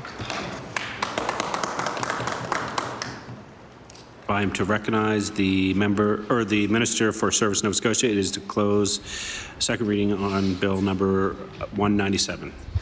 Thank you, Mr. Speaker, and I'd like to thank the members from Inverness and for Halifax Needham for speaking so favorably about my first public bill.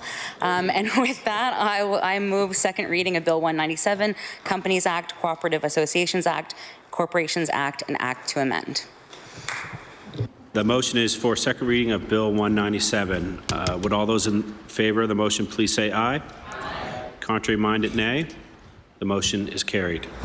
Bill number 197, an act to amend Chapter 81 of the Revised Statutes 1989, the Companies Act, Chapter 98 of the Revised Statutes 1989, the Cooperative Associations Act, and Chapter 101 of the Revised Statutes 1989, the Corporations Registration Act.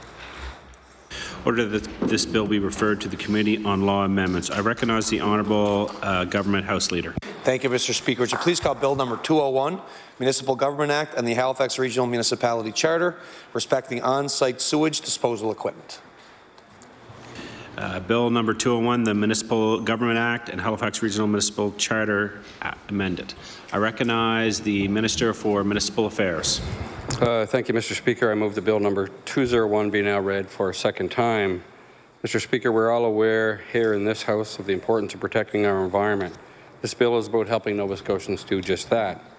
Key components of the amendments were proposed into Chapter 18 of the Acts of 1998, the Municipal Government Act, and Chapter 39 of the Acts of 2008, the Halifax Regional Municipality Charter, are about helping Nova Scotians install or replace the sewage disposal systems on their property. Mr. Speaker, many Nova Scotians cannot afford to pay the cost of installing or replacing these systems up front. The amendments outlined in this bill enable municipalities to offer a financing option to residential property owners so that owners can borrow the money they need to ensure that they have the appropriate septic systems. With these options, property owners can repay the loan through their property taxes. Having effective on-site treatment systems in place prevents raw sewage from going into our provincial lakes, our rivers, and our streams, protects our properties from sewage backups and contaminated well water. These amendments will also help to ensure that property owners comply with bylaws, that provincial environmental laws that will, in turn, result in significant environmental benefits for all Nova Scotians. Mr. Speaker, with these amendments are another step forward in our work to modernize the legislation governing municipalities, ensure that it's clear and keeping pace with the issues that affect residents. Thank you very much, Mr. Speaker. I recognize the member for Sackville-Cobequid. Thank you, Mr. Speaker, and we will be in favor of this bill. Look very much forward to giving our citizens the ability to upgrade septic systems or to install new septic systems where the upfront costs have been too much. This is a financing option that is used now in our Solar City programs, for example. So you've got solar voltaic, you have solar hot water, solar hot air, and we found that we are able to provide those, let's say those who have a less means to pay those really upfront costs, the ability to finance through the municipality and have that added on up to 20 years on their tax bill. So we are in support of this. We look forward to the information coming back from law amendments, and thank you, Mr. Speaker. I recognize the member for Halifax Needham. Thank you, Mr. Speaker, and thank you to the government for bringing this forward. We're glad to see the addition of on-site sewage to the list of upgrades available through municipalities by way of a PACE program, because indeed, the upfront costs of home upgrades can be a serious barrier to many homeowners who need to make changes both to protect the environment and also to ensure that they can enjoy their home for the long term with appropriate sewage systems. I would note that I think that this is a good direction for the province to continue to go in when it comes to PACE, that being property assessed. I mean, this is actually kind of a misnomer because PACE stands for Property Assessed Clean Energy. In this case, we're not doing clean energy, we're doing sewage. But in general, I would welcome indications that the government is enabling municipalities to be as ambitious as possible when it does come to property assessed clean energy. And I hope that the fact that we're using this mechanism for sewage is an indication that the government is willing to really, work with municipalities to have stretch goals, because right now there are some limitations on where clean energy systems can be, to what extent those can be financed. And I think we are clearly at a point where we want to be going as hard and as fast as we can to make that transition to clean energy. Regardless, we would also encourage the government to offer programs that make loans and grants to families directly without necessarily waiting for municipalities to sign on. A loan program can be good for many homeowners, but still may not be accessible to some low-income homeowners who will have higher property taxes as a result. And this reminds us of the need to ensure that our property taxation system is fair and to indeed strive to make it more fair and less regressive. We look forward to hearing from municipalities, homeowners, and other stakeholders on law amendments, and I look forward to seeing municipalities rolling out a program enabled by this legislation. Thank you. If I'm to recognize the member to close second reading on Bill number 201, the Municipal Government Act and Halifax Regional Municipal Charter amended. The Minister for Municipal Affairs. Thank you, Mr. Speaker, and I appreciate the comments from my honourable colleagues opposite and their support, and I move to close debate on second reading of Bill number 201. Thank you. The motion is for second reading of Bill number 201, the Municipal Government Act and Halifax Regional Municipal Charter. Would all those in favour of the motion please say aye? Aye. Contrary minded, nay. The motion is carried. Bill number 201, an act to amend Chapter 18 of the Acts of 1998, the Municipal Government Act, and Chapter 39 of the Acts of 2008, the Halifax Regional Municipality Charter, respecting on-site sewage disposal equipment. Order that this bill be referred to the Committee on Law Amendments. I recognize the Honourable Government House Leader. Thank you, Mr. Speaker. Would you please call private and local bills for second reading? Private and local bills for second reading. Mr. Speaker, would you please call Bill number 183, an act to exempt from taxation of the property of the Digby Town and Municipal Housing Corporation in the town of Digby. Bill number 183. I recognize the member for Clare Digby. Thank you, Mr. Speaker. I move the second reading of an act to exempt the taxation and property of the town of Digby Municipal Housing Corporation in the town of Digby. This amendment is more of a housekeeping. It's basically to amend the Act of 1975, which recognized the fact that the residential care facility that was built at that time is now in the municipality of the District of Digby. It's a new facility. So the amendment just provides some upgraded language and some clarity around that to bring the bill, bring the actual what's on the ground up to date.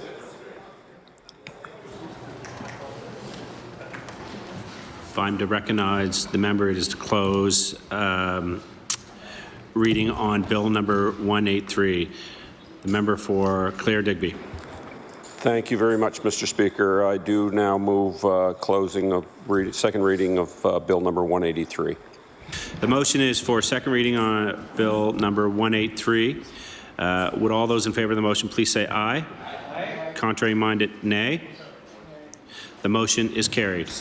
Bill number 183, an act to amend Chapter 80 of the Acts of 1975, an act to exempt from taxation the property of the Digby Town and the Municipal Housing Corporation in the town of Digby. Ordered that this bill be referred to the Committee on Private and Local Bills. I recognize the Honourable Government House Leader. Thank you, Mr. Speaker. Would you please call Bill number 195, an act respecting the union of certain churches therein named. Bill number 195. I recognize the member for Chebucto. Thank you, Mr. Speaker. I move second reading of an act respecting the union of certain churches therein named. This bill goes back a long way to the establishment of the United Church of Canada in 1925 from its three constituent denominations, the Methodists, the Presbyterians, and the Congregationalists, who were a minor part of the project in Nova Scotia at that time, because in the previous century many of the Congregationalists had become part of the Baptist tradition in Nova Scotia. It's hard for us to understand from the point of view of 2019 what a tremendous convulsion and contention that debate around that church union was at that time. Different churches took different approaches to it. The Methodist Church voted itself out of existence in Canada and went entirely into the new United Church. The Presbyterian Church was split. A part of it continued as what were called the continuing Presbyterians, and the majority became a part of the new United Church. Memories of this great contention continue still in Nova Scotia. I'm sure that the member for Colchester-Musquodoboit Valley would have had many discussions with some of the older people in congregations he has served over the years, who would remember how strong and deep these discussions were amongst their parents at that time. I think of in my own family, my grandfather Burl came from the Presbyterian Church. The Presbyterian Church adopted the brilliant tactic as the part of the church that was fighting against union of the United Church, by which people, in order to vote for going into the United Church, had to physically sign a ballot. And the slogan of the continuing Presbyterians was, "Don't sign your church away." And we all remember my grandfather, who was much in favor of the formation of the United Church, remembering how when the moment came for him to actually sign the ballot, how difficult it was for him, thinking of the slogan, "Don't sign your church." Am I signing? And he signed the paper voting for going into church union. So out of this great contention, to make a new denomination, you can imagine that there were many organizational problems because of the different traditions of governance. The Congregational Church, as its name suggested, has all of its democratic power in the local congregation. The Presbyterian Church, as its name suggests, has the majority, a significant part of its democratic power in a regional authority, which is called a presbytery. The Methodist Church had the majority of their democratic power in a larger regional body, which was called a conference. So there had to be some new body for the general overall governance of this new United Church of Canada. This was to be done in a national organization called the General Council.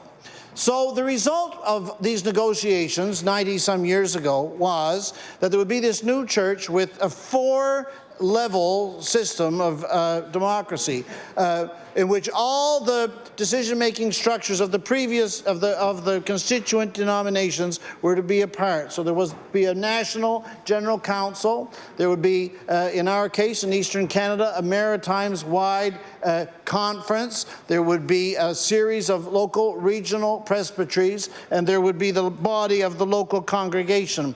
And you can imagine that this would work during a period of the ascendancy of the church. But that it's only logical that during a period when the church didn't have that kind of demographic ascendancy, and in a period when numbers were declining, this would become increasingly more cumbersome for smaller numbers of people to be holding up an organizational edifice with these 4 different layers of governance. And so for about the last 20 years, in the denomination that the member for Colchester, Musquodoboit Valley and I serve, there has been a debate about how to pare down the structure, the democratic decision-making system of our denomination from 4 decision-making bodies to a more efficient system with just 3. But because the Churches' Union in 1925 was so contentious, the United Church of Canada was in fact established by legislation in the Parliament of Canada and by mirror legislation in all the provincial legislatures of the country. And therefore, now, at this time, when the United Church of Canada has made the decision about a year and a half ago to move to a new structure of, instead of presbyteries and congregations and general councils and conferences, a system of general councils, regions and congregations, much, much simpler. In order to do that, this decision must not only be taken as it has been taken within the democratic structures of the denomination itself, it also has to be reflected in the legislation that was passed in provinces and federally in 1925. So the amendments that are before us to this Act are consequent on these changes which have already come into effect in the United Church. And Mr. Speaker, I'm unfamiliar with the process. Is it appropriate for me at this stage, or will we wait for a moment to see if there are other speakers and then to move the second reading on this bill, or in a moment? Okay. We'll see if there's other speakers. Yeah, okay. First. Thank you very much, then, Mr. Speaker. To recognize the member for Halifax-Chebucto, it is to close second reading on Bill number 195. The member for Halifax-Chebucto. Thank you, Mr. Speaker. I thereby do move closing of second reading on this bill. The motion is for second reading on Bill 195. Would all those in favor of the motions please say aye? Aye. Contrary-minded, nay. The motion is carried. Bill number 195, an act to amend Chapter 122 of the Acts of 1924, an act respecting the union of certain churches therein named. Order that this bill be referred to the committee or on 2 private and local bills. I recognize the Honourable Government House Leader. Thank you, Mr. Speaker. Would you please call address and reply? Address and reply. I recognize the member for Argyle-Barrington.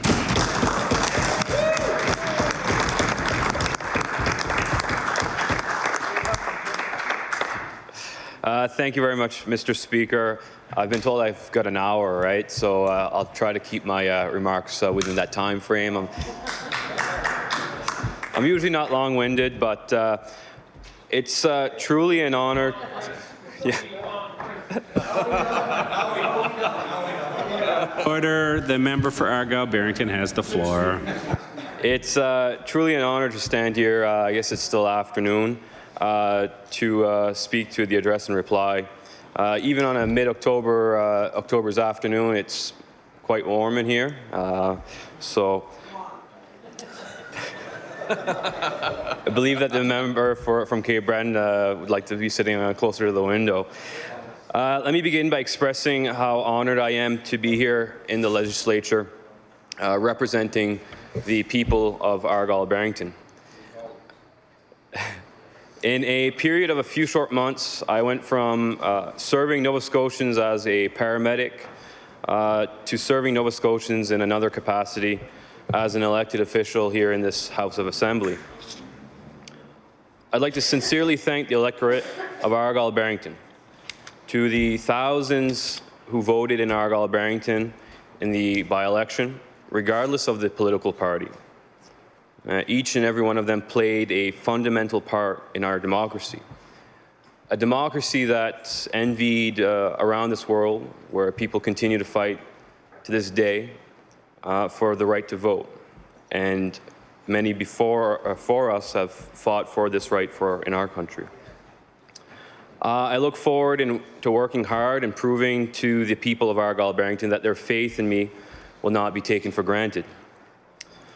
I've referred to this experience as a journey, and it's been quite a road since contemplating to enter the political world earlier this year, to announcing my candidacy mid-June, to the nomination, I guess it's towards the end of July, on a very, very hot summer's night in Tuscany, where we had an unbelievable crowd, over nearly 600 delegates.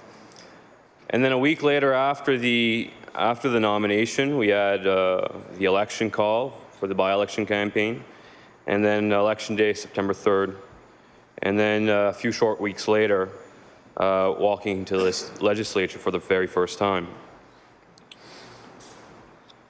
Time has flown by very fast, and I can imagine how much quicker it's going to go as the years go by, hopefully with my political career, be able to represent my constituents. All of this experience would not be possible without the support of many, and I believe that members in this chamber can agree with me on that.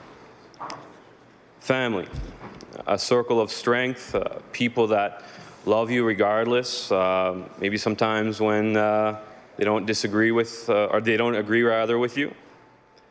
I am the son of a very hard working single mother who has worked very hard to make sure that I had the best upbringing that I could have.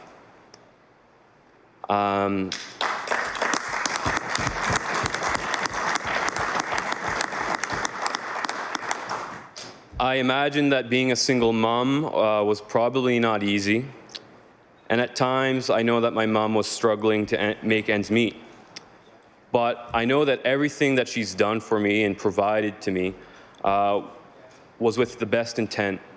And I know that she wanted to provide me with the best opportunity to be successful in life. So I cannot thank my mom, Odette, for her endless love, her support, her encouragement over the years. My mom, Odette, she's a continuing care assistant. She works in healthcare as well at the Yarmouth Regional Hospital. And I'm beyond proud of her. I mean, my mom went from working in a jewelry store and in her 30s, I believe, was forced to make a decision to go back to what to do with her career path because that jewelry store closed in Yarmouth. And in her 30s, she decided to go back to school. She decided to go to Université de Saint-Anne and followed in French, the continuing care assistant program. And she's become an exceptional healthcare professional. And I cannot express how beyond proud I am because people will come up to me and make the connection. They often say we resemble each other, but no, I hear over and over again that she provides exceptional and extraordinary care to her patients and goes beyond the call, that's what's asked from her, and I'm very humbled each and every time I hear those words. I've also been blessed to have grandparents in my life. My mother's parents, affectionately known to me as Mare and Père, have been a huge part of my life. My grandmother, Donna, is truly like a second mother. She is a very special person, a sweet person with a huge heart, a caring heart. She's got a beautiful soul. Although my grandfather, Tommy, passed away many years ago, too young, I carry him in my heart day to day. And I thank him for sparking my interest in politics. So I'll share a story that I shared election night, because people often ask me, well, Colton, when did you become interested in politics? And most often people make the connection that I joined the party when I was 14 and started helping the former member for, at the time, Argyll in the political world.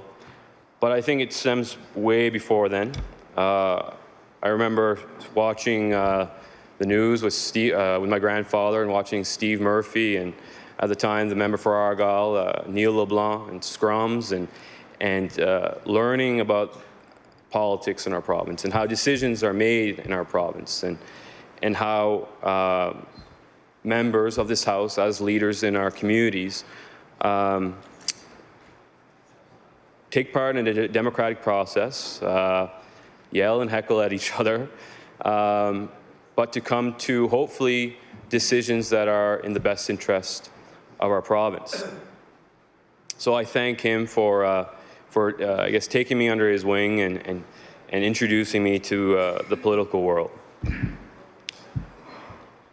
Mr. Speaker, I have a very large extended family. Although my close family is relatively small, we've got a very large extended family. On my grandfather's side, I think there were 13 brothers and sisters. On my grandmother's side, there's 11 brothers and sisters. So many great uncles and great aunts, and an abundance of cousins. So family reunions are usually quite entertaining. Lots of food, which is great.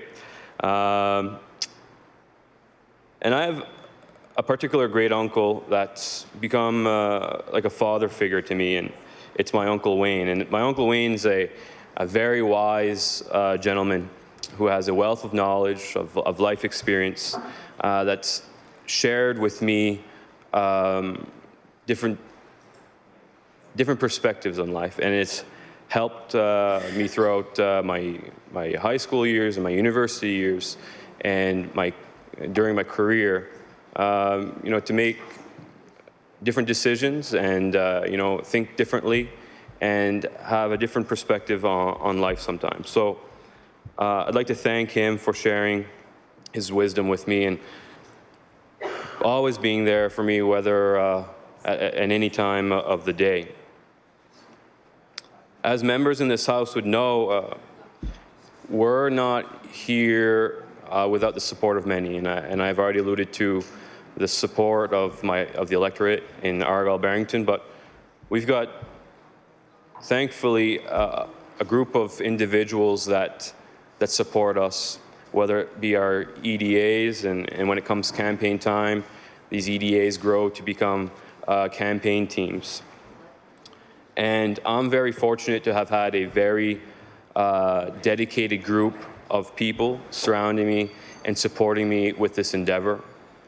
And there are way too many people to list off. So I'd rather not list off anybody and miss anybody's. But, I'm so honored and proud to have had their support with this endeavor, Mr. Speaker. And this journey wouldn't have been able to be accomplished without their tireless effort, their countless hours put into my election campaign.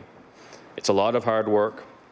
It takes a talented group of individuals, whether it be from campaign managers to drivers to office staff to sign teams to canvassers, people to make phone calls. We all know in this House that it takes a lot of work, and I want to express to my team that I cannot be prouder of them and cannot thank each and every one of them for their assistance in my election.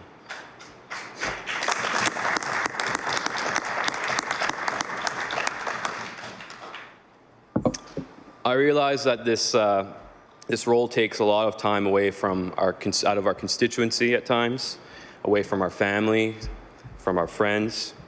But I'm so happy, though, when we're here at the legislature, that we're here as a family. I'm getting to that. but I'm being embraced by my PC caucus family and at times other members of this House. So I'd like to thank the members of my caucus and the members of the parties opposite for their support and for the warm welcome to the legislature after this by-election. So thank you. So as well to my friends and to my paramedic family, I thank them for their support and their words of wisdom throughout this journey. I just want them to know that I'm just a phone call away and always have a listening ear ready for them. I have to be honest that being an elected official is a little bit different than being a paramedic. But both require similar characteristics: a listening ear, empathy, compassion, leadership, communication skills. And I couldn't be prouder to be a part of such of a respected group of healthcare professionals. I want to emphasize that gone are the days of ambulance drivers. There are no ambulance drivers in Nova Scotia. It's time for paramedics to be recognized for what they actually do beyond driving an ambulance. You know, paramedics do so much more. There's more than 1,100 paramedics in this province. And we're fortunate to have here in Nova Scotia a provincial system that technically, at one end of the province to the other, if you're in Cape Breton or if you're in HRM or if you're in southwestern Nova Scotia, that you get the same level of care. You know, paramedics do a lot more than what they did 20 years ago. And I mean, I wasn't there 20 years ago, believe it or not. There's some members in this house, there's a member in this house that was there. You know, paramedics do advanced airway control. They do cardiac care. They do respiratory care. They do pain control. They do seizure control. We assist in labor and deliveries on the side of a highway or in somebody's home. We deliver exceptional resuscitation care for cardiac arrest and try our best to deliver care to Nova Scotians.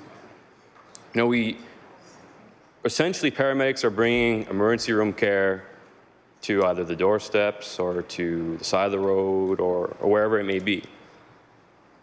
Sometimes it's the living room. Often it's the tiniest of bathrooms, up 2 flights of stairs, down the hall, and it makes for tight quarters, and it makes it a little bit difficult sometimes to provide care. But you know, when you think that paramedics can administer a clotbuster medication for heart attacks, which, if memory serves me right, is like a $2,000 medication, and have the opportunity to make that clinical decision and consult with an emergency room physician to deliver that care and save lives in Nova Scotia. I'm amazed that we're able to do that. I mean, fortunately, we have technology that exists, and we have support out there to allow us to do that. So we have one of the leading scopes of practice in North America. Nova Scotia is leading the way. We partake in palliative care. You know, some of my most memorable calls as a paramedic are partaking in a palliative care call, where what you're taught in paramedic school is completely different. Paramedic school, you're taught it's going in, you have a systematic approach to do things sometimes, and you do it and you bring somebody to the hospital, whereas now we can stay on scene and we're not obligated to bring a patient to the hospital, and we respect their wishes and we develop a care plan. And you know, we're providing care and comfort to patients that may be in their final months or their final days with us. Our ambulance system is part of the healthcare crisis here in Nova Scotia. We are in a healthcare crisis. I've experienced firsthand the realities of this crisis. I can assure you that frontline workers, healthcare workers in Nova Scotia, whether it be doctors, nursing staff, the diagnostic imaging staff, are doing their absolute best with what they have. As our province's demographics change, so do the demands of our healthcare system. You know, spoke about the ambulance system here in this province, and in 20 years, it has evolved leaps and bounds. But there's also things beyond the scope of practice that have changed. You know, some days we're experiencing exponential call volumes, days where you see 600 calls provincially. There's a greater number of 911 calls, greater number of transfers, increased offload times, and increased number of ambulances and offload times. When you have 20 ambulances parked at a hospital in a system that has, I don't remember the number top of my head, but let's say 160 ambulances, and those 20 ambulances are tied up at a hospital, Mr. Speaker, that negatively impacts our system. There's a human resource challenge, and all of this results in less ambulance availability in our province. And I'm not saying anything that hasn't been said either in this House or in media or by the paramedic union before.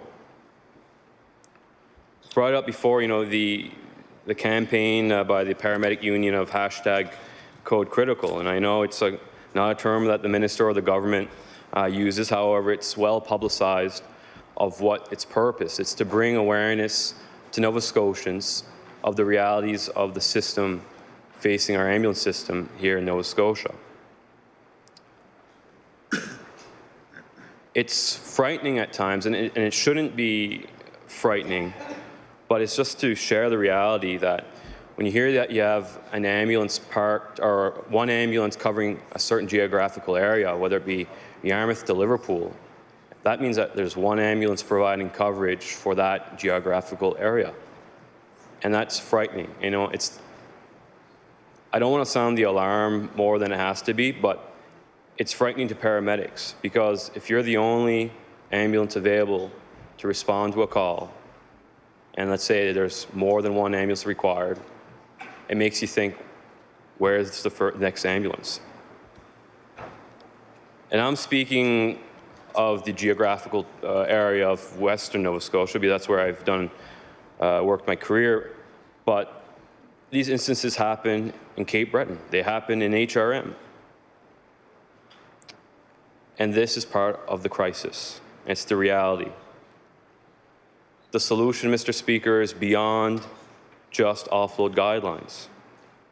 The fact of the matter is, offload guidelines can be only blamed so much. I asked about the Fitch report yesterday in the House, and the Fitch and Associates report, I'm glad that the Minister has it. The last one was published in 2001, if my memory serves me right. It's online, and it's actually public, not redacted. So I truly hope that this recent report will be the same, will be presented to the public, because the public paid $145,000 for this report. Nova Scotians paid $145,000 for this report. And I can only imagine that there's very valuable information in that report to help guide, to steer the improvements of the ambulance system here in Nova Scotia. The only benefit of disclosing that report is to Nova Scotians. And Nova Scotians deserve to have that report in their hands, because it's their taxpayers' dollars that paid for it.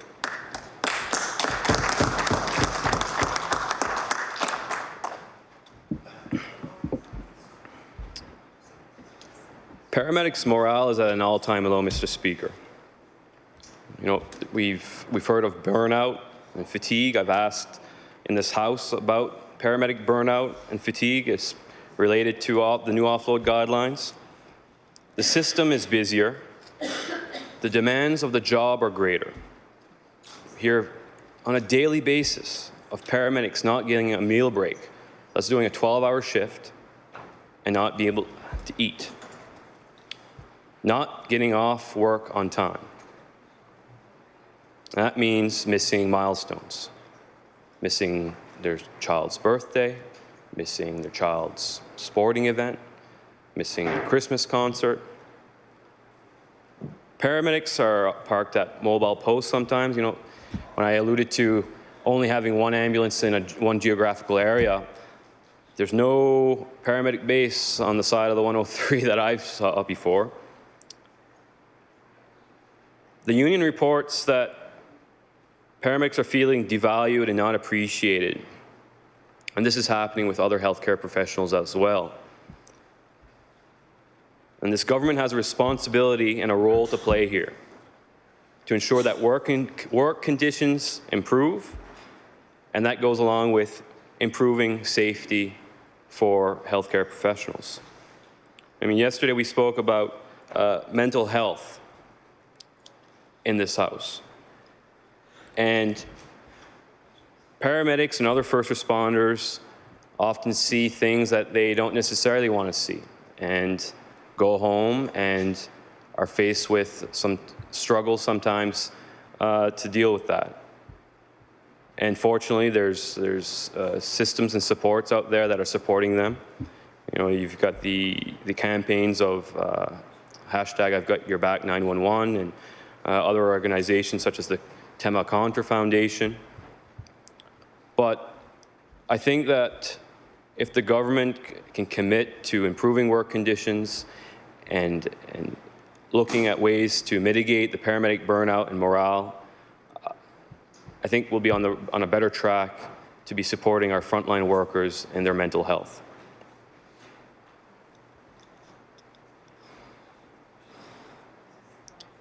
So I'd like to speak a little bit about where I'm from. I'm proud to be the first MLA elected from my community of Quinnen.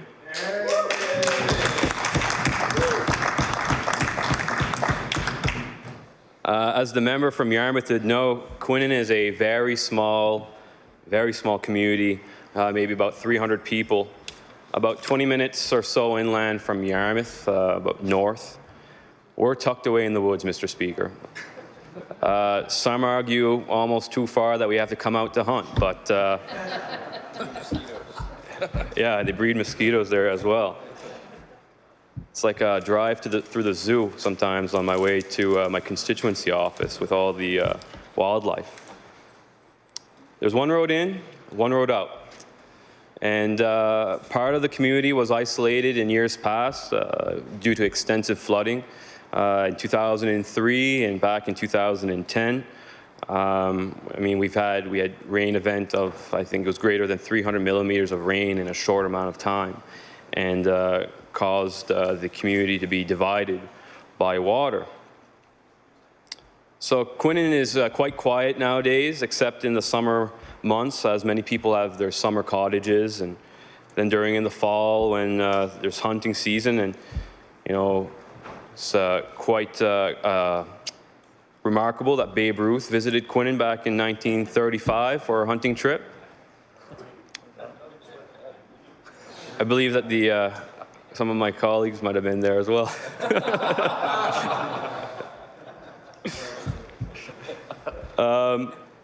Quinnen is truly a special place, and it will always have a special place in my heart. And I would be remiss if I did not speak of a significant local landmark for the people of Quinnen, and it's Meat Rock, and it's spelled M-E-A-T.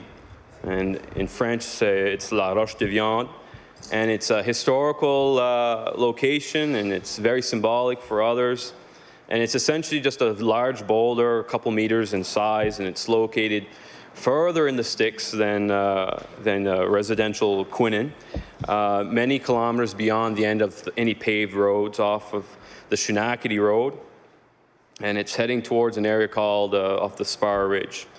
And it's argued where the name originates, Madam Speaker, but there are a couple of stories, and the one which I'm torn is with, it's about whether the Acadians and First Nations would meet there to cut their hunted meat, or if they would rather meet there and exchange goods. Regardless, it's a local landmark for some. I'm proud to be sporting today the unofficial Quinnen tartan, the Quinnen tartan tie. It's non-registered. The red and black checkered design dates back to many years ago, when hunters didn't have to wear hunter's orange or blaze orange, and would rather wear the doeskin jackets. And enough of the community members from Quinnen would wear these doeskin jackets, so they were labeled with wearing the Quinnen tartan. So it's a tie that I'm very proud to be wearing. Although that that Quinnen doesn't have much of a city life or town life, it has what many around the world would envy. It has tranquility, peacefulness. It's country living at its best. And although that the roads need some work, quite a bit of work, and again, the member from Yarmouth would know that when he makes his adventures to the wild game evening, which I'll speak about after.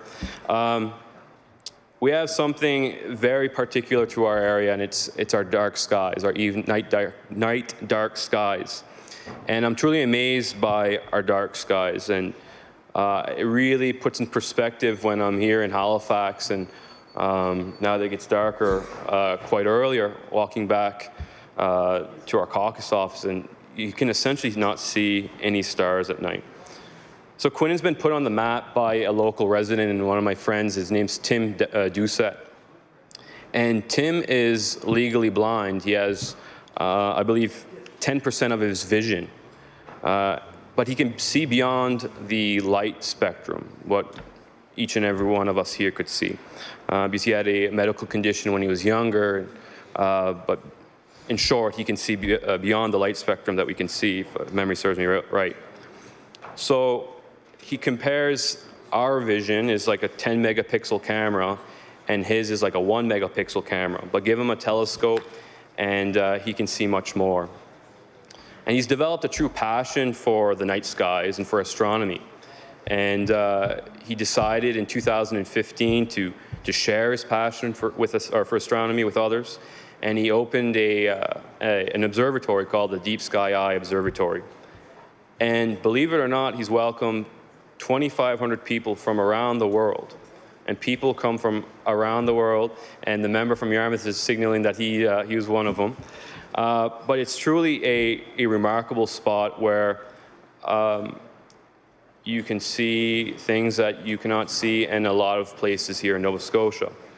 So through his innovation and his drive to foster the celestial ecotourism, he's worked with so many others in the area to have a special designation. And in 2014, UNESCO's Starlight Foundation declared part of my constituency and the neighboring constituencies as North America's first starlight preserve, which is quite remarkable.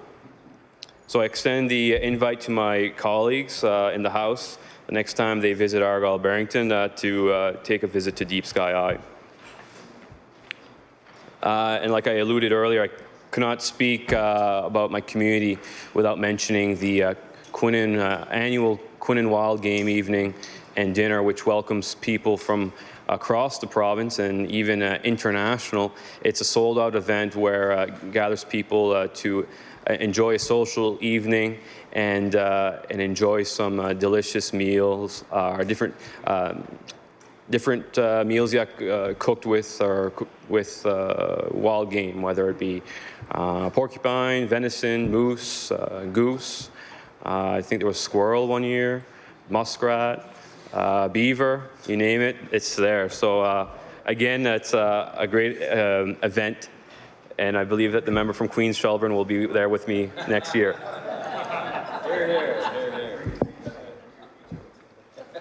And also there's a special festival in my community. It dates 137 years. And it's the annual Labor Day picnic, which has now become a fundraiser for the local fire department and in the church and the community center. And now it's home to the world's best turkey dinner. And some of my colleagues were down during the by-election, attended the dinner with me, and the member from Yarmouth was there as well. And it's truly a delicious dinner. Years ago, it could have been moose and raw pies and things like that, but today we're focused on delivering the best turkey dinner in the world. So that's just one part of my constituency, Madam Speaker. There's a lot of territory to cover in Argyle-Barrington. So from Cummels Hill to East Kemptville to the Hawk to Backrow, Argyle-Barrington has a lot to offer. And one thing that unifies the vast region is the fishing industry, and it's something that I value, the importance of the industry and the jobs that go with it, you know, from the forestry industry providing lumber to boat shops to build boat ships. And there's like a 5-year wait to have a boat built in some of the boat building shops in my constituency, to the fishing supply stores, to the fish processing plants, to the fish buyers, to the trucking industry to export our products. I could go on.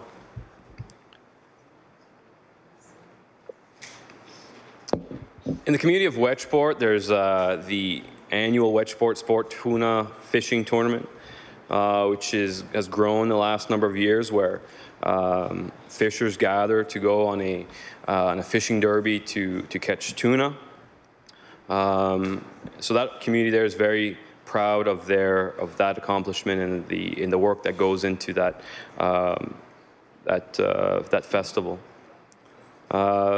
Off of Wedgeport, or from Wedgeport, going to the Tuscot Islands, there's Wedgeport Boat Tours, and it's a group, or it's a company that brings people, visitors, tourists, and gives them the opportunity to visit the Tuscot Islands. So the Tuscot Islands are a chain of 365 islands, I guess, off of my constituency, where years ago, people would build shanties, and they were pretty much little shacks, and the fishers, instead of coming all the way back to shore, from what I gather, would stop in there and fish from there at times. Barrington has many beautiful beaches. It's the lobster capital of the world. So many things to be offered from that community. You know, in neighboring Shag Harbor, there's the museum of the UFO incident, which I spoke about earlier this month, that happened in 1957. Pumlico, there's the wind turbine farm, there's the Musée Acadien, the Village Historique des Acadiens de la Nouvelle-Écosse. This year I also had the opportunity to partake, not as a participant, rather as a supporter at a dinner of the Bay of Fundy Kayak Symposium. And that's an event that welcomes kayakers from around the world. I believe there was near 100 kayakers, and they're able to enjoy some of our challenging waters, the varying currents, the rugged coastlines, and offers them a unique experience that they cannot necessarily get elsewhere. So I thank the committee for choosing southwestern Nova Scotia to come back year after year and establishing this symposium for people from all around the world. In Cape Sable, you get the Cape Sable Lighthouse, which is the tallest lighthouse in Nova Scotia. I believe it's 101 meters. At the end of the day, Argyle-Barrington is a special place where, you know, people come together in the time of need. They're a community-minded residents. They support each other. They're caring. And I'm proud to be their representative here in this House of Assembly.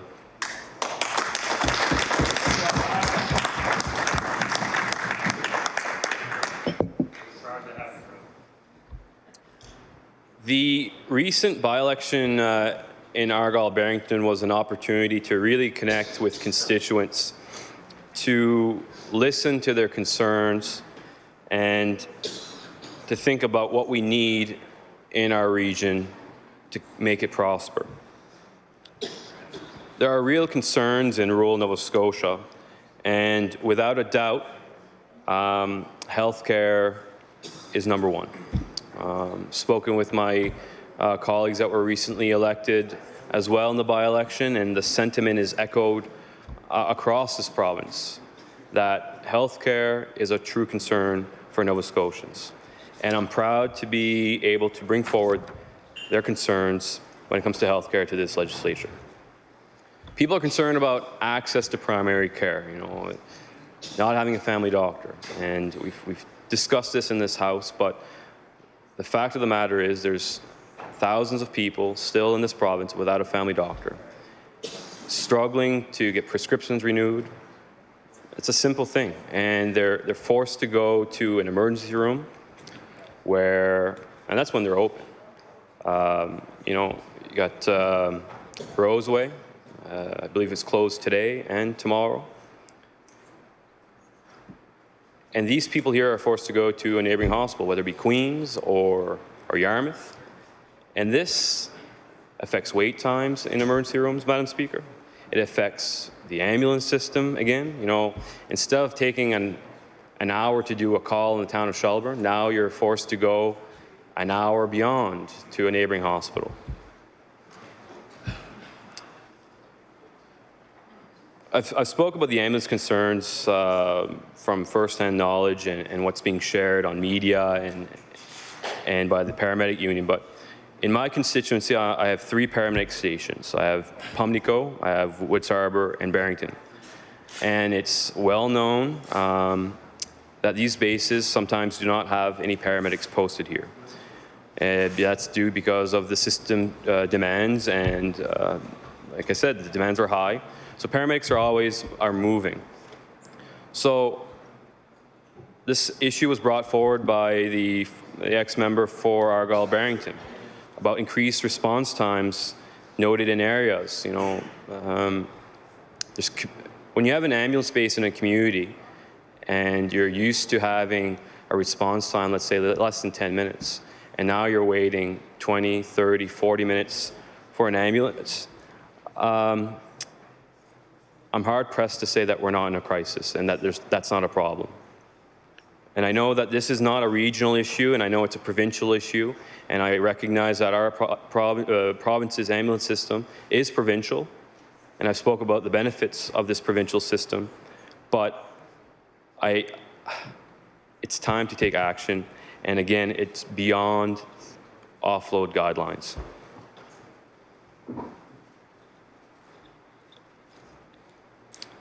People have been speaking about the distances to travel for care and for services in this province. You know, I've spoke about the access to for dialysis patients in Barrington, and one of my constituents, Artie Smith, having to travel 120 kilometers return 3 times a week every month to go for dialysis in Yarmouth. And that's something that I will continue to bring forward in this House and advocate for patients like Artie, because I believe that rural Nova Scotia deserves the same treatment when it comes to healthcare as we have in other parts of this province. Roads will always be a problem, I think, in our province unless there's a strong and concrete plan of how we can address them. And it's something that I've heard throughout Argyle, Barrington on the doorsteps, whether it be the paving needs. I mean, people are busting their tie rods and doing other damage to their vehicles. There's missing signage in parts of my constituency. You look at safety concerns of brush cutting. People can't see coming out of their driveways. And it's been brought forward before in this House about exit 32, which is around the Argyle-Glenwood area in my constituency, Madam Speaker, and that's a very dangerous spot. I mean, one weekend on my way home, I believe it was September. It was your first week here in this House. When I was passing through that area, they were clearing up from an accident. It's a high-traffic area, which has an exit going to a P to 12 school, that in the morning you have lots of school buses turning in and trying to get out to go back on the highway, and the same thing in the afternoon. Opposite side of the road, you have a street going to a nursing home. And it's a dangerous spot with, I'm not sure if the proper term is suicide lanes. Order. There's too much chatter in the chamber. Can you quiet down, please? I recognize the honourable member for Argyle-Barrington. Mr. Speaker, it's a dangerous spot. I'm not sure if the proper transportation terms referred to as suicide lanes, but it's becoming a very dangerous situation, and it's something that I hope to be able to speak with the minister about to solve this issue for my constituents. Cell phone and high-speed internet has been brought forward in this House. It impacts my constituents day after day. The people that have visited Quinnen have noted that there's zero cell signal there. In other parts, such as in Woods Harbor, there's very little. There's none in East Kemp. And that was a safety concern when we spoke about Hurricane Dorian. In my constituency, parts of the constituency, the phone lines went down. And when you have areas that had zero or little access to cell phones, I asked myself, how are they going to be able to access emergency services that are supposed to be provided by this province?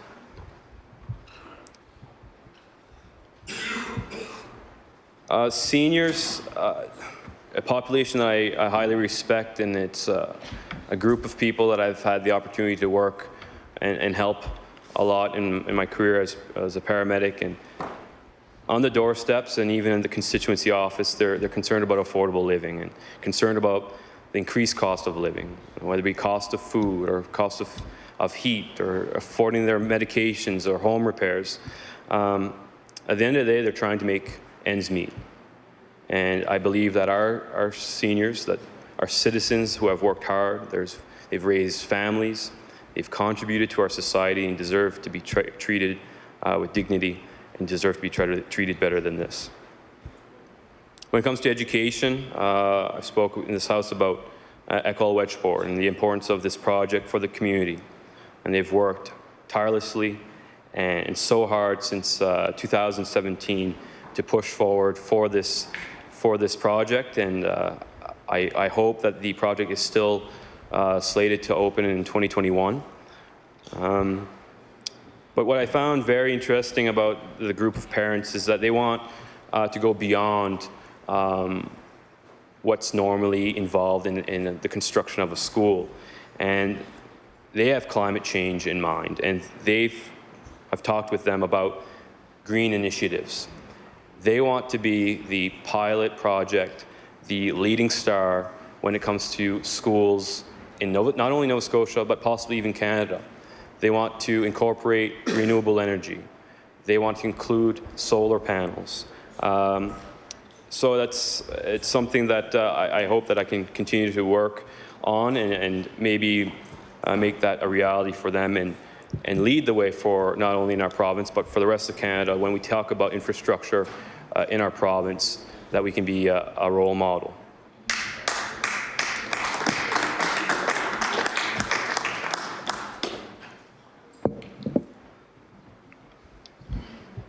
Another very important concern that's been raised on the doorsteps and very near and dear to my heart is part of our economy, which is the tourism sector. And in southwestern Nova Scotia, there was grave concern for the tourism season this summer, and I sympathize with the tourism operators who struggled in hopes of a prosperous tourism season and that were negatively impacted by the lack of a ferry operating this year. And I am committed, and for the record, we are committed, my caucus and I, to having a reliable, sustainable, transparent, and accountable connection and service with the United States. My constituency and southwestern Nova Scotia and the rest of the province know the realities of not having a running ferry service, and this dates back many years. The hardships felt in southwestern Nova Scotia left a void, and there was lots of damage that was done, and it took lots of work to get back on the right step, but there's still lots of work to be done. And I have concern for the upcoming season because I don't want my constituents in southwestern Nova Scotia and the rest of this province to be given false hope. I want them to know that there's going to be a port. I want them to know that there's going to be a boat. And I want them to know that if there's any deviation of that and that there's not going to be timelines met, that the government will be transparent with them and upfront. Because at the end of the day, it's their dollars that are being spent in this investment. And they know they deserve to know where it's going. Wharves across this province are industrial parks, like Burnside, for example. It takes lots of investments in infrastructure such as wharves to allow for the fishing industry to grow and prosper. Boats are getting bigger and bigger each year. Wharves are getting older and maybe not maintained to the level that they need to be. And some are coming to the point where they're unable to handle the quantity of the boats and the loads of the boats. I've heard from constituents that at one wharf in probably weather like today, that they can actually feel the wharf shaking when they're standing on it, and they were concerned if the wharfs are going to actually take off on them. So I've made the commitment to working with federal counterparts and all levels of government to ensuring that my constituents are able to have the infrastructure that they need to make a prosperous and to continue to have a prosperous fishing industry. You know, LFA 34, Lobster Fishing Area 34, fishing season starts, lobster fishing season starts end of next month. It's a very dangerous and laborious job, and one that I don't really envy. I'm glad to be here on land. There's lots of lobster landed in southwestern Nova Scotia. In 2018, there was 41.7 million pounds of lobster. That's a lot of lobster. That'd be a lot of fish chowder, seafood chowder, a lot of cream lobster. And that brought in nearly $3 billion to this province. And that amount of money coming back or being generated by southwestern Nova Scotia is particularly important because southwestern Nova Scotia wants this part of this economy to grow, this industry to grow. But at the same time, they want back in return what they deserve, what they've, I guess, their fair share of the pie. And I've heard that over and over. At the end of the day, it's come up on the doorsteps. People want to know, people want answers to questions. And when something doesn't go right, when it goes wrong, people want to know who is responsible and why. And that's why it's come up on those doorsteps, and we're pushing for transparency and accountability in different files. So I'm here to be an effective and a strong and passionate voice for my community, to make Argyle Barrington an even better place to live, to make rural Nova Scotia an even better place to live, a stronger place to live, to make Nova Scotia a better place to live. And I'm sure it's been said before, but I'm sure that we can agree that a strong rural Nova Scotia will ensure that Nova Scotia grows and prospers.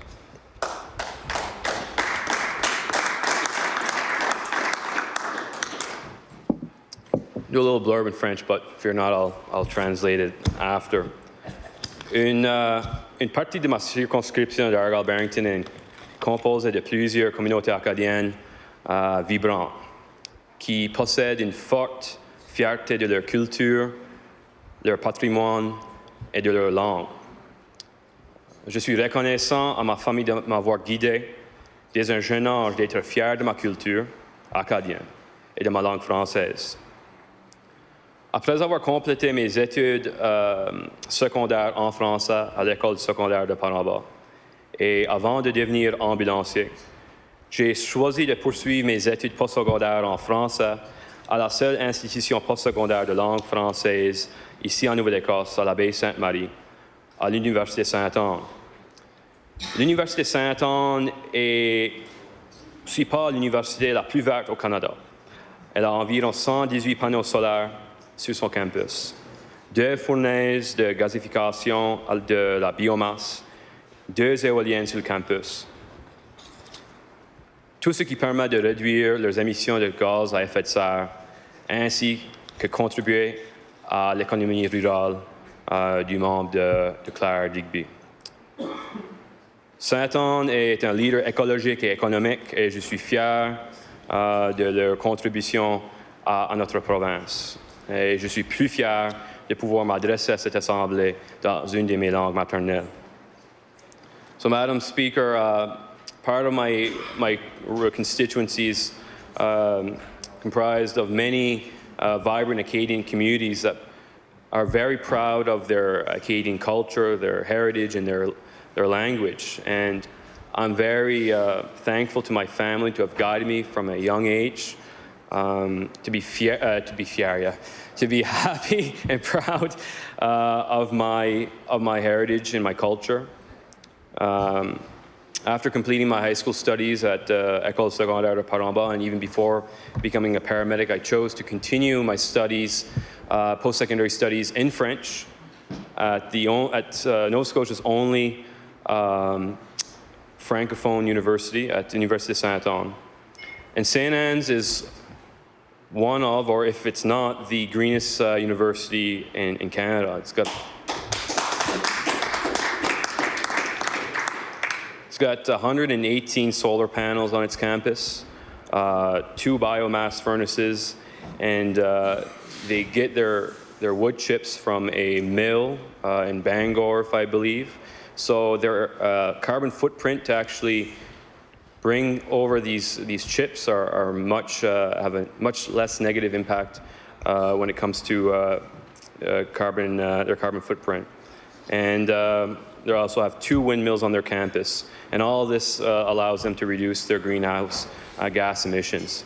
So I'm very proud of my alma mater. They're a true leader when it comes to the economy and the ecology, and I'm very proud of them. And I'm even more proud to be able to address this assembly in one of my languages.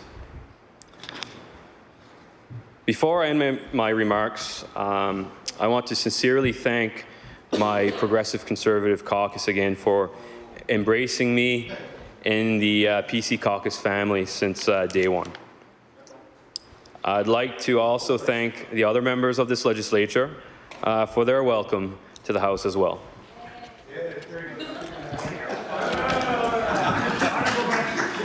Honorable mention, yeah. The members of the Liberal and NDP caucuses. There we go. I thought I was going to be pressed for time, so I was just trying to keep it condensed, right? As I've been reminded a few times since being elected, few Nova Scotians have had the opportunity to take a seat here in this House of Assembly. I believe it was 799, if the number's right. To have the opportunity to represent their constituents. Since we've had democracy here in Nova Scotia, since there's been this House of Assembly, there have been millions of people in Nova Scotia. Yet less than 800 have had the opportunity to be an elected official, to be the voice, and hopefully the reason for their constituents. It is a true honor for each and every one of us to be here. We are here to represent our constituents, to be their voice, and I look forward to advocating for my constituents and working with members on both sides of the aisle to ensure that Nova Scotia prospers, that this beautiful province prospers. Again, I'm humbled and grateful for this opportunity to be Argyle Barrington's voice. I guess in closing, I would like to thank the members of this House for their indulgence this evening. They've shown me for this afternoon, this evening. And with that, I take my seat. Thank you.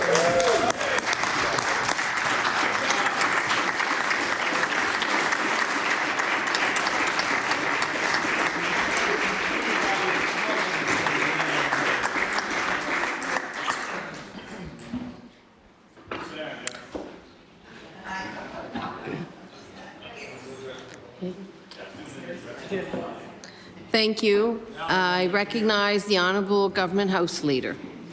Thank you, Madam Chair and Madam Speaker. And on behalf of the government side and, of course, the NDP as well, I'd like to congratulate the member on a great opening speech, member from Argyle-Barrington. My maiden speech was 10 minutes long, and that included naming every single person who volunteered for me in the election. So your articulation, yeah, well, it was only 5 people, but you know what I mean. But articulation was great, and to stand here comfortably and use the hour, congratulations. And we look forward to the other 3 members in your party as well that are going to take the stage here. But congratulations, very well done, and we look forward to working with you as well. And with that, Madam Speaker, I move that you do now leave the chair and the House resolve itself into a committee of the whole House on bills. I need the Sergeant of Arms. Oh, is it? Ready? Oh. Would all those in favor of the motion please say aye? Aye. Contrary minded? Nay? The motion is carried. We will have a short recess while the committee sets up.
The Committee of the Whole House on Bills will come to order. I recognize the Honourable Government House Leader. Thank you, Madam Chair. Would you please call Bill number 169, the Expropriation Act? I call Bill 169 the Expropriation Act. The Clerk. Madam Chair, Bill number 169 was referred back to the House from the Committee on Law Amendments without amendments and contains 11 clauses. Shall Clause 1 carry? Carry. Shall Clause 2 to 11 carry? Carry. Shall the title carry? Carry. Shall the bill carry? Oh, I recognize the Honourable Member for Dartmouth South. Thank you, Madam Chair. Based on the feedback that we heard at Law Amendments, particularly from Robert Pinio, who is one of the foremost lawyers in expropriation law, who struggled to find anything good to say about this bill, frankly, our caucus will be voting against this bill going forward tonight for a few reasons. One reason is that expropriation, as we know, is a very serious step. Missing from this bill is any consideration about whether special restrictions are necessary when a personal residence is taken versus unimproved land. That's removed as a cause of action, and this has arisen. It has arisen recently when land was expropriated to facilitate the establishment of a gold mine. It remains an open question: what happens to property owners whose homes are expropriated? Something else that is missing from this bill is what should occur if land is expropriated by a government for the purposes of aiding a private sector company, but that project does not go forward. Should the expropriated land be offered back on a right of first refusal to the original owner? Again, this bill is silent on that point. What this bill does do, however, is shift decision-making from the UARB to the Supreme Court, where the matter involves injurious affection. We heard, again, from Mr. Pinio that this makes no sense. Madam Speaker, the UARB is a specialized tribunal that has been established for the purposes of hearing these types of cases and that has specific expertise in these areas. The courts, as we have already heard today, are full.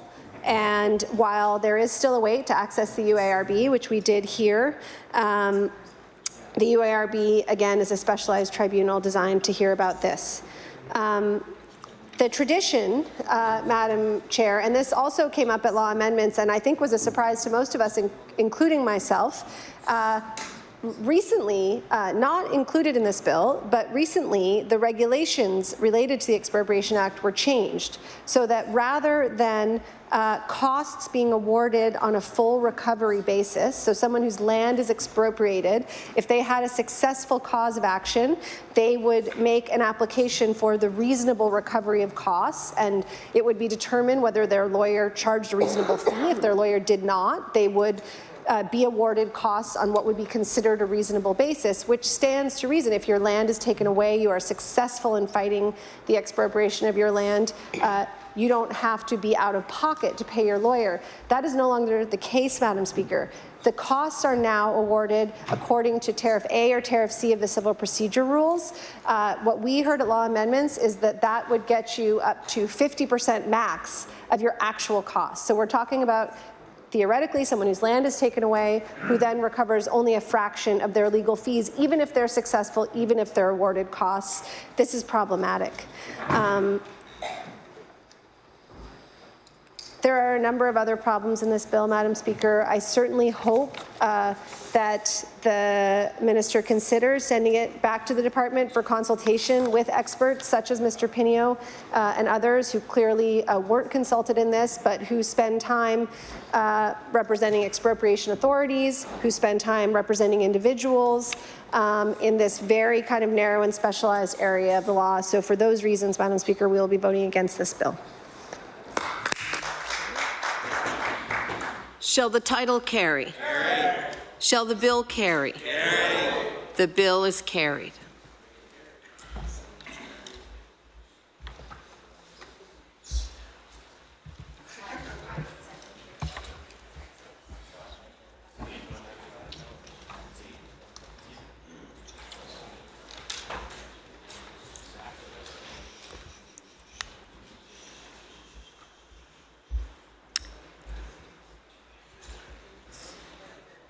I recognize the Honourable Government House Leader. Thank you, Madam Chair. Would you please call Bill number 175, the Marine Renewable Energy Act? I call Bill 175, the Marine Renewable Energy Act. We are now going to pass out some change sheets.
Order. The clerk. Madam Chair, Bill number 175 was referred from the Committee on Law Amendments to the House without amendments and contains 2 clauses. Shall Clause 1 carry? Carry. I recognize... No?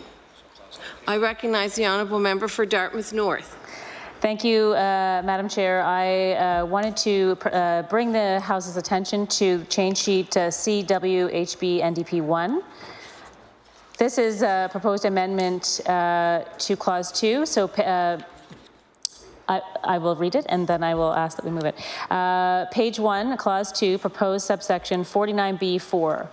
Delete minister in the 3rd line and substitute Nova Scotia Utility and Review Board following consultation with the minister.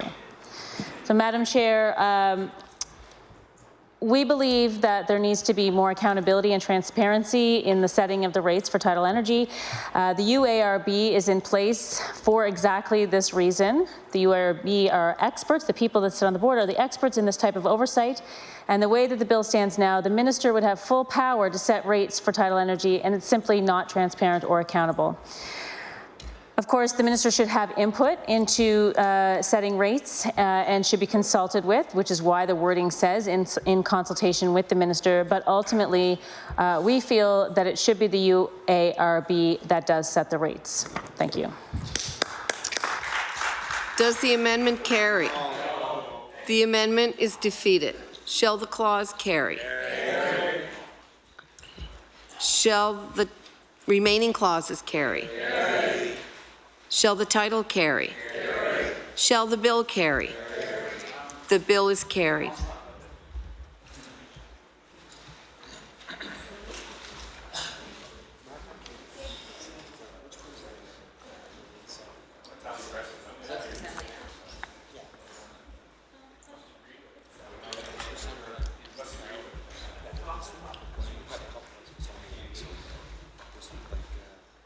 I recognize the Honourable Government House Leader.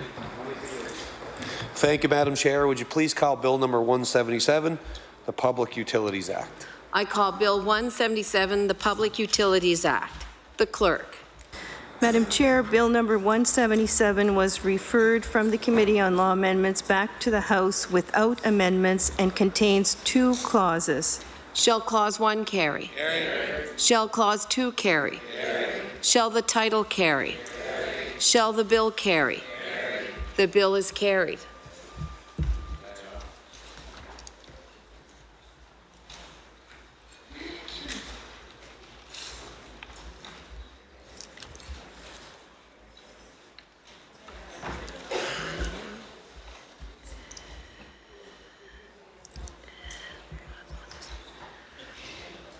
I recognize the Honourable Government House Leader. Thank you, Madam Chair. Would you please call Bill number 187, the House of Assembly Act?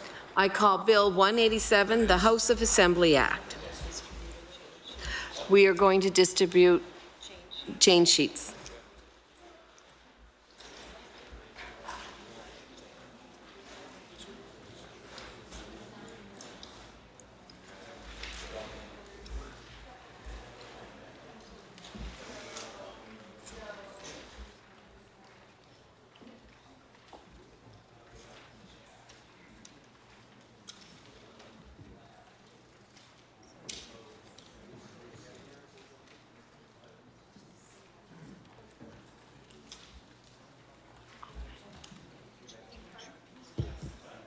Okay.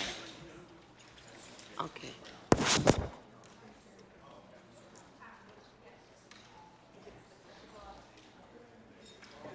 Can you please check your change sheets to make sure you have NDP 1 and NDP 2?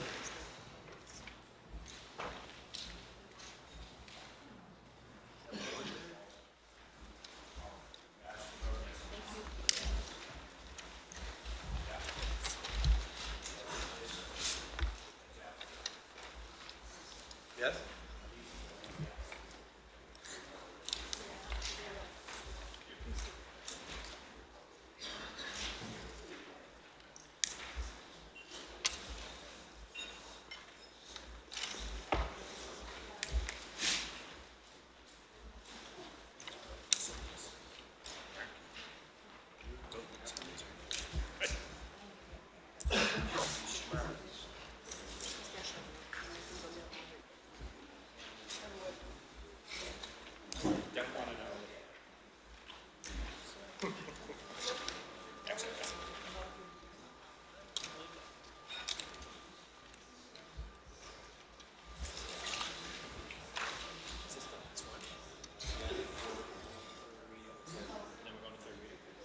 Ready?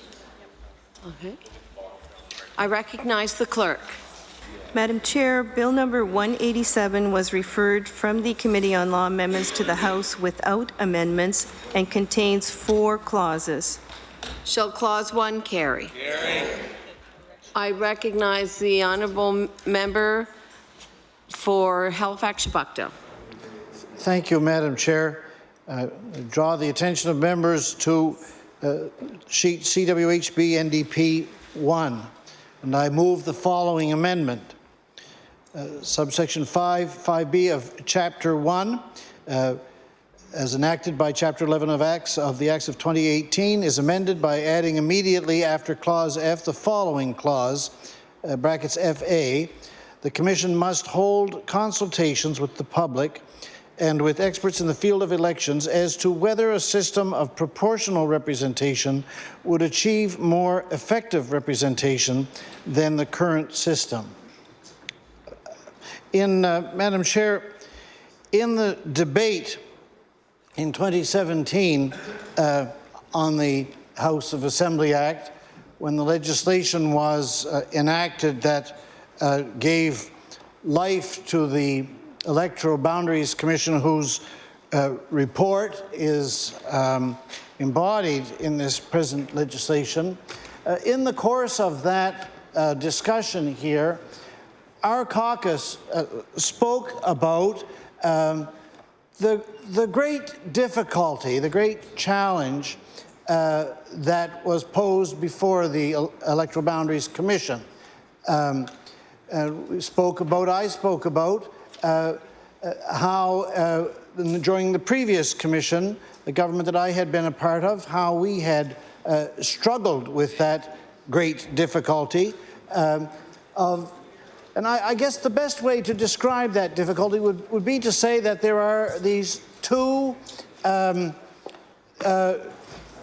interests which must be honored and accomplished, the interest of equal representation and also the interest of effective representation.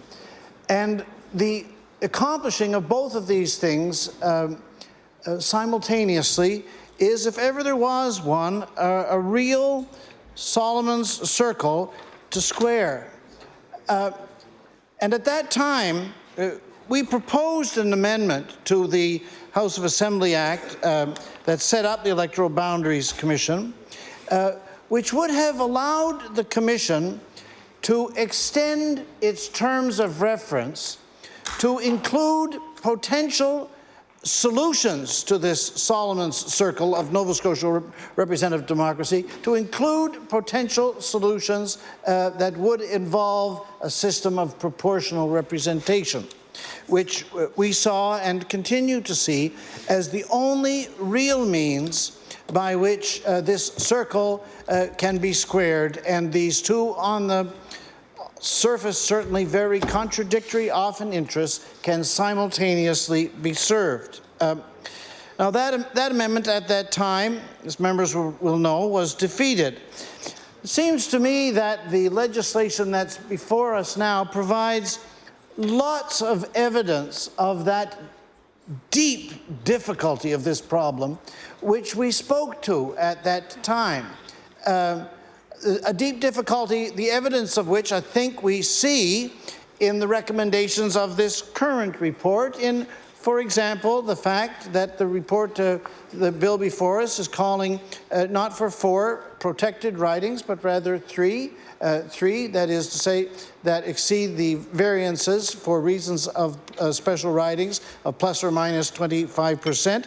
A great difficulty of squaring the circle of effective and equal representation, which is exemplified in this current legislation, also in the fact that it includes recommendations for extending the number of ridings in which the variance goes beyond plus or minus 25 for reasons other than reasons of cultural communities. So I was very interested to note in studying the report of the Electoral Boundaries Commission, in the light of all of this, that its concluding recommendation was this. Recommendation 8. Although it is outside our mandate, we respectfully recommend that future governments consider consulting the public and elections experts about whether a proportional system would achieve more effective representation than our current single-member plurality first past the post system.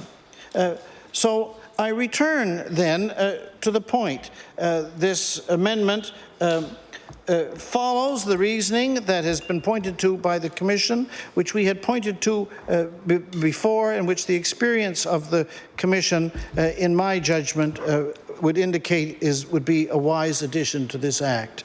Thank you. Does the amendment carry? No. The amendment is defeated. I recognize the honourable member for Halifax Needham. Thank you, Madam Chair. I move the following amendment. On page 3, add the following clause to CWHB NDP 2. This is where this amendment can be found. So the amendment is, on page 3, add the following clause. Chapter 1 is further amended by adding immediately after Section 5A the following section, 5B. The Premier shall, within 1 year of the coming into force of this section and annually thereafter, report to the House on progress towards implementing recommendations 8 to 29 of the report and recommendations of the Commission on Effective Electoral Representation of Acadians and African Nova Scotians.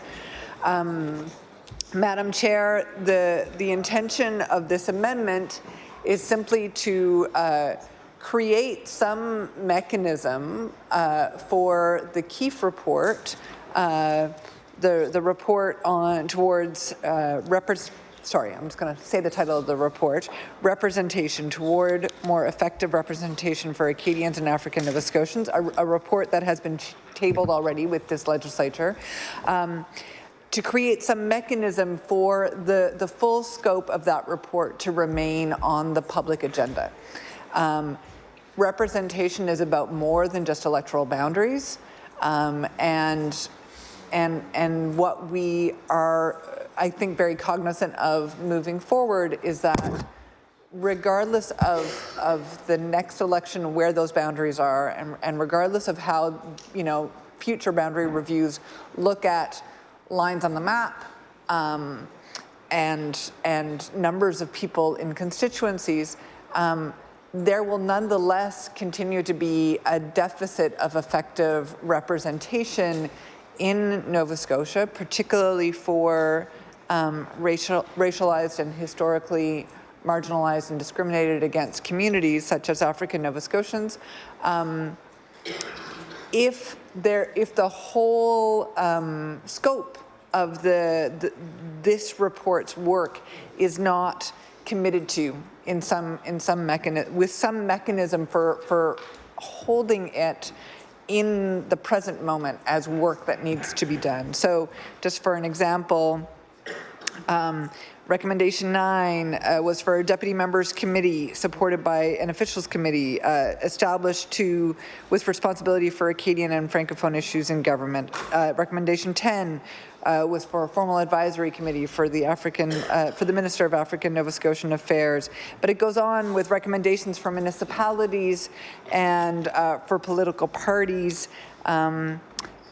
And for the election commission. There's a whole scope of different recommendations to try to redress the root issues that, frankly, boundaries and elections once every 4 years are ill-equipped to respond to. So that is the intent with which we make this amendment. Thank you.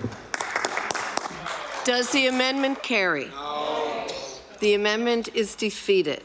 Shall Clause 2 carry? Carry. Shall the title carry? Carry. No. Oh. Shall the remaining clauses carry? Carry. Shall the title... Oh. I recognize the honourable member for Cape Breton Centre. Thank you, Madam Chair, and I'd like to rise on the title. It is incumbent upon me to rise in the House to speak to the title of this bill.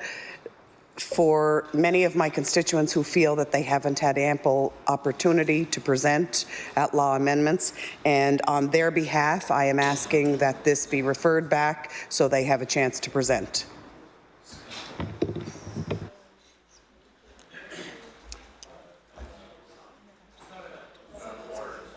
This out of it's not on the title. You were speaking to the title.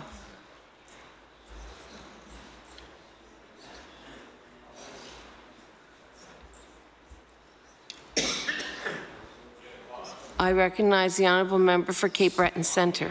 So I will just say then, Madam Chair, that I wish to register the fact that many of my constituents do not feel that they had ample time to come to speak before law amendments and are absolutely against some of the changes in these electoral boundaries. Okay, noted. Shall the title carry? Carry. Shall the bill carry? Carry. The bill is carried.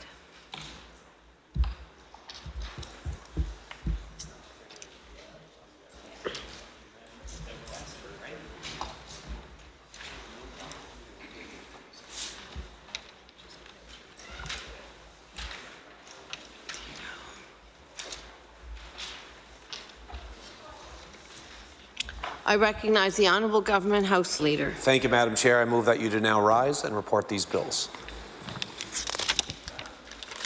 The motion is carried. The committee will now rise and report its business to the House.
Order, please.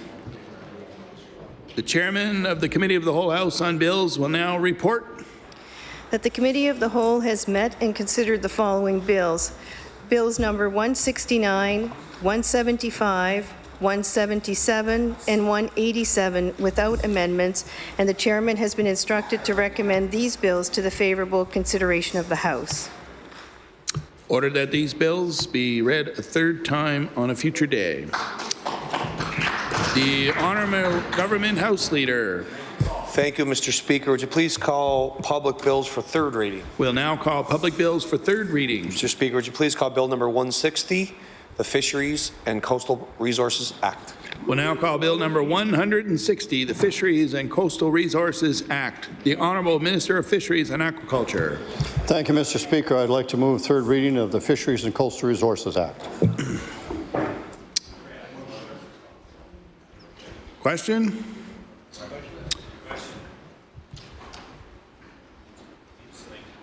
The Honourable Member for Halifax Needham. I'm sorry, I expected the minister to say something to the act. Am I the only one speaking to the act? Okay.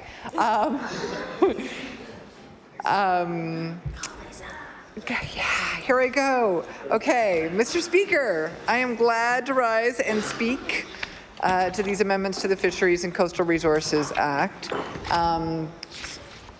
especially to convey a message that we hope that the government will fully and collaboratively consult with workers, fishers, fishing communities and stakeholders, which is a much larger group than just the processing sector, on any further changes to the framework for fish buying and processing. We all know in this chamber how crucial the fishery is for our province's culture and economy. And we need to ensure that it is regulated effectively in a way that supports the many small communities where it takes place or from which it takes place.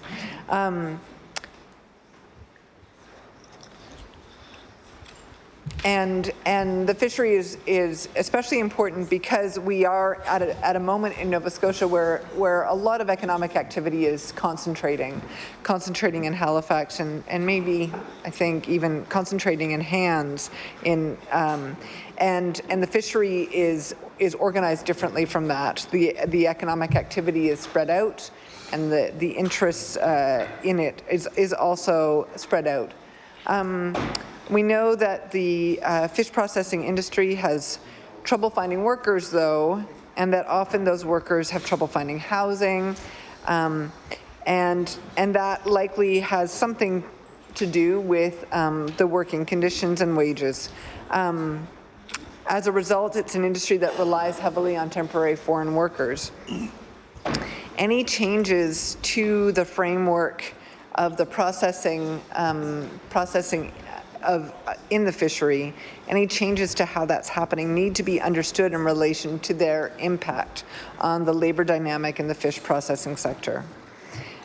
And we also need to think broadly about how we protect this crucial industry for rural Nova Scotia. The most immediate threat to the fishing industry is supply of the actual resource, which in turn is threatened by climate change. And so protecting the fishery means real, substantial, concerted effort on climate change, as we know that warming oceans and acidifying oceans are a major risk. In addition to that, there is plastics pollution, cruise ship waste, and the threat of oil spills. We've already spoken in this chamber and from the NDP caucus about the need for emissions targets that are in line with global emission ambition to reduce emissions so that we restrict our planet's warming to 1.5 degrees Celsius. And that means 50% below 1990 levels. And we know that we have a limited time to achieve that target, which means we have very little time to set that target and to set ourselves on that ambition. We know too that fishing communities are already experiencing rising sea levels, which threaten the infrastructure related to the fish processing sector and the communities that rely on those processing activities. In my view, protecting the fishery also means supporting an inquiry into the offshore oil industry to make sure that we have a fulsome understanding of how the offshore oil industry may impact the industry, given that there are, in fact, no hard borders, no walls in the ocean. So we need to understand how a spill in the offshore would impact the fishing industry.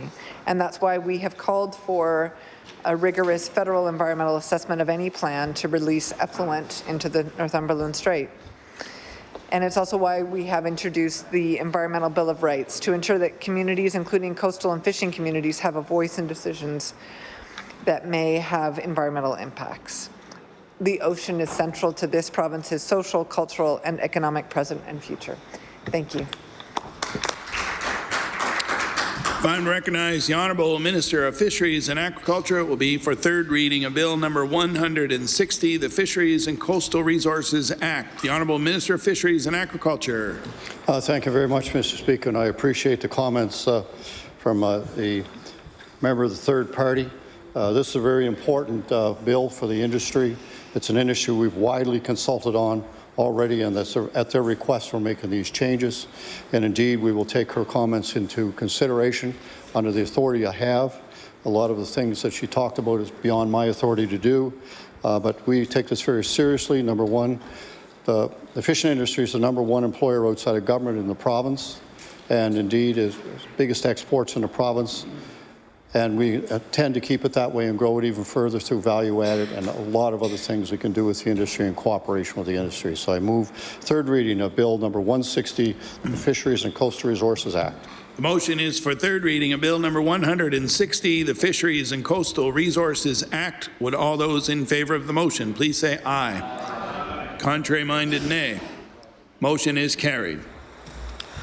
Bill number 160, entitled an Act to amend Chapter 25 of the Acts of 1996, the Fisheries and Coastal Resources Act. Ordered that the bill do pass and the title be as read by the clerk. Ordered that the bill be engrossed. The Honourable Government House Leader. Thank you, Mr. Speaker. Would you please call Bill number 163, the Wilderness Areas Protection Act? We'll now call Bill number 163, the Wilderness Areas Protection Act. The Honourable Minister of the Environment. Thank you, Mr. Speaker. I move Bill 163, the Wilderness Area Protection Act, be now read a third time. I just want to share a few words about the amendments to the Wilderness Protection Act. We generally restrict vehicle use in wilderness areas, and for a good reason. We want to ensure wildlife and biodiversity in these areas are protected. That said, there are some instances where vehicles can be allowed without harming what we're protecting. Through management agreements, the ATV Association of Nova Scotia and the Snowmobile Association of Nova Scotia, we already manage 120 kilometres of trails in these areas. Mr. Speaker, we're not opening up our wilderness areas for widespread vehicle use. We're just making it possible to develop management agreements for 2 trails. We also want to make sure that people can get a license to access their private land if it's partly surrounded by a wilderness area. And we are making it possible to put parking lots within the boundaries of wilderness areas so that people can have a safe place to park.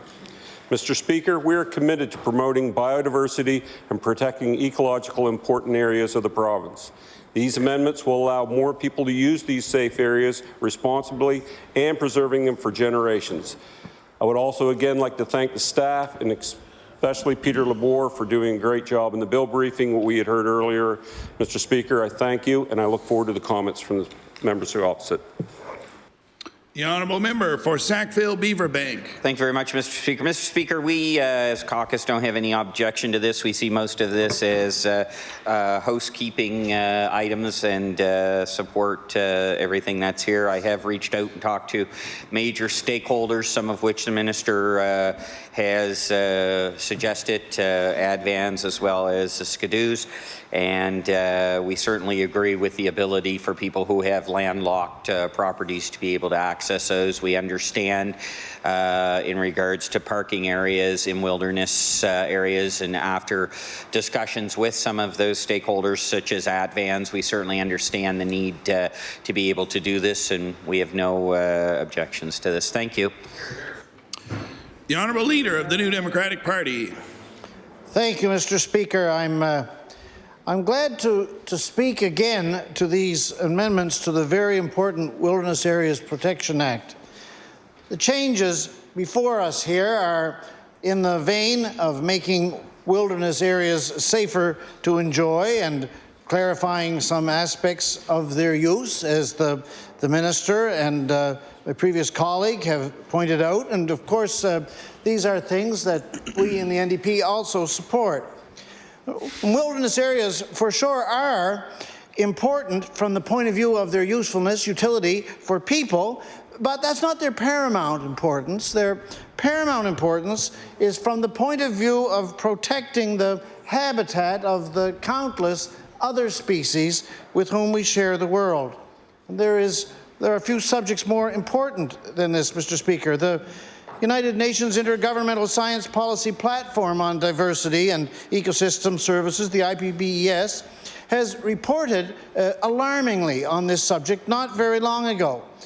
This is a report that has been somewhat overshadowed by the landmark 2018 UN report of the Intergovernmental Panel on Climate Change for obvious reasons, but it's not a report that should be overlooked in any way. And it's a report by this body, the Intergovernmental Panel on Biodiversity, which has been called sometimes the IPCC of biodiversity.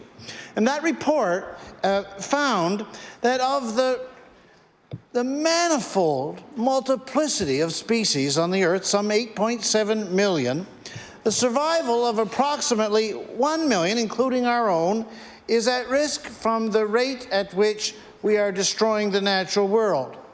And here in Nova Scotia, we know about this, and species that are familiar in our conversations from the point of view of their threatenedness, such remarkable creatures as the piping plover and chimney swift, the Blanding's turtle, and the Canada lynx.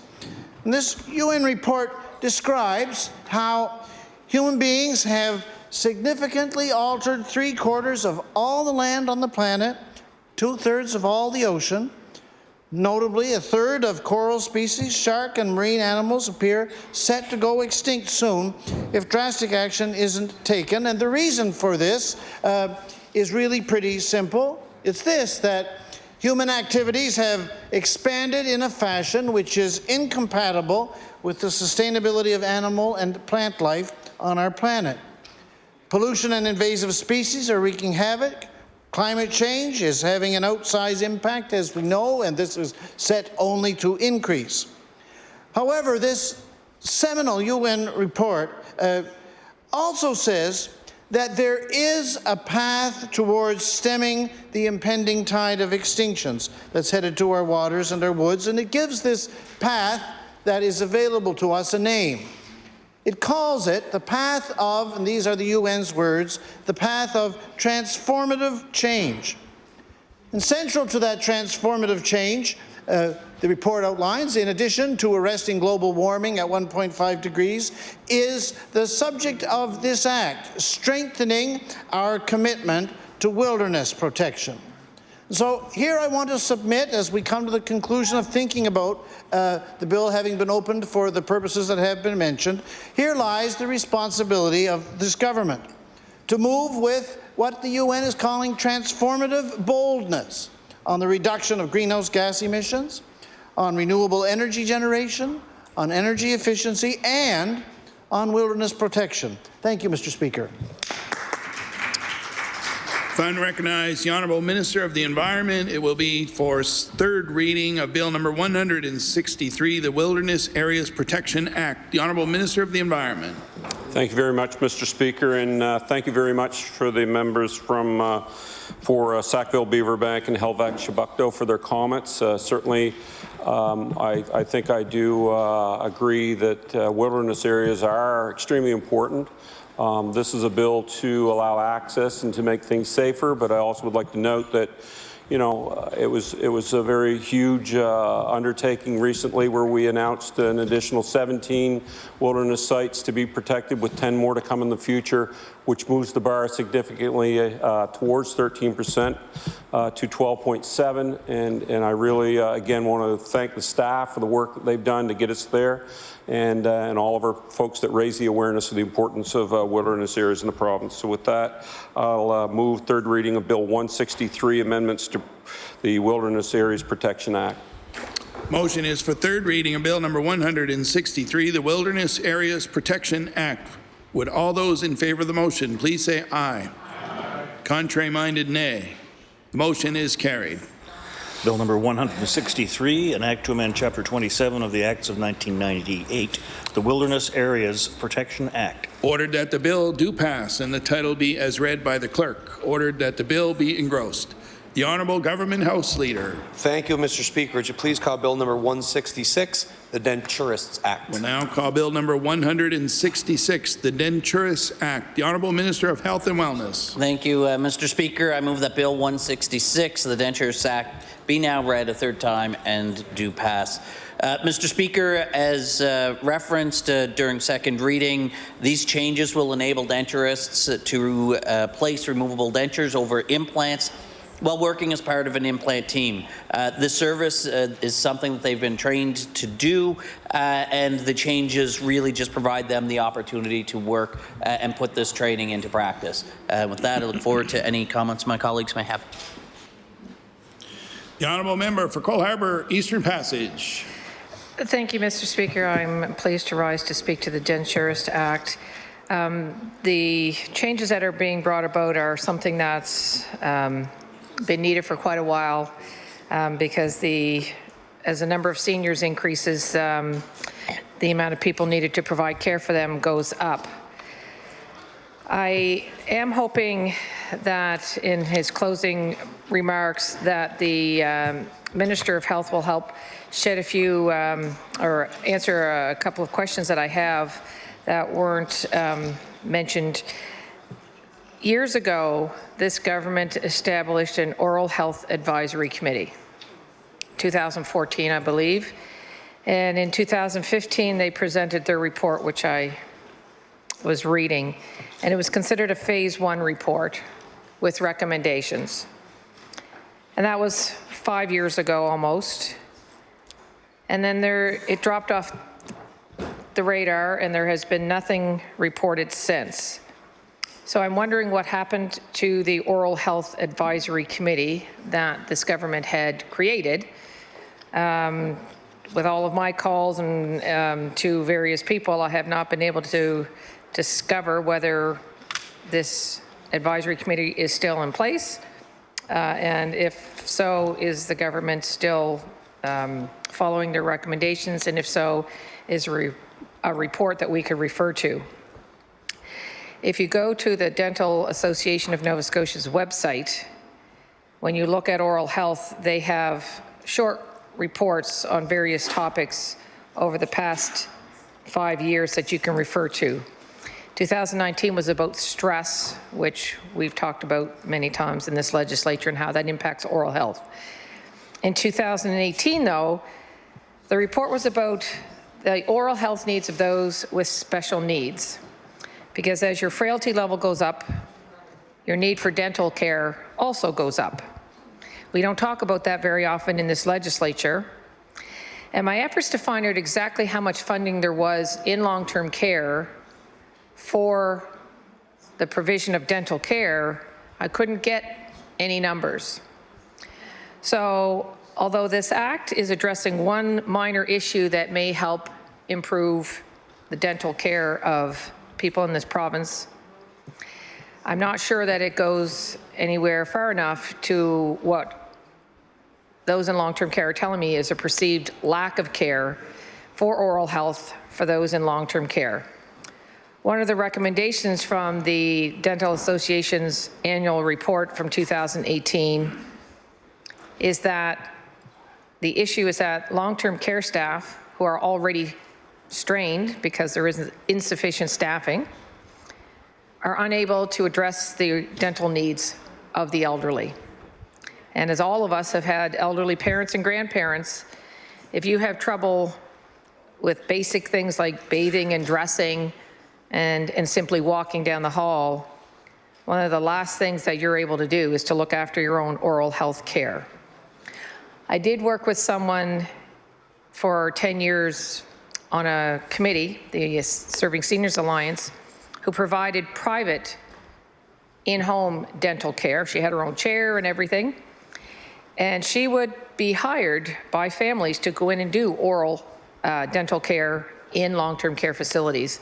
And the stories she would tell us would make you sick.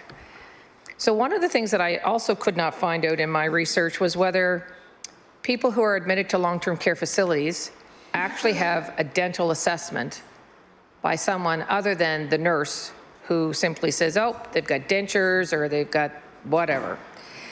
And so I'm hoping the minister can advise us of that, because this bill is meant to improve the dental care in this province, particularly for seniors. And we haven't really talked about what that care looks like in long-term care. And certainly that would also apply to those in home care. We talk about home care and health care in the home and supportive care in the home, including cooking and cleaning, but we almost never talk about the allied health care services that are needed in the home. Physiotherapists to go in after a fall, occupational therapists to go in and help fit somebody for an electric wheelchair. And I certainly am almost 100% sure we never talk about dental care in the home. One of the other things that we know in this report from 2018, put out by the Dental Association, is that the oral health status of Nova Scotians with disabilities is relatively unknown. So we don't even know how big the problem is. So I'm wondering if the minister at some point can comment on how big a problem we have in oral health for those with disabilities and those who are seniors. Because it's often not anything that family members are thinking about. They're worried about getting somebody on and off a toilet, getting enough food into them, and making sure that they're not falling down the stairs when they try to go down and do a load of laundry past the time when they have the physical ability to do so. In 2017, the Dental Association produced a report on children's oral health, and that subject is coming up at a future health committee meeting, so I'll save my comments about that for then. In 2016, it was about sugar-sweetened beverages, and I want to reference that here today because everything has a domino effect. When you make a change in funding or programs, you impact all sorts of things. And one of the things that I heard immediately several years ago when this government cut funding to long-term care was one of the first changes they made was they went from fresh squeezed orange juice to the sugar crystalled orange juice. Well, that has an impact on oral health. It also has an impact on the rate of diabetes and one's blood sugar. And of course, as we all know, we have an epidemic of diabetes in this province. It's going to escalate exponentially. It's literally going to double by 2038. And of course, with diabetes comes vision impairment, which leads to balance issues, and of course, the coronary artery disease that comes with it. So when you make a change in the funding of a long-term care facility, you also change the oral hygiene practices of those when you change their diet. And frankly, nobody's worried in a long-term care facility about whether Mrs. Smith is getting her teeth brushed, although they should. They're worried about whether she has a bed sore, or whether she's getting her pain medication on time, or whether she's ever getting out of bed in order to retain her mobility. The 2015... Order, please. I'd like to ask the member to confine her comments specifically to the content of the bill. Third reading is not intended to be a general platform to talk about a broad subject area. It's supposed to be specific on the contents of the bill. The honourable member for Cole Harbour Eastern Passage. Thank you, Mr. Speaker. The last comment that I want to make is that the Dental Association's report for 2015 was about seniors. And denturists are part of the solution in managing those who are seniors who have oral health issues. I think that this bill obviously is a good step, but I think it's only one small step in a very long walk that we need to take to go towards improving the health of seniors in this province, and in particular those in home care and long-term care. Thank you, Mr. Speaker. The honourable member for Cape Breton Centre. Thank you, Mr. Speaker. Mr. Speaker, we're happy to see that with these changes to the legislation, the scope of practice of denturists will be expanded in Nova Scotia. Access to dentures needs to be increased, and this sounds like a step in the right direction. I've said this before, but I'd like to reiterate. While we're looking forward to seeing the impacts of these changes, we can't forget about the wider problem of access to oral health. 1 in 3 working people in Canada have no dental insurance. When they need to see a dentist, they have to pay out of pocket. If they don't have the money, as in many cases, they simply go without the care they need. As a result of people not getting the care they need, people live with severe pain, they miss work, they suffer in silence, they can't live up to their potential. Access to oral health, Mr. Speaker, is an issue for children, for adults, and for seniors. We need to ensure that our oral health care system does not stop at the neck. It should cover us from tip to toe. In Nova Scotia, we could start to ensure that everyone gets good oral health by implementing a public health dental hygiene program in our public schools and the passing of Bill 141 this session. Our healthcare system is focused on below-the-neck care. Nova Scotians' investments in public health dentistry are among the lowest in the country. Sadly, we only have a total of 14.2 full-time equivalent dental hygienists employed by the public school system and no other professionals. Nova Scotia once hired a dentist to work part-time as the province's dental public health consultant, but the position has been vacant for many years. A universal school-based oral health program could change the lives of the... Please. I'd like to offer the honourable member for Cape Breton Centre the same comment as the previous member. The third reading is intended to speak specifically to the contents of the bill, not a platform for general comment on the broader subject. The honourable member for Cape Breton Centre. Thank you, Mr. Speaker. I recognize the Honourable Minister of Health. It will be for third reading of Bill number 166, the Dentures Act. The Honourable Minister of Health. Thank you, Mr. Speaker.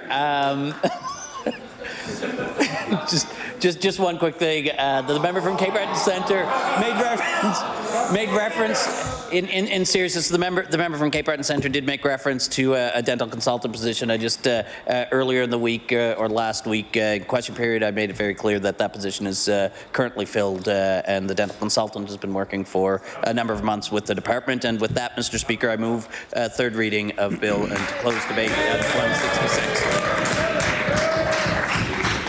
The motion is for third reading of Bill number 166, the Dentures Act. Would all those in favour of the motion please say aye. Contrary-minded, nay. Motion is carried. Bill number 166, entitled An Act to Amend Chapter 25 of the Acts of 2000, the Denturists Act. Ordered that this bill do pass and the title be as read by the clerk. Ordered that the bill be engrossed. The Honourable Government House Leader. Thank you, Mr. Speaker. Would you please call Bill number 170, the Public Highways Act. We'll now call Bill number 170, the Public Highways Act. The Honourable Minister of Transportation and Infrastructure Renewal. Thank you, Mr. Speaker. Mr. Speaker, I move that Bill 170, the Public Highways Act, be now read a third time and do pass. Mr. Speaker, I want to thank the members opposite for their comments at second reading. And with that, Mr. Speaker, I complete my remarks. The Honourable Member for Dartmouth North.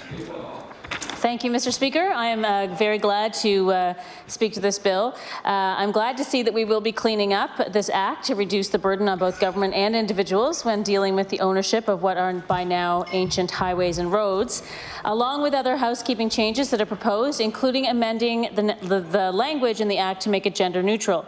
So before I go on, I will say we are in support of this legislation.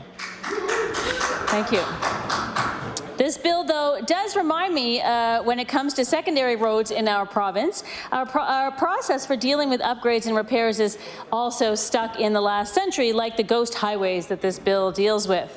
To respectfully borrow a phrase from the Minister of Transportation and Infrastructure Renewal, I am pleased to have the opportunity to speak about the five-year highway plan that the NDP government brought in to take the politics out of road building. The approach was and has been continued by the Liberal government because it is a good and fair way of dealing with things that give people clarity on our provincial priorities and certainty about when projects will be completed.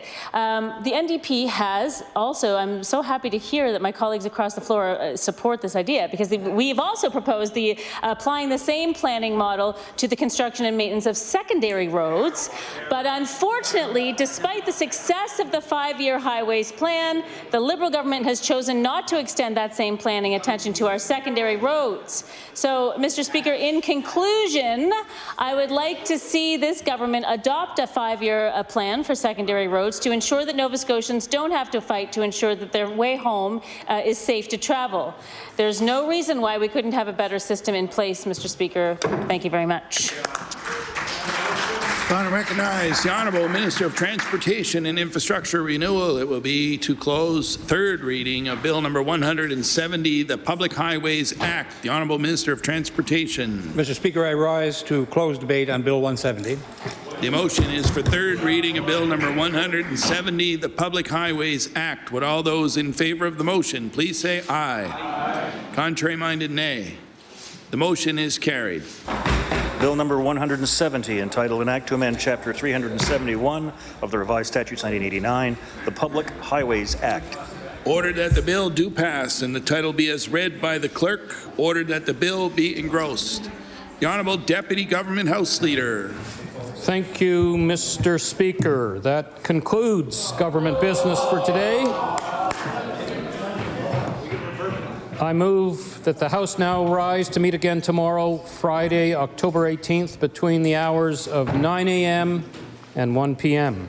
Following the daily routine and question period, business will include second reading of Bill number 204, third reading of Bills number 152, 169, 175, 177, and 187, and with time permitting, address and reply. I can also advise the public and members of the House that law amendments will be meeting tomorrow, Friday, October 18th, starting at 1 p.m. to deal with bills number 189, 192, 193, 197, 201, and 203. Thank you. Motion is for the House to rise to adjourn to meet again tomorrow between the hours of 9 a.m. and 1 p.m. Friday, October the 18th. Would all those in favor of the motion please say aye. Aye. Contrary-minded, nay. Motion is carried. The House now stands adjourned until tomorrow at 9 a.m.